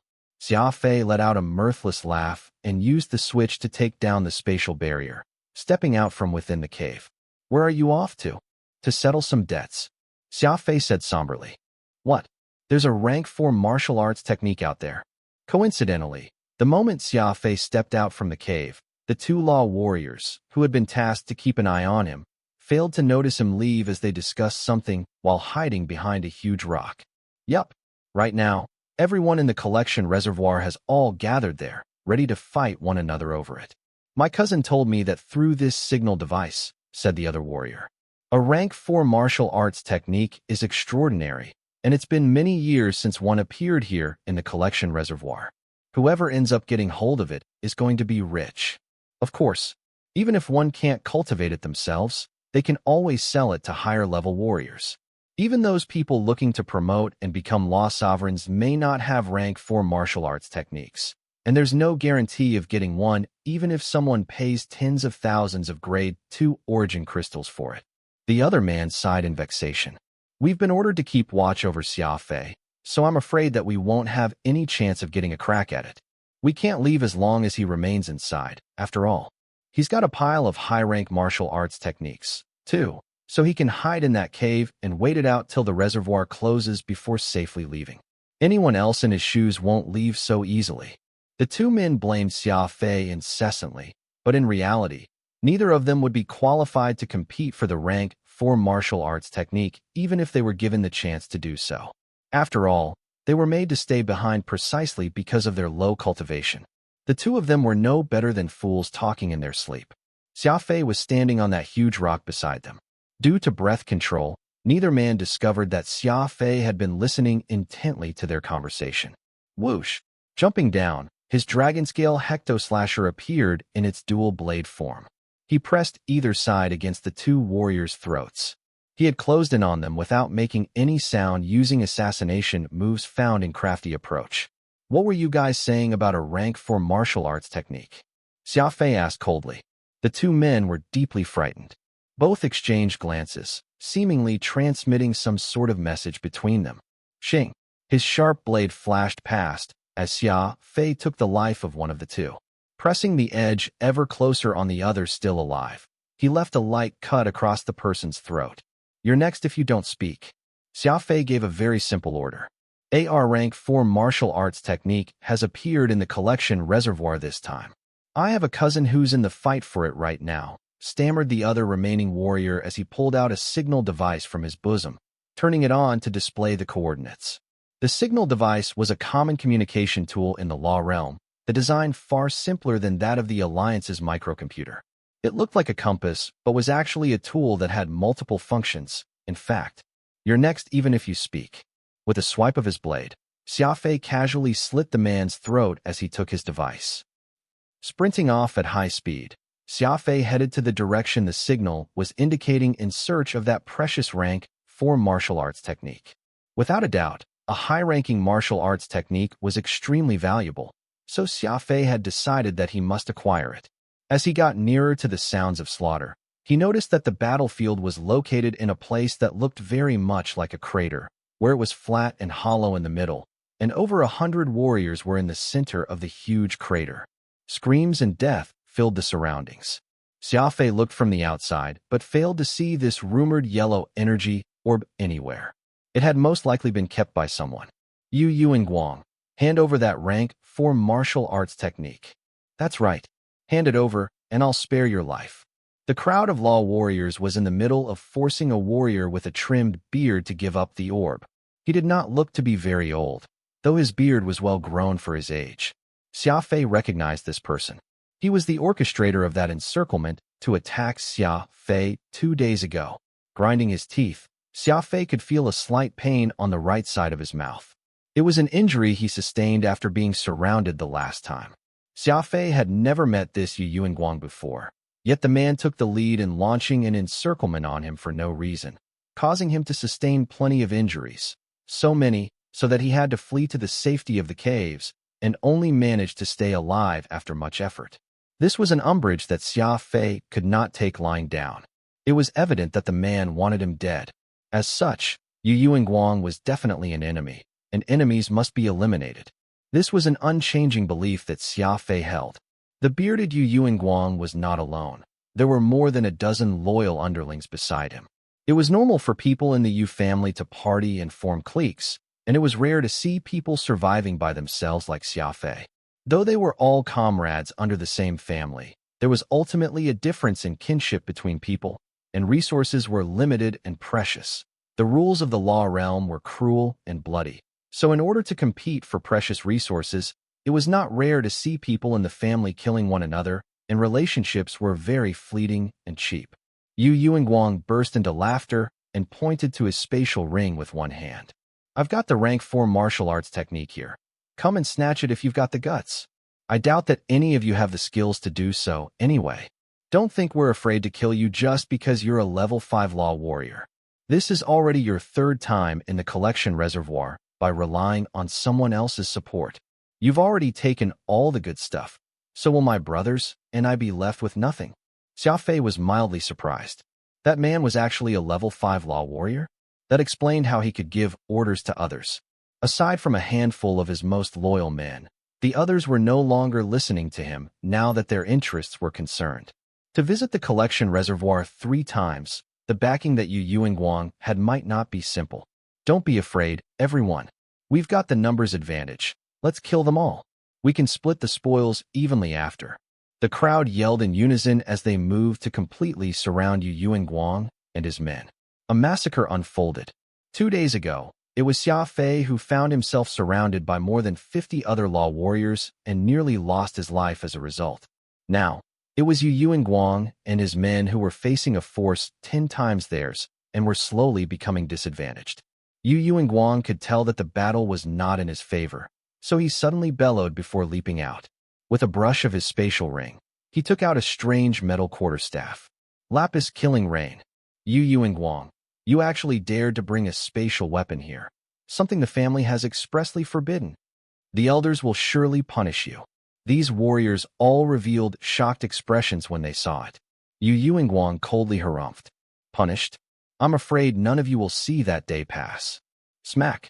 Lightly slapping his palm onto that quarterstaff, a ball on the tip of it suddenly opened up and unleashed a glaring blue light. A spatial weapon could unleash a powerful attack within a given area, and anyone found to be caught within its range would have a hard time escaping. Normally, this sort of weapon was only made for high-ranking law adepts for slaughtering opponents. Though powerful, it did not have any benefits toward promoting cultivation. This was why it had been restricted from use during combat. Of course, there would be no such restrictions if it was used against external enemies. Nobody had imagined that Yu Yuanguang would actually secretly smuggle inside a spatial weapon. Furthermore, he intended on using this vicious weapon to deal with people from his own family. Release! Yu Yuanguang shouted. Then countless blue water droplets vigorously rained from the sky. Block! Seal! Everyone used their law force to defend themselves, sealing off the space around them. Unfortunately, Lapis killing rain had law force added to it. These raindrops were like powerful corrosive acid, melting away the spatial barricades, penetrating through the warriors' bodies. In a matter of seconds, all the warriors with insufficient cultivation died. Wails and howls filled the entire area as blood flowed like a river. The scales of victory tilted in Yu Yuanguang's favor once again. Lapis killing rain killed over 100 people in one go, leaving not even a dozen men as his enemy. They no longer had the strength to contend against him. Yu Yuanguang gleefully burst into laughter. The fact that you survived the Lapis killing rain just shows that you've got decent cultivation.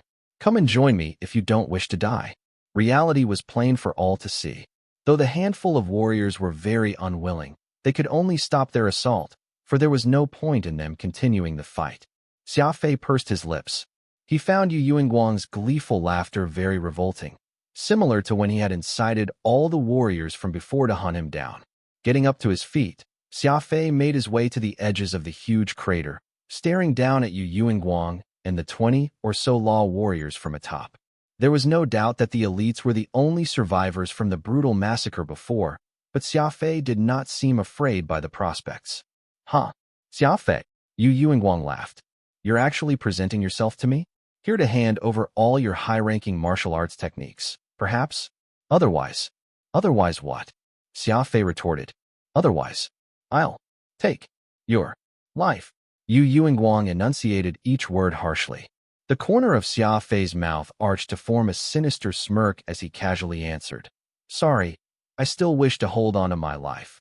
And I'll be taking yours too. Mine. Yu Yuanguang barked with laughter as if he had just heard a great joke. That's right, not just yours. I'll be taking everyone with you as well. Like the Grim Reaper, Xia Fei wagged one finger as he somberly said, Whoever dares to offend me shall pay the price of my ire. With that said, 2 spatial tears came tumbling out. Chain blockade.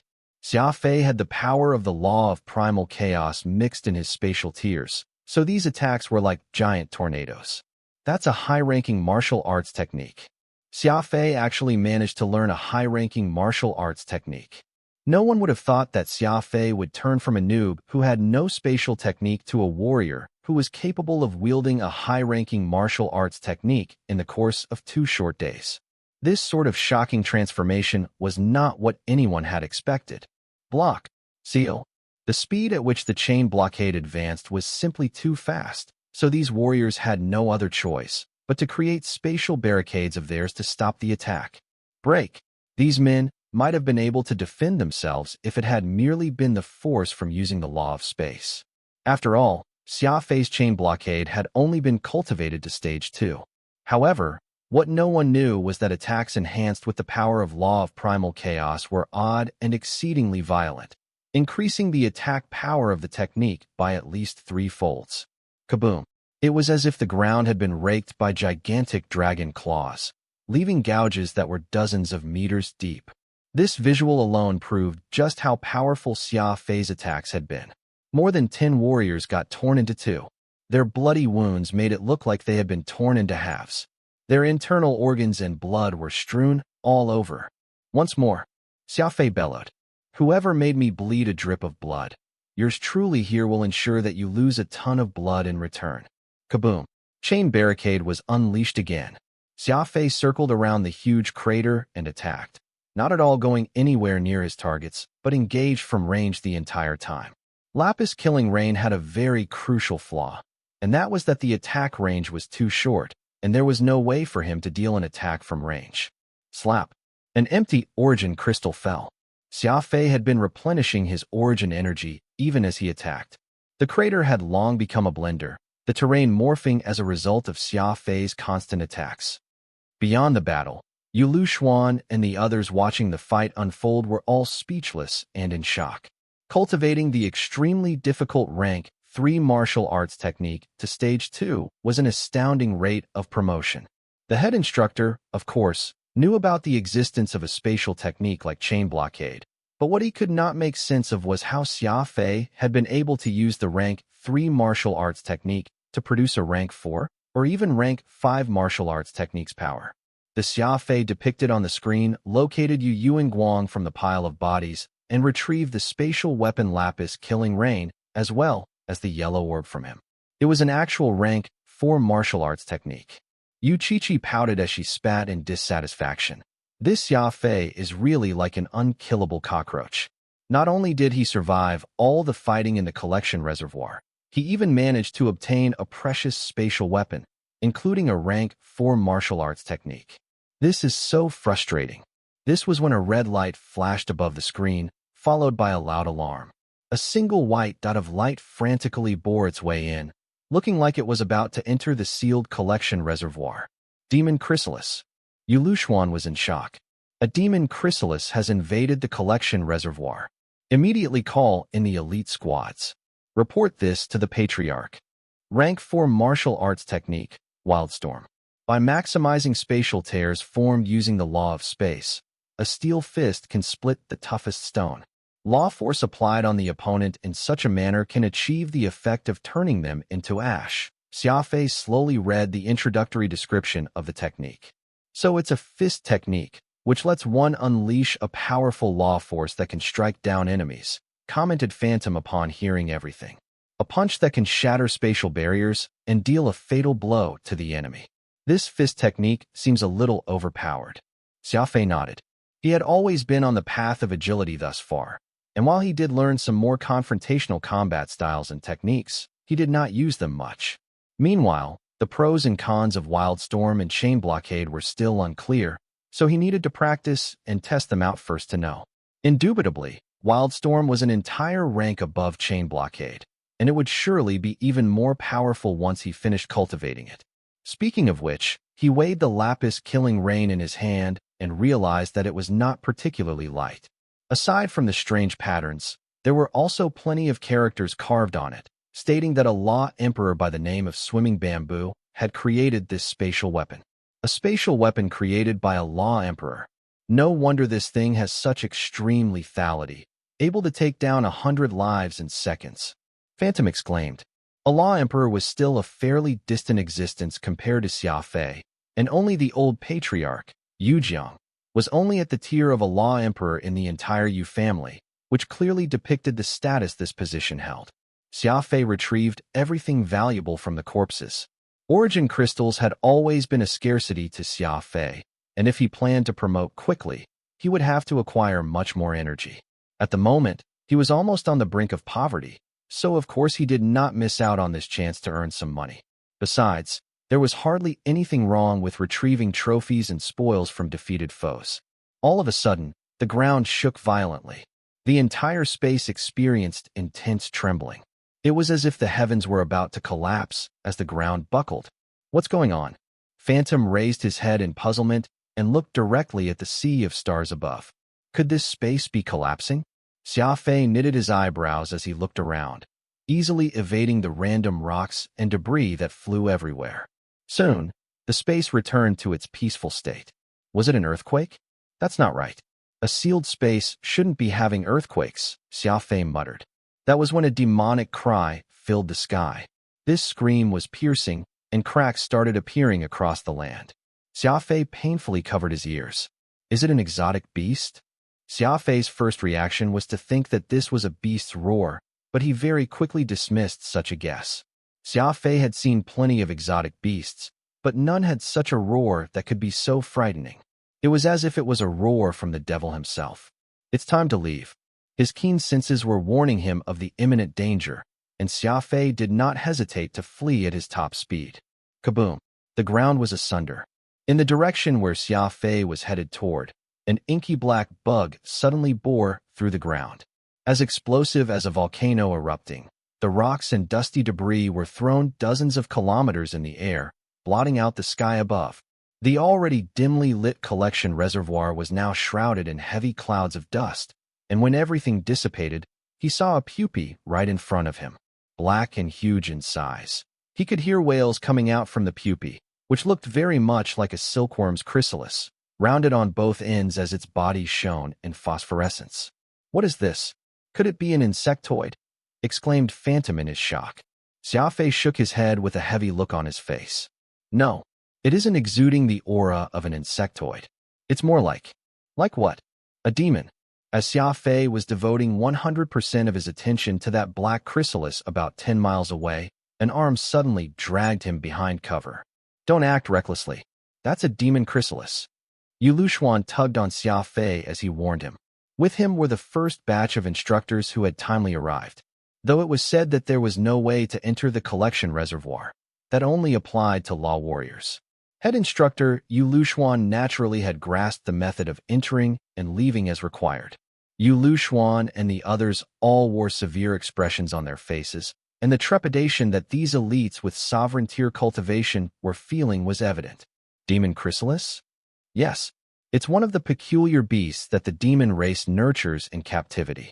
It travels between the spatial boundaries, with the power to ruin the law of space, and is very powerful. Demon race.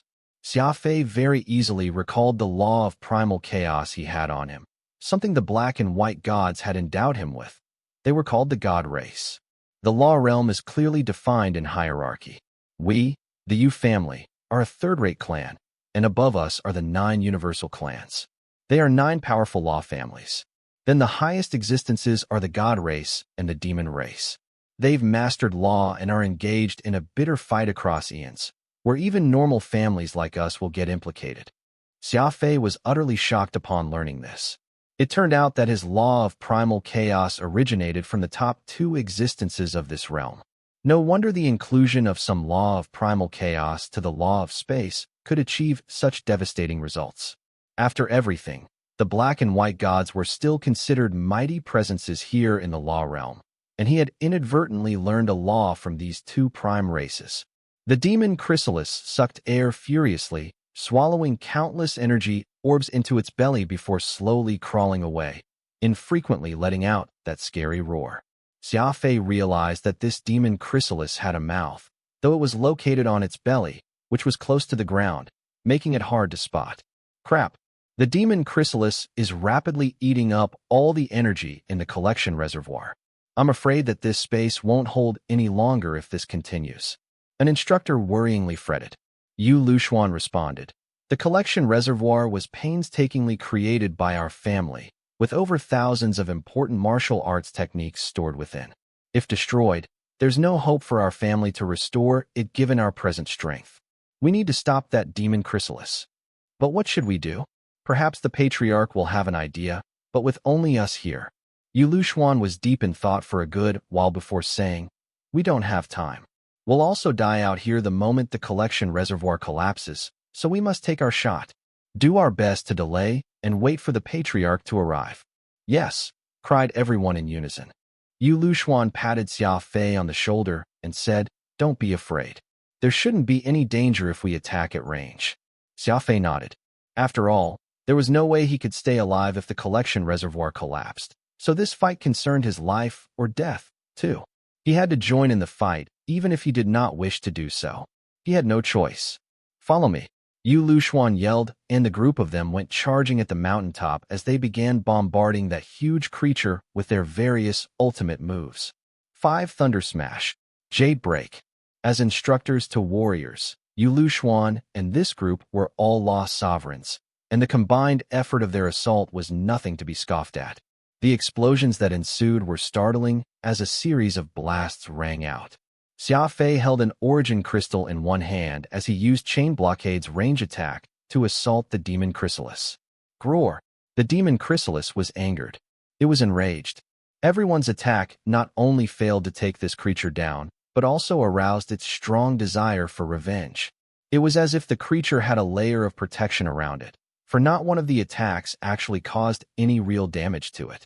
Its body abruptly shrank, and the demon chrysalis curled into a ball. Boing! All of a sudden, that gigantic mass shot out like a bullet and headed straight for Xia Fei and everyone. "Quickly run!" The demon chrysalises enraged. No longer focused on attacking, everyone began fleeing as they scrambled to escape. Kaboom! The huge body of the demon chrysalis had essentially leveled the mountain that Xia Fei and the others were standing on moments ago. This just showed how impressively powerful the demon chrysalis was. Rubble and rock flew everywhere. Crafty approach. Xia Fei relied on his lithe physique to back away fast, all the while ducking the large chunks of rocks raining down on them. Crash! A huge piece of rock, which roughly weighed over 100 tons, crashed into somewhere about 10 miles away from where Xia Fei was, creating a sizable crater on the ground. An instructor, who was slightly slower than the rest, got caught by the demon chrysalis, and it had a very unique way of capturing prey. It released energy from its body to restrict the person before sending it into its mouth. The body of that instructor was immobile, completely paralyzed by the demon chrysalis. Not even a spatial barrier would have any effect. Crunch! The demon chrysalis ate that person, his body so small that it could not even fill a gap between the chrysalis teeth. No one was allowed to bring exotic beasts in the collection reservoir, so Furball was not with Xia Fei. He observed the defenses of the demon chrysalis and determined that even his strongest attack using psychokinesis would not penetrate them. Xia Fei was momentarily flustered. Evidently, he was not at a level where he could take down this creature known as the demon chrysalis. The notion of revenge was deeply engraved in its big black head. Seeing how it was eating the instructors one by one, intentionally chewing slowly, seemingly torturing those people alive, it clearly was quite the cruel creature. This was when something unexpected happened. The demon chrysalis actually turned to look at Xia Fei. It actually had no eyes, but Xia Fei could very distinctly sense it directing its cold gaze on him. "Crap, you've become its target," Phantom yelped. Boom! That body, which was 5 miles long, suddenly leaped from the ground, looking like a battleship as it streaked through the sky. It came pouncing on Xia Fei at high speeds. The demon chrysalis only revealed the set of teeth on its stomach when it was right above Xia Fei's head. It was no smaller than 500 meters. 6 rows of sharp teeth could be seen inside, snow white and shining so terrifyingly. There were even traces of blood dripping from them. "What are you waiting for? Run!" Phantom shouted. He unleashed his full speed. Xia Fei did not have any time to spare thinking, and just went dashing off. It was a given how fast a speed Xia Fei had, but this demon chrysalis actually knew how to fly. Its speed was not at all slower than Xia Fei's.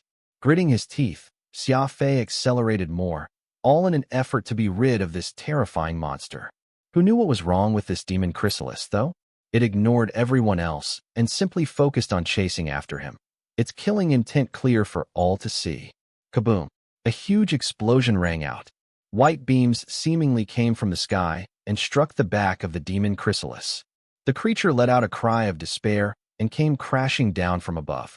Turning around, he realized that some 100 or so people had appeared beside him from out of nowhere, and the leader was Patriarch Yujiang, the only law emperor in the entire family. Beat it. Beat it up good. Yujiang gave the order with gusto. No matter what, we need to defend the collection reservoir. Patriarch Yujiang led many elites to the collection reservoir the moment he got the news, and this group of hundreds were the special forces, the most precious and high-level individuals of the Yu family. Kaboom! Xia Fei felt as if heaven and earth had both been torn apart. This was his first time witnessing so many high-level law warriors attacking in concert, and the explosive combat power went well beyond his imagination. Though the demon chrysalis had thick skin and enormous body, it was gradually unable to withstand such an intense assault. Roar! With a powerful bellow, the space actually got torn to reveal a rip which was as wide as a mountain. Coincidentally, Xia Fei was not too far from this rip. The demon chrysalis was rushing toward this spatial tear, while Xia Fei was desperately trying to get away from it. Unfortunately, the spatial tear had the attractive force of a black hole, and it pulled Xia Fei right within. Whoosh! The demon chrysalis disappeared into the darkness without a trace, and so did Xia Fei. Space was not as perfect in people's eyes. Ever since the warp engine was discovered, humans had come to realize that even space could be torn, folded, and pierced through. Darkness. Boundless darkness with not even a single trace of light. Xia Fei floated in this darkness, and he could also hear the intense breathing of that demon chrysalis from afar. It was evident that the attack from the elite warriors led by Yujiang had injured it quite extensively. Catch-up. The night vision function, including the air circulatory system, of his suit automatically operated. Xia Fei calmed himself down and observed his surroundings. He soon felt disappointed. Without a doubt, he was in a darkened verse. It was a channel by which space was connected to space. He had accidentally been sucked in, and there were some fragments of rock that got sucked in, too, besides the demon chrysalis. It floated in the darkness without any motion whatsoever. Regulating breath control, Xia Fei hid behind a fairly large piece of rock and observed the demon chrysalis from afar. After a short period of self-healing, the huge chrysalis began moving in the darkness as if it was sledding. Its body slid far out into the distance. The creature moved with great agility, as if it had long since been used to living outside space. Xia Fei furrowed his brows. He quietly followed behind the demon chrysalis, maintaining a good distance away from it. Sliding in the darkened verse was no easy feat, for there was nothing in the surroundings, much like floating in space, so there was nothing to hold on to. Xia Fei carefully examined the way the demon chrysalis moved, realizing how it used the strength of spatial barriers when it moved by manipulating them as points of support. After trying this out a few times, Xia Fei gradually caught on to the trick. By adding law force to his two legs, it was as if he were wearing a pair of sticky space boots, able to move about in this vast emptiness without any issues whatsoever. Why are you following the demon chrysalis? Phantom was puzzled. That creature's supremely powerful. You can very well lose your life if it discovers you. Xia Fei answered. We're in the gaps of space now. It's very easy to get lost without any marker of sorts. There's a saying that goes, an old horse knows its way. Demon chrysalis live in this pitch darkness, so it must be familiar with the way. At the very least, I won't lose my sense of direction following it.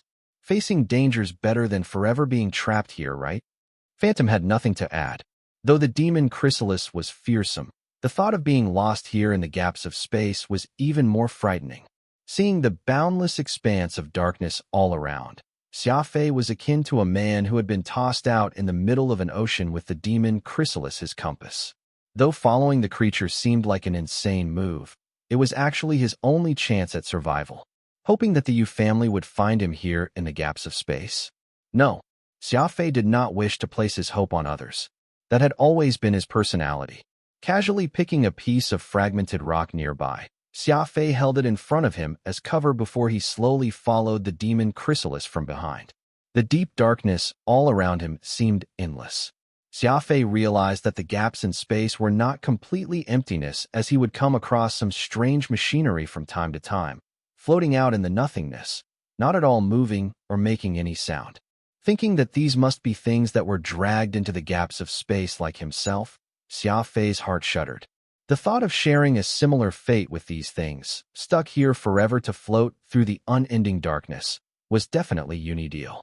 Speeding up, Xia Fei kept his eyes trained on the sliding demon chrysalis in front of him, afraid that he would be left behind. Moving in this limitless dark was very boring. Xia Fei suddenly had an idea, and he tried to see if he could cultivate the law of space while he moved. An imprint slowly formed in his brain, gradually converging into the pattern of law. 2 days later, the demon chrysalis finally came to a halt, and Xia Fei could vaguely sense that he was about to make a breakthrough to level 3. He noticed that there were now more floating items in front of him. Plenty of junks were all suspended in the darkness. The demon chrysalis collapsed on a pile of junk and began sleeping soundly. This appeared to be its nest. Xia Fei knitted his brows and silently made his way to that pile of junks in hopes of finding anything useful. He had no idea how much longer he had to stay here in the dark inverse, which was why any supply he could find would be precious. What made Xia Fei even more uneasy was the fact that the origin crystals he had were dwindling. Origin crystals were precious, and he needed them both for fighting and cultivation. There were only 2 ways Xia Fei could escape from being trapped here in the gaps of space. 1. Keep an eye on the demon chrysalis until it attacked humans again. Following through the spatial tear it made so, he could return to the law realm. 2. Await rescue. Xia Fei had already rejected the second option, so all he could do was promote himself as best as he could, taking the risk of following the demon chrysalis the next time it ventured into the law realm. This was undoubtedly very dangerous, for Xia Fei would be exposing himself when he passed through the spatial tear with the demon chrysalis. There was a high likelihood that it would attack him at the first chance it got, and that meant that he could only engage in a grueling death match with such a huge and powerful creature. Moving softly and quietly, Xia Fei used the suspended junk everywhere as cover as he edged nearer, going from pile to pile, quietly sifting through for anything valuable. Several hours passed, and Xia Fei had found nothing. He could not help but feel somewhat anxious. All of a sudden, some junks in the distance caught his attention. It was because something among the pile looked very much like a spaceship. Xia Fei was stunned, kicking his 2 legs as he drifted over. As he got closer, Xia Fei could finally make out what it was. Compared to the Yu family's ship that could take every kin to travel the stars, this ship was pitifully small and seemed to fit only a single person. The ship's hull had already been badly damaged, and the engine system was strewn out, no longer usable. Xia Fei entered the ship through the breach and began searching for anything valuable inside. The ship was small, and it was even more cramped than Xia Fei's vampire. Several minutes later, Xia Fei sat on the sofa in the lounge, feeling disappointed. In fact, he was floating rather than sitting, since there was no gravity to speak of, and half his butt was hanging suspended in the air. With nothing to show for, Xia Fei buried his head in his 2 hands dejectedly.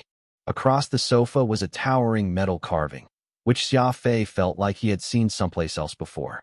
Oh, I remember now. Isn't that the same pattern engraved in Energy Master Duba's courtyard? It's the level 1 law of energy purification. Phantom gasped. Xia Fei nodded. No wonder I found it familiar. So it's the law of energy purification pattern. The original owner of this ship must be an energy master, hence the presence of this carved metal painting in the lounge. Approaching the painting, Xia Fei used his finger to trace the pattern carved onto the metal.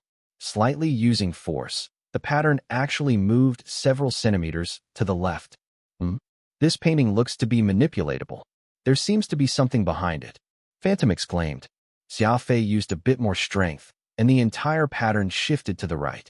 It turned out that this painting could slide from behind. The mechanism for it had already been badly damaged from the incident, so Xia Fei was able to shift the painting without much effort, revealing a safe installed to the wall. Xia Fei hurriedly reached out to probe it, hoping to unlock the safe. His finger came into contact with a solid metal surface some 2 centimeters off, which prevented him from touching the safe directly. Xia Fei rubbed the lingering pain on his fingertip and said, "This is a barrier, a spatial barrier." He finally found a potentially valuable safe, but there was a barrier around it. Xia Fei could not help but feel vexed about this. Nonetheless, Xia Fei knew of a method that could break such a spatial barrier. The law of primal chaos.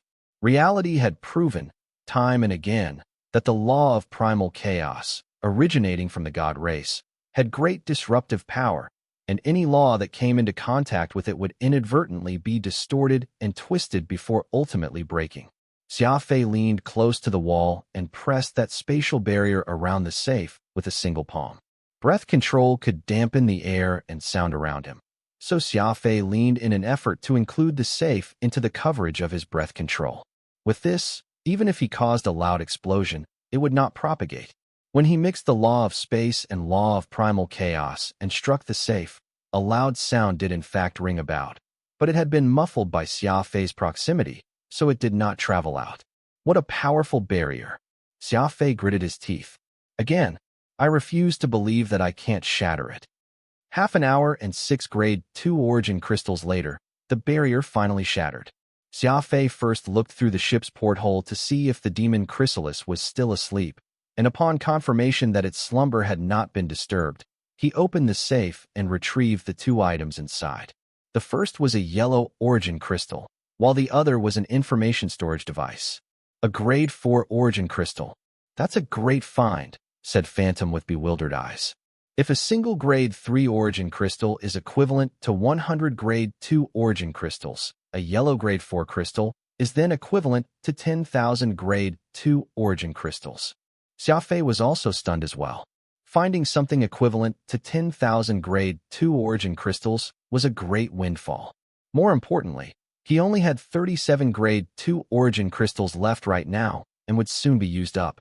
This grade 4 origin crystal had appeared just at the right time. We're rich. Phantom burst into gleeful laughter. This much energy should last you a good while. Xia Fei slightly composed himself. He took the information storage device in hand and noted that it was not much different from the devices used to store martial arts techniques, though it did look a lot more exquisite and weighed slightly heavier. Reaching his consciousness in, 1 to 3 patterns formed in his mind. Xia Fei looked at these strange images and was dazed. What is it? Phantom asked anxiously. Xia Fei gulped audibly as he replied soberly. Law of energy purification. Xia Fei held the yellow grade 4 origin crystal. He then sat cross-legged and began tracing the pattern of the law of space in his mind. The complex lines rapidly formed, and a mystical and profound pattern came to be. The fact was that, not only did this grade 4 origin crystal provide him with a near endless source of energy, more importantly, the energy it contained was much purer and richer. Every increase in grade, the energy from an origin crystal would be purer. So if the purple grade 2 origin crystal Xia Fei used before were like sorghum, and the white grade 3 origin crystal was like rice, this grade 4 origin crystal would be the more nutritious milk protein. The 7th brain region using a purer energy source meant that the effect of cultivation would be greatly increased. Xia Fei sat there motionlessly for 2 whole days while Xia Fei waited by his side. Meanwhile, the demon chrysalis equally remained unmoving in its slumber. Slowly opening his eyes, Xia Fei let out a sigh. An indescribable joy flooded him. Congratulations on finally becoming a level 3 law warrior, Phantom chuckled. Xia Fei shook his head and softly replied, Not 3, 4. Level 4. You took merely 2 days to level up consecutively. Phantom was extremely surprised. He eyed Xia Fei strangely. Sometimes, I even suspect if you're really human. It was as if the demon chrysalis did not wish to wake up. It lay there lazily, its wounds healing fast, and seemed not to need food as all it took was sleep to mend its deep injuries. Xia Fei looked through the porthole of this ship. The time he spent with this monstrous creature had been unpleasant. As its wounds were gradually healing, Xia Fei knew that it would not be long until it went out in search of food again. Before this happened, Xia Fei needed to prepare. The danger of venturing through a spatial tear together with the demon chrysalis was great, and who knew what its goal might be with the next attack? Would it lead him into the vast expanse of space? If so, Xia Fei would really be helpless and would likely be unable to muster any tears to cry about it. No matter the case, he knew that he had to take his chances. Xia Fei simply refused to forever be trapped in this unending darkness. In the blink of an eye, 3 days had passed, and during this period of time, Xia Fei had successfully cultivated his rank 4 martial arts technique, Wildstorm. This fist technique was very interesting, giving up the advantage of range to devote entirely in furious close combat. Attaining an even greater attack power by bearing a greater risk, Xia Fei was not at all irked by this fist technique, and, instead, loved it greatly. The idea of fighting desperately in the face of mortal danger went well with Xia Fei's life philosophy of price. Level 4 Law of Space and Stage 3 Chain Blockade, as well as Wildstorm. Phantom listed off Xia Fei's present progress. In just 7 days. If those people from the Yu family were to learn that, not even getting thrown into a spatial tear stopped your promotion, their eyes would most likely fall out in surprise. Phantom appeared to be very delighted, though Xia Fei remained calm as ever. The level doesn't matter. What matters is if it's enough to deal with the vicious demon chrysalis. With that, Xia Fei resumed his cultivation. He was like a lunatic who did not spend a moment of his time resting or sleeping, devoting 200% of his energy into the task. He had made leaps and bounds in his cultivation these past 7 days, so plenty of sweat was hidden behind his wondrous advancement. This was how cultivation worked. Talent without hard work would just be futile, and reality only cared for the results. No one knew how much sweat and tears were behind a genius's success. Suddenly, the demon chrysalis let out a huge roar. After enough rest, this monstrosity was on the move once more. Let's go. Xia Fei dashed out of the warship and picked up a piece of armor plating as cover from amid the refuse, and followed after the wake of the demon chrysalis. The demon chrysalis roared as it glided, sounding like it was thirsting for vengeance. It was hard to determine direction in the middle of all-consuming darkness. Xia Fei had no idea where it was headed to, but his keen senses told him that this seemed to be the way back to the Yu family. A strange feeling came over him. If it was heading back to the Yu family, they would surely be lying in wait for its return. Could this demon chrysalis not want to like, or was it so confident that it would win this time? No, that's not right, Phantom said somberly. The energy in the demon chrysalis is much stronger than days before, and it is even more unstable with great volatility. Xia Fei was abruptly stunned. He suddenly realized an issue and came to a different explanation beyond it going crazy after losing the last fight. Perhaps the demon chrysalis was on the verge of evolution. That was why it was not at all afraid of the heavy defense Yu family had likely had in place. It was on the cusp of evolving. A numbing sensation was felt on his scalp, and this dangerous conjecture left Xia Fei feeling unsettled. If this demon chrysalis evolved, the chances of his survival would be lowered even more. Perhaps even the entire Yu family could be facing ruin. Xia Fei's guess was slowly being confirmed as the energy within the demon chrysalis was constantly changing. The strong fluctuations were precursor indicators of its coming evolution. All of a sudden, the demon chrysalis came to a halt, and its body shuddered violently, as if it were experiencing a stroke. Its energy levels kept leaking, crashing out like waves in an ocean. Boom! Xia Fei was sent hurtling by the immense energy output, spinning for hundreds of meters before coming to stop in the suspended space. Crap! The demon chrysalis has discovered your presence, Phantom exclaimed. Due to the immense surge of energy, Xia Fei did not manage to hold on to that armor plating which he had been using as cover, so when he went flying out, he was completely exposed to the demon chrysalis. Xia Fei froze in place. An icy stare appeared once more, sweeping over his entire body like an X-ray scan.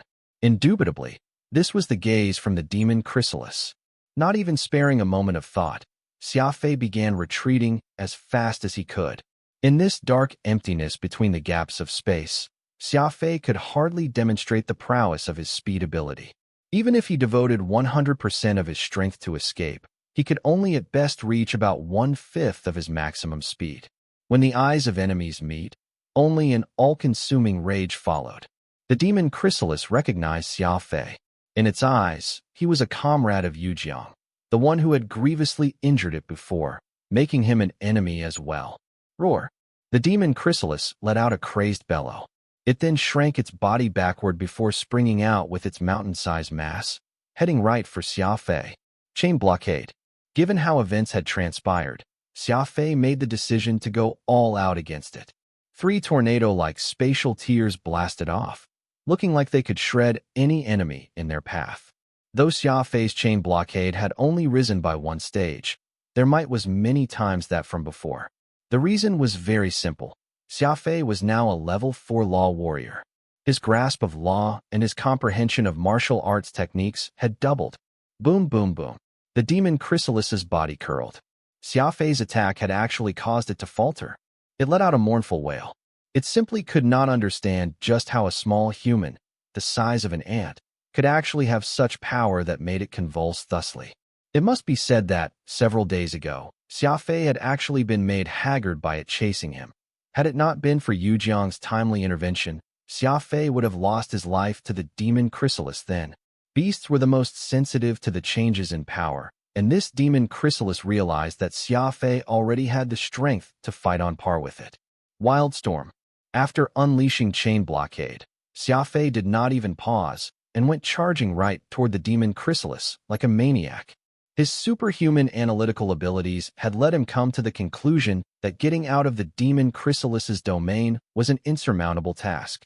There were some people who would demonstrate an explosive combat power well beyond their strength when faced with a desperate situation. Xia Fei was one such person. Xia Fei had never been one to sit and wait. So the moment he realized that there was no escape, his fighting spirit surged ferociously. Put everything on the line. The demon chrysalis was ultimately an intelligent organism, and it simply could not understand just how this puny human had managed to increase his cultivation by a lot in this little time, nor why he was staking everything and risking his life like this. Logically speaking, should he not be fleeing? The creature had yet to recover, and with how it was distracted by everything, Xia Fei successfully got into close quarters with the demon chrysalis. Kaboom! An explosive strike, then another. His two fists wildly rained blows on the demon chrysalis's body. After adding the law of primal chaos to his punches, every hit with the fist technique Wildstorm truly exploded like a storm of blows. Adding Xia Fei's wild attacks which threw caution to the wind, this fist technique truly lived up to its name. In combat, it was not just a contest of technique, it was even more so about momentum. Without a doubt, when the naturally gifted warrior, Xia Fei, decided to go all out, even the god of death would have to back down. Boom. The thick spatial barrier around the demon chrysalis had come under the forceful and repeated attacks of Xia Fei, so much so that his fists were now making direct contact with its flesh. Wildstorm was not about technical skill. In fact, the punches were plain and uninspired. However, this simple and unflashy martial arts technique allowed its user to unleash their greatest combat strength incisively and brilliantly. The demon chrysalis let out a miserable cry.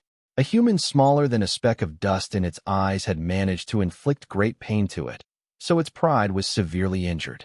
Skin broke and flesh was exposed. Very soon, a wound appeared where Xia Fei had let loose his fists, and black blood came flowing freely. Xia Fei clutched onto the grade 4 origin crystal, recovering his energy and strength even as he continued his attacks. Xia Fei was like a merciless butcher, not letting up even after getting through the demon chrysalis's skin. His attacks were even penetrating its body deeply. This was not a fight. It was practically a miner commandeering an excavator digging deeper into the enemy's internal organs. It was as if Xia Fei wanted to find out whether the heart of the demon chrysalis was red or black. Xia Fei thrust lapis killing rain right into the demon chrysalis body, and in that instant, a rain of blue fell. Every droplet was like fatal acid, corroding its flesh constantly when it came into contact with its body. The creature was ultimately still superior to Xia Fei, so after recovering from its brief shock, the pain it was feeling made it so that it could not help but concentrate and earnestly deal with this unremarkable foe. Swish. An invisible thread of energy bound Xia Fei. The demon chrysalis used the same technique from before in an attempt to drag Xia Fei into its body. Change. Dragon-scale hecto-slasher transformed into its dual-blade form, and Xia Fei stabbed the two sabers dead center to the demon chrysalis, making use of the creature's large suctioning force. Being swallowed by the demon chrysalis would be a disastrous outcome. The demon chrysalis pulled at Xia Fei, but he clung onto its body, so the more force it exerted only caused greater pain to itself. However, The demon chrysalis had already been tortured to its breaking point by Xia Fei, so it completely ignored the tremendous pain.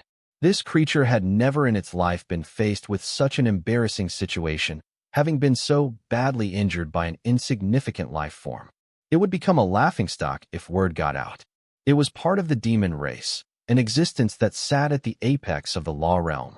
Roar! The demon chrysalis used even more strength, pulling Xia Fei's entire being into the air, and as a result, his hand tore a large piece of fleshy chrysalis meat. Growl! The demon chrysalis let out a wail of agony from the pain. It proceeded to send Xia Fei swiftly straight through its open maw, ready to eat him whole. The 6 rows of white teeth appeared right before Xia Fei, and each one was enough to shred him into pieces. The situation was dire. Phantom already had his eyes closed, not daring to look. Is this still a loss? Even after such a mad struggle, is death still the outcome here? At that moment, plenty of thoughts swirled in Xia Fei's mind, and among them was a very bizarre, very insane, and absolutely eccentric idea. No, I'm not going to concede defeat till the very last second. Crafty approach. Xia Fei's entire body was about to be shredded when he suddenly began twisting in an extreme manner. Whoosh! A sharpened white tooth brushed past Xia Fei's body, but dodging just this one tooth did not mean that he was out of the woods. There were still 5 rows of them waiting to tear him into pieces. Xia Fei was now holding onto the blood crystal. It was a very grotesque dagger, which looked no different from a club that had been haphazardly tossed aside. Xia Fei had once been very dissatisfied with it due to its ugly looks and its bluntness. However, today, Xia Fei's plan was to use this dagger and attempt something insane. Xia Fei used every bit of strength in his body to stab the demon chrysalis's gums with the blood crystal. Law of primal chaos. Zing! Xia Fei sent a stream of law force into the dagger. Change it. With disruptive power. No matter how much Xia Fei struggled and risked himself, he was now already in the demon chrysalis's gaping maw. With his life nearing its end, being able to curb whatever fear he felt at this critical juncture was also a victory in itself. Change it. With disruptive power. The veins on Xia Fei's forehead bulged. He had stabbed the blood-sucking dagger, blood crystal, right into the creature's cavity. Xia Fei had superhuman senses, complex analytical thinking, and an insane combat awareness. These were well known to all. However, what nobody understood was that Xia Fei also had a fantastical imagination. At the last moment, with his final attack, Xia Fei had chosen the blood crystal. Phantom was very curious. Just what was he attempting to change? Crafty approach. Xia Fei suddenly curled his body into a ball, and he managed to evade the demon chrysalis's 2nd row of teeth. The demon chrysalis had a total of 6 rows of teeth. Those in front were to tear, while the back were for chewing. The deeper he went, the greater the mess of teeth and packed they were.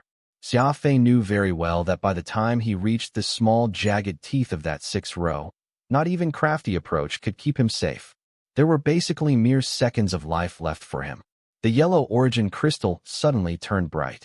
The pure origin energy was rushing madly towards Xia Fei's 7th brain region before turning into the primal chaos force that entered the blood crystal.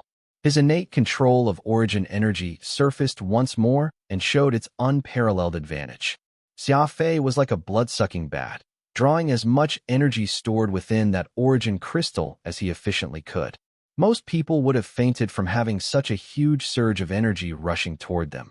Xia Fei, instead, became even more energetic, his entire being radiating with power as he brimmed with fighting spirit. Distort and twist. The disruptive nature of the law of primal chaos entered the blood crystal, causing the blood-sucking dagger's properties to change noiselessly. No one had told Xia Fei how to use the law of primal chaos. The black and white gods had only given him the design of the pattern, not at all mentioning a word about how to cultivate it. Xia Fei had completely depended on his instinct to comprehend the nature of the law of primal chaos, and what he discovered was this disruptive power. Everything in the universe was definite. Just like how the moon orbited Earth, and how the Earth orbited the sun, there were rules being followed. Meanwhile, the law of primal chaos sought to break these rules, making everything impossible possible. Xia Fei was borrowing this disruptive power to change the blood crystal's properties completely.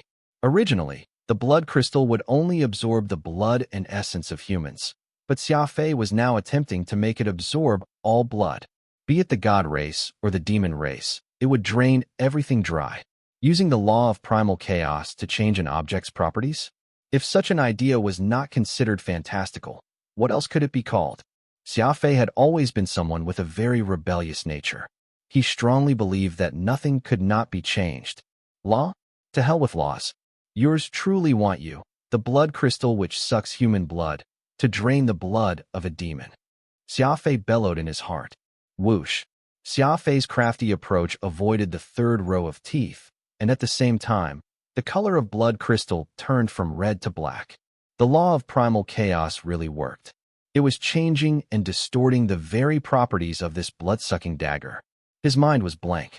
The extensive use of origin energy and the law of primal chaos was excruciating, and Xia Fei pushed himself into a state of absolute concentration.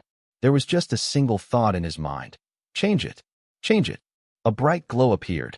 The blood crystal turned from red to black before rapidly beginning to drain the blood of the demon chrysalis. The speed of this increased swiftly.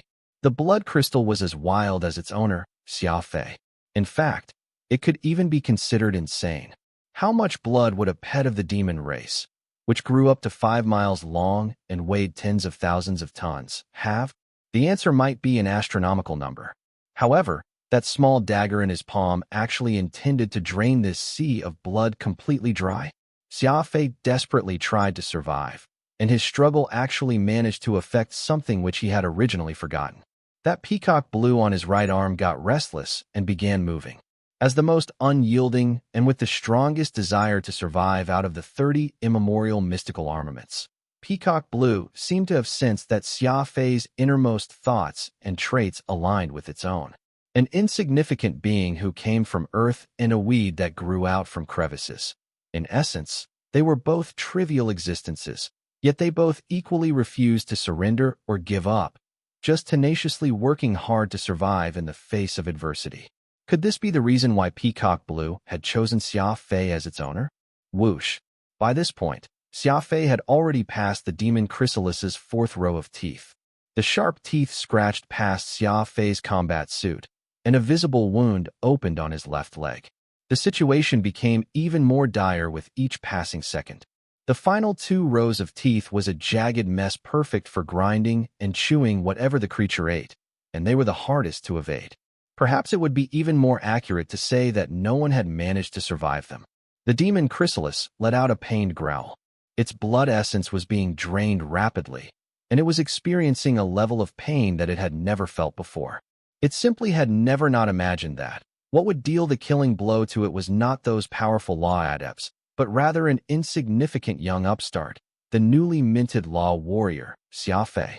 In the blink of an eye, the 5th row of teeth was already upon Xia Fei, and countless thin and pointed teeth were aimed right at him. This was when Peacock Blue, which had been watching the entire time, hesitated and then finally acted. The blue leaf extended, instantly wrapping around Xia Fei's entire body. Ping! The sharp teeth bit down, but Peacock Blue held on. It was an imaginable scene. A single small plant blocked the attack of such a humongous monstrosity. It was just a seemingly weak blade of grass. The teeth penetrated past Peacock Blue's leaf, and there were countless holes perforating it. Yet Peacock Blue continued to hang on, toughly withstanding the teeth of the demon chrysalis, wrestling every second possible for Xia Fei. Completely unleashed. The energy within that grade 4 origin crystal was like a dam that had burst open, rushing into Xia Fei's body in order to replenish the energy he had lost while supplementing the law of primal chaos. As for Xia Fei, he was still holding that blood crystal tightly as he instigated its complete transformation. It was unknown just where Xia Fei got such a preposterous and insane idea, but what mattered was the fact that he did it. Black. It was a murky black sans a glow at all. After absorbing a large amount of the demon chrysalis's blood essence, the blood crystal turned into something completely different from how it originally looked. It had become sharp and extremely ferocious. It now looked utterly demonic. The demon chrysalis instinctively sensed mortal danger. Groar! Its biting force increased again, and Peacock Blue had no choice but to withstand this increased ferocity. Living up to its name as the most tenacious weed, Peacock Blue actually managed to hold fast against this round of insane attack. The leaf became more and more curled, and the teeth of the demon chrysalis practically touched Xia Fei's body. All of a sudden, Peacock Blue started evolving again. A second blade of leaf grew out of Xia Fei's right arm. It was small and frail at first, no different from the bluegrass he could see anywhere. However, as the biting force of the demon chrysalis increased, the leaf grew faster and faster, almost as if it had a characteristic of meeting great force with more force. The more the demon chrysalis tried to overpower it, the more resilient Peacock Blue became. When the second leaf fully grew, the tables turned. It was the teeth of the demon chrysalis that were being shaved off, inch by inch. As a weed that grew out from a broken rock, the two-leaf Peacock Blue no longer felt wary of the demon chrysalis, and, instead, mounted its own attack.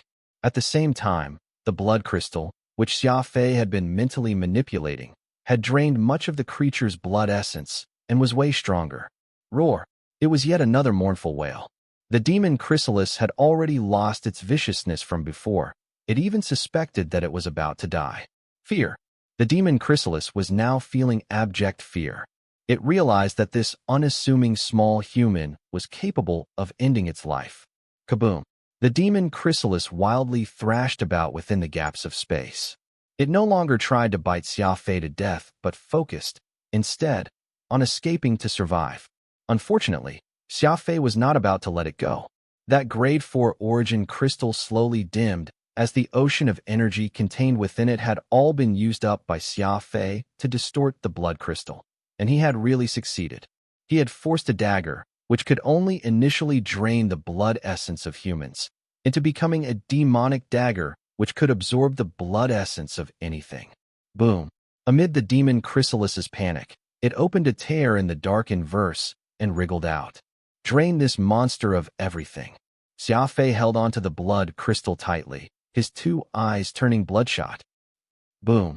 As the demon chrysalis tunneled out from the gaps in space, Xia Fei remained clueless on where it had brought him this time, but the light from beyond its open mouth reminded him of the sun's existence and the humidity of air, which was rich in oxygen.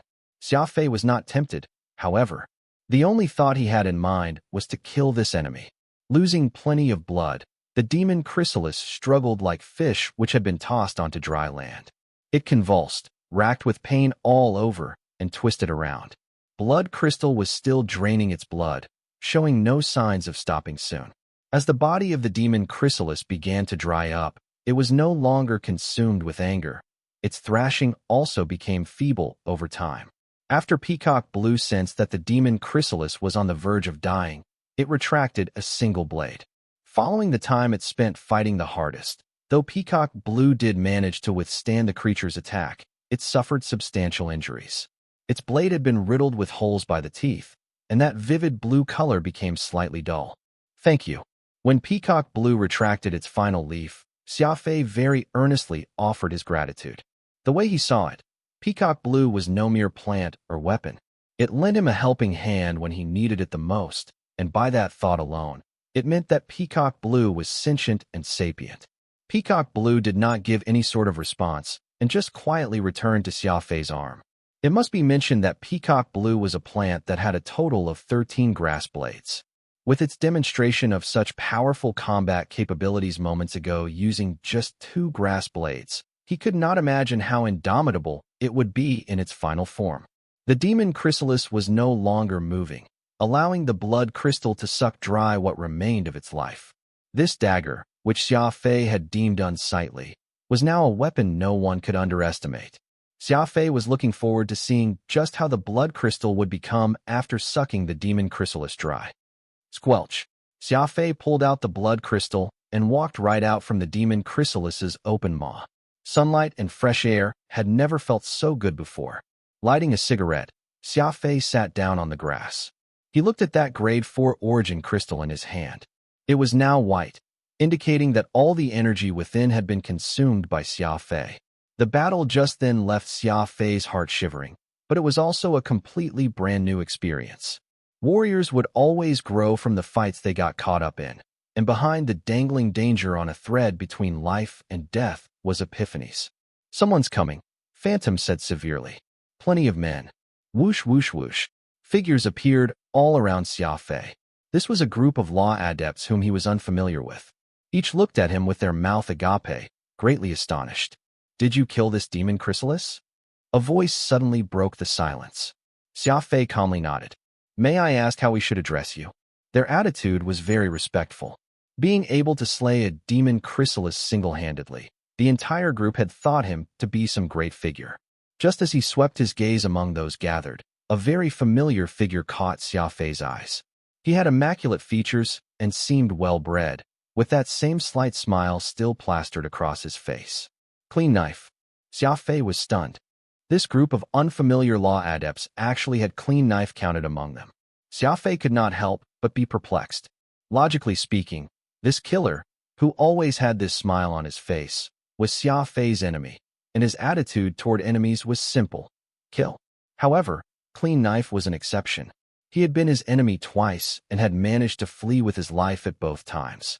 Xia Fei even suspected that the man was protected by Lady Luck, for not many of his enemies had managed to slip past his grasp, let alone do so twice. Clean knife flashed a slight smile at Xia Fei, a smile that held no killing intent. Instead, it was like they were old friends who had crossed paths once again. Xia Fei slightly nodded and did not say a word. At the moment, there were plenty of experts around him. Even if Xia Fei wanted to kill him, there was no rush for him to do so. Xia Fei was not foolish enough to become an enemy to this bunch of unfamiliar law adepts. He was very weak after that battle with the demon chrysalis mere moments ago, so it was best if he kept himself alive first. Were you the one who killed this demon chrysalis? Asked an old man with a bushy black beard. Xia Fei nodded. May I ask which family you belong to, warrior? Xia Fei answered. I'm with the Yu family. The Yu family that specializes in the law of space? Asked an old man with white wispy goatee. That's right. The two old men nodded in unison as both conversed. Ah, so you're a warrior from old Yu's family. Looks like they're not in decline like what the rumors claimed, but, instead, found themselves a decent young champion. The black-bearded old man furrowed his brows. Young man, may I ask what's your cultivation level? He was very skeptical.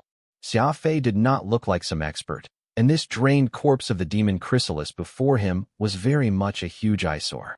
There was no way anyone would be able to slay it without a sufficient cultivation, and this was something even a child here in the law realm understood clearly. Level 4, Xia Fei answered lightly.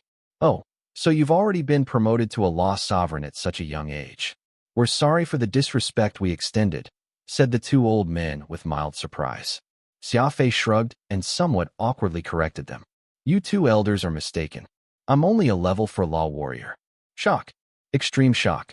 Everyone nearly forgot to breathe when they heard this. A mere level 4 law warrior had actually killed a demon chrysalis all by himself. That was practically a fairy tale. No one would believe this claim. No one would dare believe it. Did I hear him correctly? Did he say he's merely a level 4 law warrior? Could he be lying? A discussion broke out, and the eyes looking at Xia Fei were that of shock, but more were filled with disbelief. The white goatee and black-bearded old men exchanged looks. Their expressions spoke volumes of the incredulity they were feeling. Are you really just a level 4 law warrior? Yes. The black-bearded old man laughed bitterly. Well, even a law warrior from the Yu family is capable of soloing a demon chrysalis. This world sure is filled with strange oddities. Clean knife furtively flashed a thumbs up at Xia Fei along with that smile of his. Xia Fei pursed his lips. He always had this indescribable feeling toward Clean Knife. For some reason, Clean Knife had fought with Xia Fei twice, and so the latter did not have too deep a distaste toward the former. Perhaps it was because of his brooding aura or that strange half-smirk he always did. Xia Fei just felt Clean Knife was an exception. The shock and curiosity toward Xia Fei had not lessened. This group of law adepts had their backs turned toward Xia Fei as they quietly discussed this with one another, but no one could come to a conclusion. All of them felt that Xia Fei was definitely a very odd entity. May I ask where I am right now and how I can return to the Yu family? Xia Fei asked. He could not be bothered to go into depth about how he had managed to kill the demon chrysalis. much less divulge about the blood crystal, peacock blue, or the law of primal chaos. These were all his secrets, and the fewer people who knew, the better. The man with white goatee spoke. We are of the Blackwater's Mu family. I go by the name Mu Tai-lin, and this is my older brother, Mu Tai-hai. We are both elders in our clan. Every clan can travel freely from each other's spatial doors. This is hardly an issue, so we ask that you wait a while. My fellow brothers and I have some things to discuss. With that, both Mu Tai-lin and Mu Tai-hai promptly disappeared into thin air. We can't let that young man live, said the black-bearded Mu Tai-hai somberly. Why is that? Think about it. He's merely a level 4 law warrior, yet he can already take down and kill a demon chrysalis all by himself. He'll surely become a core pillar of the Yu family, and if we eliminate him right now, we'll be able to avoid the resurgence of the Yu family. Mu Tai-hai said viciously. Mu Tai-lin burst into laughter. Big brother, do you really believe his words? I can tell that his cultivation is definitely not as simple as law warrior. He's able to speak so freely and easily in front of the two of us. Just this attitude alone means he's not one to be underestimated. I carefully observed him, though. It really appears that the young man's cultivation is as terrible as he claimed, Mu Tai-hai said suspiciously. Mu Tai-lin replied. Experts love hiding their cultivation the most. Besides, we can't touch him even if he is really just a level 4 law warrior. You can probably count in one hand the number of young men with that much potential in our entire circle. The Yu family surely cares about his well-being immensely. If we provoke this man unnecessarily, the Yu family may not be nice enough to leave the matter lying down. You killing such a wonderful sproutling of theirs, isn't that as good as killing the Yu family's future lifeline? Though rumors about the Yu family's decline have been spreading these last few years, their patriarch Yu Jiang is still alive, and surely you've heard of the saying, a skinny camel is still bigger than a horse. Besides, they have another weirdo, Yu Hua, in their family, and he's a great law emperor. Though he has faded from familial affairs, do you dare to guarantee that he won't make a comeback? Mu Tai-hai nodded his head repeatedly. There's great merit in your analysis. A family with 2 great law emperors is indeed frightening. In retrospect, Yu Hua was once among the best young elites in our circle years back, someone with a 100% open brain region. Best to be on our guard. They were all law emperors, but the word great would be added to them after getting to level 5. The two were talking a good distance away, and Xia Fei had not caught a word spoken. He would never in his wildest dreams have thought that the shrewd merchant, Yu Hua, the man who brought him into the law realm, was actually a great law emperor. For someone of such caliber to become a merchant, it was truly a peculiar matter. So what do we do? Mu Tai-hai asked. Inform the Yu family to send someone over and pick him up, thereby doing them a favor in the process. The Yu family has 2 great law emperors, and another elite with great potential has appeared among their juniors. Looks like the rumors about the Yu family fading into obscurity aren't true, so it's best if we don't fall foul with them for now. Mu Tai-hai sighed. I guess that's for the best. Though the Yu family has few experts, they have quite a few elites. Otherwise, Xia Fei had no idea just how ruthless the law realm was when he first got here. He was no stranger to backstabbing and such, but he had underestimated the people of the law realm. Here, everyone was constantly plotting and calculating how they could smash their opponents. Friends? There was no such thing as friendship in the law realm. While Mu Tai-lin and Mu Tai-hai were discussing if they should take out Xia Fei, Clean Knife took this time to make his way over quietly, that light smile of his ever-present. You're a level 4 law warrior? Clean Knife asked with a smile. I really did not think I would get to meet you here. If you could make it here, why couldn't I? Xia Fei retorted. That's not what I mean. Others make it here in the law realm after being secretly chosen by the families and, afterward, go through any heritage planet's tests, but you haven't been chosen, nor have you made it through the heritage route. You actually skipped through the stages and got here. Xia Fei was mildly stunned. Does that mean you managed to make it past the 4th stage of your heritage planet? Xia Fei, of course, knew just how dangerous heritage planets were. If Clean Knife had truly made it past the 4th stage, then he would most likely be many times stronger than Xia Fei in terms of strength. Clean Knife let out a bitter chuckle. Nope. It's been hundreds of years since anyone made it past the 4th stage, which is why the law realm changed the rules, such that even people who did not pass it but have the potential can end up here as well. These families ultimately have to inject new blood into their ranks, right? If they had stubbornly stuck to the rules of old, they would have probably met extinction already. I heard there are even those who personally make a trip to the Alliance just to pick saplings for nurturing. Xia Fei nodded. He had only cleared the test of Heritage Planet once. Unfortunately, the one he visited was a Heritage Planet which had long been abandoned, and there was no way for him to get to the second stage, so any hopes of clearing the fourth stage was basically impossible. Heritage planets were how the Law families chose their successors through the inheritance methods. Any family with the strength would establish a similar system in the Alliance, and the one that Xia Fei visited had long been left in disuse. It was likely because the family in question had long gone extinct from the Law realm, which was why no one was left to take care of that inheritance system. That was when the two elders of the Mu family returned to Xia Fei. Mu Tailan intentionally coughed twice. Xia Fei, we've sent someone over to the Yu family. Once we confirm your identity, we'll have them send someone to pick you up. The major families in the Law realm are of the same roots, so it's only natural for us to look out for one another.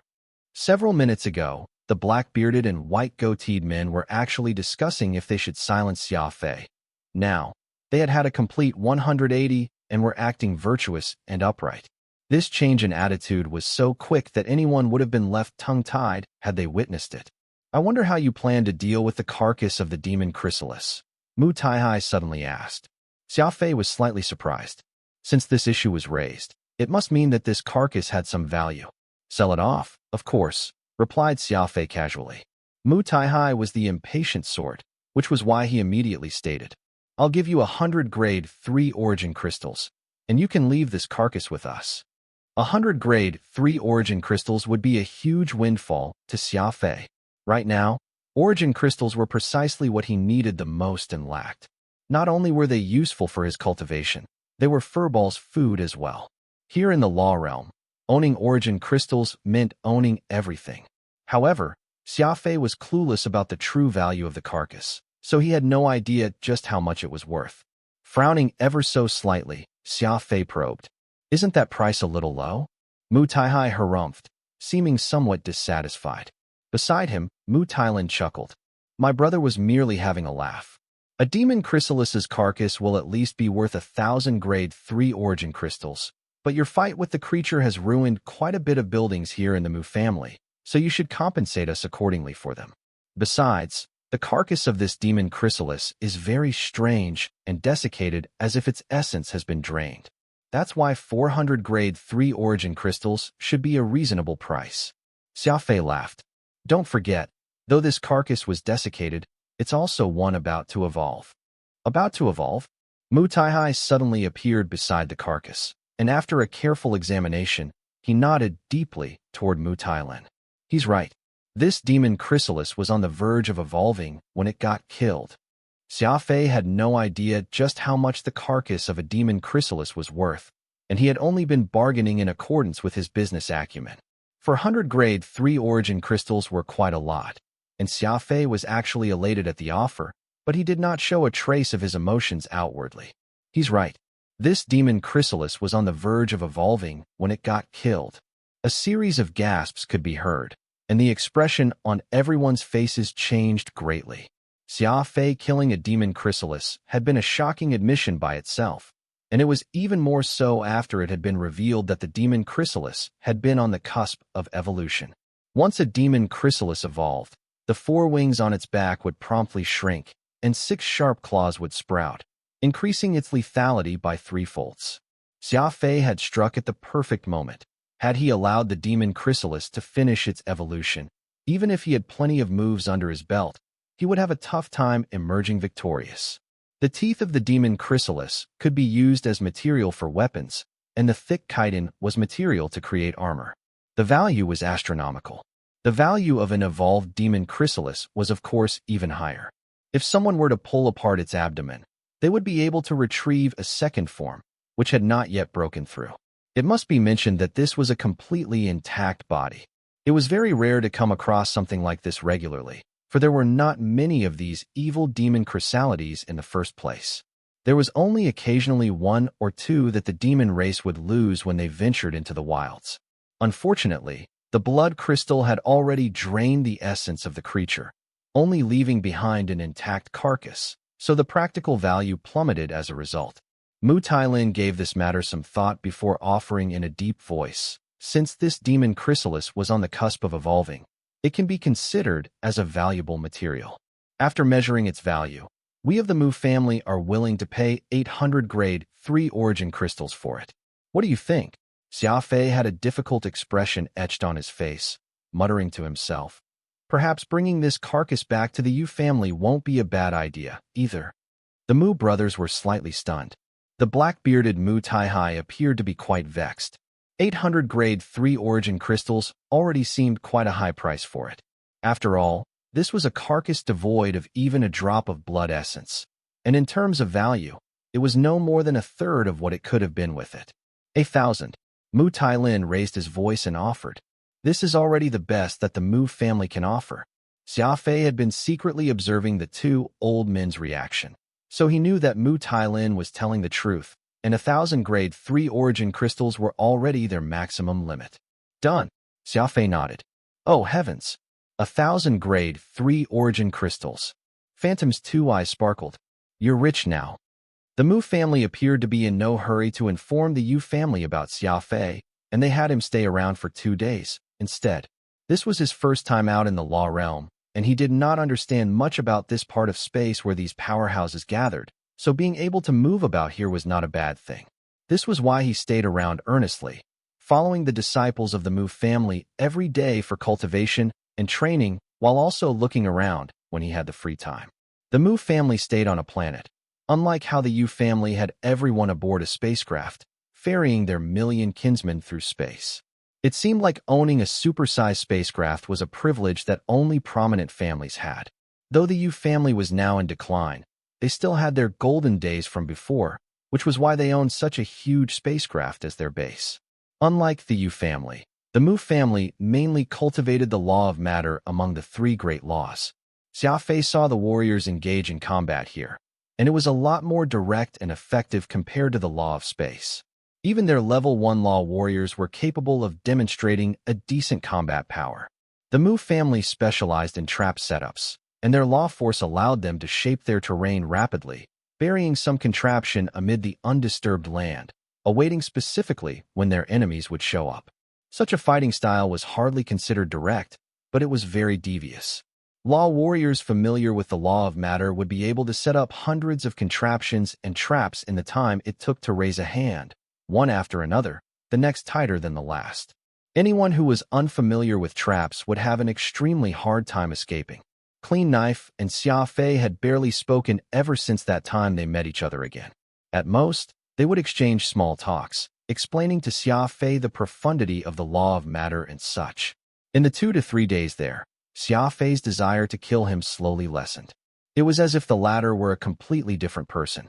Once Clean Knife no longer had to kill Xia Fei, he demonstrated his humorous side and was a lot more humble. Xia Fei was careful to remain vigilant, though. In this foreign territory, no amount of precautions would be too much. 3 days later, someone from the Yu family came to the Mu family, and unexpectedly, it was Yu Hua. Xia Fei was very curious about this. By right, Yu Hua had already sworn off familial matters, so why would Patriarch Yu Jiang rely on Yu Hua on so many things? After meeting the 2 elders of the Mu family, Yu Hua exchanged some pleasantries and handed over some gifts before he took Xia Fei with him to a spatial door. Look, this spatial door is actually an enlarged version of the spatial compass.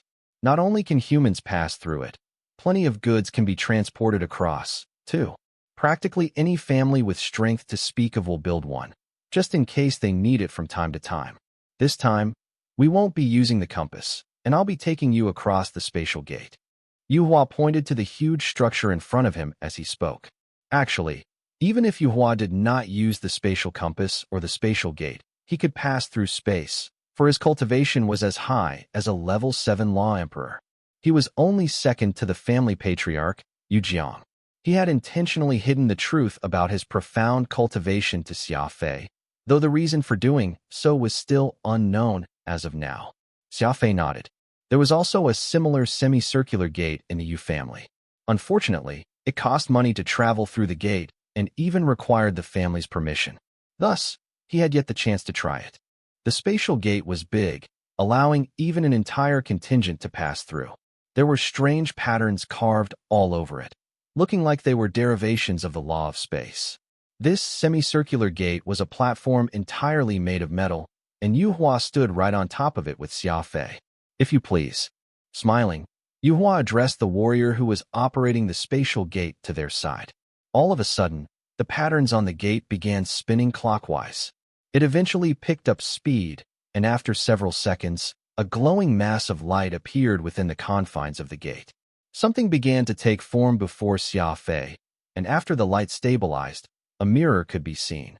Both Yu Hua and he could see their reflections clearly on its surface. "Okay, you two may pass," announced the operator. Yu Hua laughed politely, striding right into the gate. Like walking past a bead of water, the mirror's surface rippled after he passed through before it regained stillness after a brief moment. Xia Fei first tried to stick his leg in, only to discover that the spatial gate gave off no sensation. Beyond was also land, and where his foot landed had solid ground. Curious, Xia Fei crossed the gate. Like a thin sheet of paper, behind the mirror was actually the Yu family's compound. That city he was so familiar with was not too far away in front of him. Recalling that period of distance he needed to travel when using the spatial compass last time, the spatial gate was a lot more convenient. A single step was all it took, no matter how great the distance between the 2 points. Spatial gates sure are amazing. It's even faster than warp engines. Phantom exclaimed in genuine surprise. "You can head to the ends of the universe with this thing." Xia Fei nodded, wondering if he could perhaps buy himself a similar gate. As such, he would be able to return to the Alliance freely, and seeing Avril would take no more than a few steps. "Umph. To think a cockroach like you would actually make your way back alive," said Yuchichi irately with her arms folded. Beside her were the 2 female attendants whom Xia Fei had met before, as well as a few middle-aged men with cold attitudes, and seemed to be in the middle of heading out. Xia Fei smiled slightly as he answered, "Sorry to have disappointed you." With that said, he made his way down with Yu Hua and did not even spare Yuchichi a second glance. These middle-aged men greeted Yu Hua as if they were already acquainted. Such an attitude of sheer disregard pierced Yuchichi, and she soon pouted and jeered.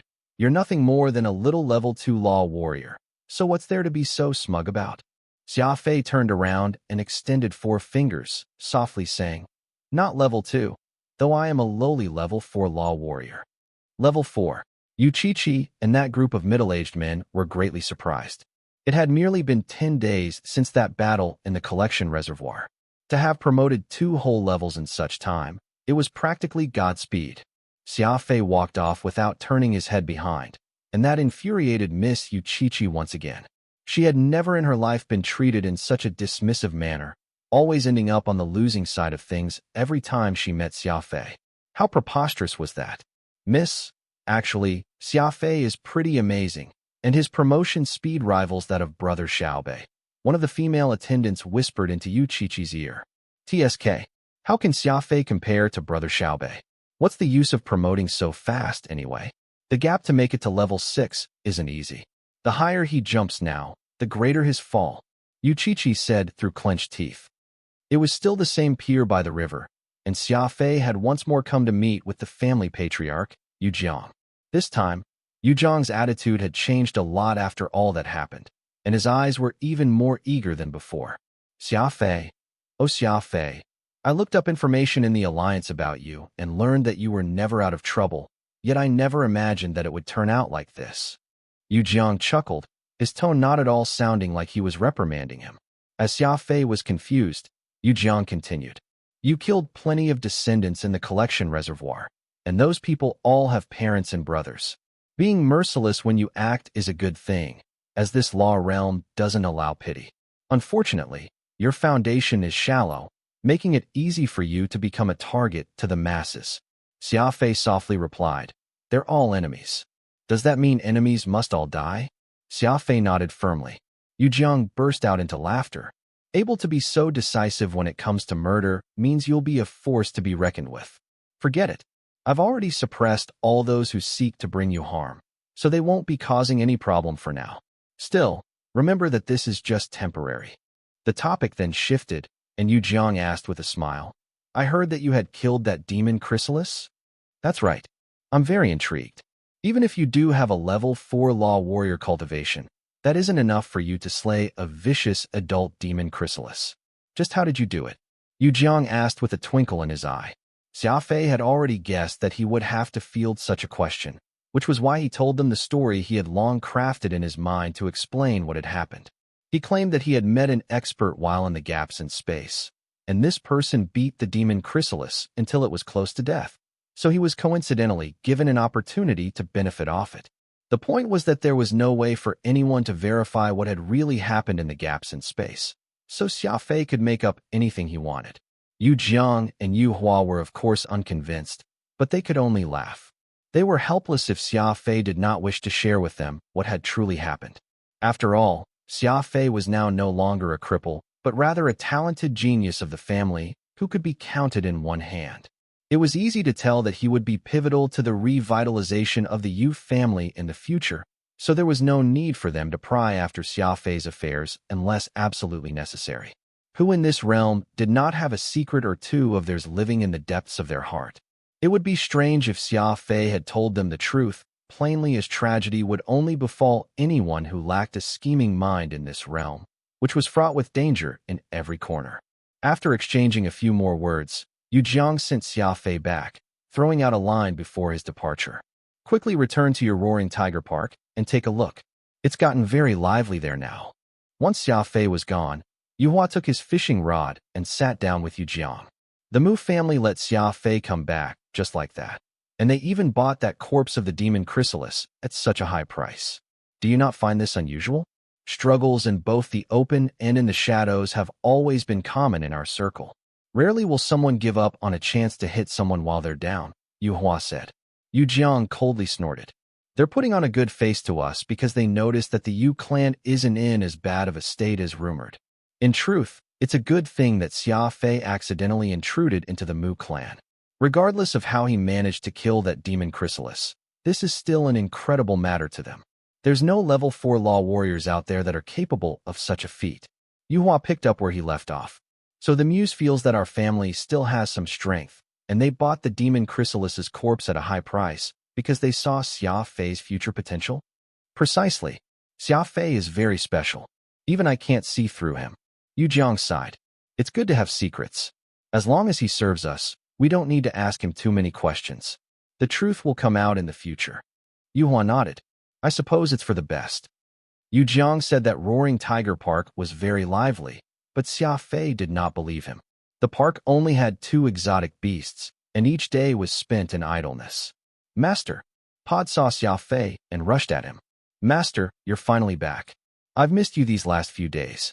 Xia Fei patted him on the head. I missed you too. I had no other choice except to leave you with Furball because that place, Collection Reservoir, doesn't permit exotic beasts inside. Master came back at just the right time. Following your orders, I gave Furball 1 origin crystal each day, but Furball has eaten all 10 of the crystals you left behind. It's been hungry since yesterday, Pod said. Furball stayed in its cage and ignored Xia Fei, apparently sulking. Xia Fei raised the blanket and threw 3 grade 2 origin crystals under it. Here, I'll give you triple the food today. Furball was the classic example of the saying, whoever provides milk is your mother. The moment it saw the origin crystals, its eyes turned green, and it stopped being angry with Xia Fei and started feasting on those crystals instead. The demon chrysalis's corpse had been exchanged for 1,000 grade 3 origin crystals, so Xia Fei was not lacking in them, but he did not give any of these higher grade crystals to Furball. The future was long, and Xia Fei did not have a fixed revenue. Letting his pet sit by and eat while idle, it would eventually run out of things to eat. Furball had a wicked appetite, and once he tasted a grade 3 crystal, he would be unable to eat a crystal of a lower grade. Best to prepare for a rainy day. In all things, it was better to plan for the long term. After being fed, Furball's coat of fur regained its luster. Xia Fei grabbed it and said to Pod, "Pack up this room. We'll be moving to a new place tomorrow." Pod was cheering with joy. He had been like a chattering housemaid, always grumbling about how this room was too small and too dark, unhealthy for his body. Now that Xia Fei was a level 4 law warrior, his privileges had naturally increased. It was no longer proper for him to live in the disciples' quarters, and the Yu family had assigned him his house in the city. He could get the keys tomorrow and move there. As Xia Fei arrived with Furball at Roaring Tiger Park, he was greeted with a puzzling scene. There were more than a dozen exotic beasts pinned in cages here, and several people were waiting in the courtyard. Upon seeing Xia Fei return, a woman of 20-some years stood up and walked up to him. "Are you the manager entrusted with Roaring Tiger Park?" Xia Fei nodded. "Do you need me for something, miss?" "It's not a big deal. I have a grade 7 greenhorn python that I'd like you to help me tame," the woman forthrightly said. Xia Fei frowned. Taming exotic beasts was naturally a small matter to him. He simply needed to use the Beast Spirit Codex and transfer information directly into their minds. And if that did not work, he could have Furball scare them a little. Even a high-grade Beast King would succumb. But how did so many people come to know that he could tame exotic beasts? Had it become known that he cultivated the Beast Spirit Codex? "Miss, please wait a moment." Xia Fei waved a hand and called Yu Sansui over. "What's going on here?" Xia Fei asked. Yu Sansui smiled. "In our Yu family, there are many people who raise exotic beasts. They are all law adepts who are troubled by exotic beasts which won't listen to orders. They heard that you had tamed the 2 Beast Kings at Roaring Tiger Park, so they came to seek your aid." Xia Fei nodded. It seemed that the matter of the Beast Spirit Codex had not gotten out yet. If it was just helping them with training their exotic beasts, it was no big deal, a moment's effort. "That's fine. I'll wait in my room. Tell them to lead in their exotic beasts one by one," Xia Fei said. Yu Sansui pulled on Xia Fei. "How do you want to take your fee?" "Fee? Of course. It's not like they can inconvenience you without a good cause. They have to at least pay you something." After seeing Xia Fei tame 2 Beast Kings with his 2 eyes, and then seeing the frightening Yu Chichi being beaten down, Yu Sansui decided that he would stop being enemies with Xia Fei. So his attitude was extremely respectful. Besides, Xia Fei had risen 4 levels in a month. His genius reputation had spread both in and out of the Yu family, making Yu Sansui even less likely to mess around. On the contrary, he focused entirely on helping Xia Fei put Roaring Tiger Park in order. He could make money from helping others tame exotic beasts. Xia Fei rejoiced internally. If Xia Fei focused entirely on cultivation, he could use up 10 grade 2 origin crystals a day, and this would only increase as he got stronger. There was also Furball. This fellow was still in his juvenile years, and for him to grow up faster required a significant amount of energy. Besides that pitiful salary that Xia Fei received every month, he had no income. Even though he had 1,000 grade 3 crystals in his spatial ring, he did not dare spend them recklessly. After all, he had a lot of places to spend this money. If he wanted to go back to the Alliance and see Avril frequently, he needed to buy the expensive spatial compass, and he needed to pay the fee for the spatial trip, too. When he saw that miraculous Liquid War armor, he wanted to buy a set, but the basic version of it cost 100 grade 3 crystals. While this did not seem like a lot, it was not an amount Xia Fei could just squander away. Thus, getting money in exchange for helping others tame their exotic beasts was a decent business. While there was little chance of getting filthy rich in one night, he could at least cover Furball's eating expenses. There would even be a slight profit, which could serve as some sort of income. Xia Fei nodded. "I truly should take a fee. What sort of price do you think they will accept?" After all, Yu Sansui had grown up in the circle and was familiar with the wealth distribution in the clan. Thus, Xia Fei chose to ask his opinion first. After considering the question for a bit, Yu Sansui said, "There's a wealth disparity within the family, and those who raise exotic beasts are mostly not wealthy people. If you charge a high price, they won't be able to pay. Why don't you charge 10 crystals as a base price, with 1 additional crystal for each rank? A rank 1 exotic beast will be 11 grade 2 crystals, rank 2 will be 12, and so on. In this way, everyone will be able to pay. As for Beast Kings, we can't do this. Those who raise Beast Kings are not ordinary individuals, nor will they care about spending some money to tame their beasts. I think that 100 grade 2 crystals can be the starting price, with an additional 10 crystals for each rank." Xia Fei felt that these prices made sense, so he nodded in agreement. Once in the room, Xia Fei sat down while Furball rested on his shoulder. One controlled the Beast Spirit Codex, while the other was a holy beast who dominated the Sea of Stars. This sort of show of force could scare any exotic beast half to death. Learning from how Furball's roar of anger had almost wiped out Roaring Tiger Park last time, Xia Fei told Furball to remain silent for fear of him causing a homicide case. In not much time at all, Xia Fei had an additional 137 second-grade origin crystals in his ring. With the 16 he had before, he now had 153 second-grade origin crystals and 1,000 third-grade crystals. It was just over 100 crystals in income, but it had to be understood that Xia Fei's monthly salary was a measly 14, with an additional 30 for managing Roaring Tiger Park. Today, less than an hour's work had gotten him 3 months of salary. More importantly, this was not a one-time business. The Yu family had more than 1 million people, and the number of exotic beasts was beyond counting. Even if only 1/10 of them needed Xia Fei's help to tame their beasts, it was still an impressive number. Xia Fei gave 2 crystals each to Yu Sansui and the other assistants. All 6 of them benefited, so they naturally had nothing to complain about, and all of them thanked Xia Fei. The next day, 2 other people came to Xia Fei with their exotic beasts, and his reputation for taming exotic beasts began to spread. Xia Fei's residence was in the suburbs of the city. It was 3 single-story houses in a row, and the yard had a fiery red crabapple tree and a white pear tree, which formed a complementary pair. It was small, but it did not lack for elegance. Pod once more got to work. This diligent little fellow loved housework and cleaned up both the inside and the outside of the house. Perhaps because Avril was not at his side, Xia Fei felt like something was missing. Xia Fei had a room on the left side cleaned up and made into a training chamber. He placed a black dagger on the ground and examined it, stroking his chin. The blood crystal seems to be getting colder and colder, a little different from before. Phantom frowned and said, "Sharp, savage, and giving off an extraordinary aura." As this bloodthirsty dagger came from the assassin sect, Phantom was full of praise for it. He seemed to have forgotten that the one who assigned the blood crystal a new function was Xia Fei. There was a faint red mark on the side of the blade which seemed to indicate the level of the blood crystal's growth. "About 1/10, Phantom muttered. "So you'll have to kill 9 more demon chrysalides to revive the blood crystal?" Xia Fei replied, "Maybe, but I'm certainly not going to try and mess with those monsters. Last time, it was purely luck that Peacock Blue lent a helping hand, but there's no guarantee about next time. I have yet to find a way to control Peacock Blue. Let's put the matter of reviving the blood crystal to the side for now." He took out the 3 data storage devices from his spatial ring, and then a grade 3 origin crystal. Xia Fei took a deep breath.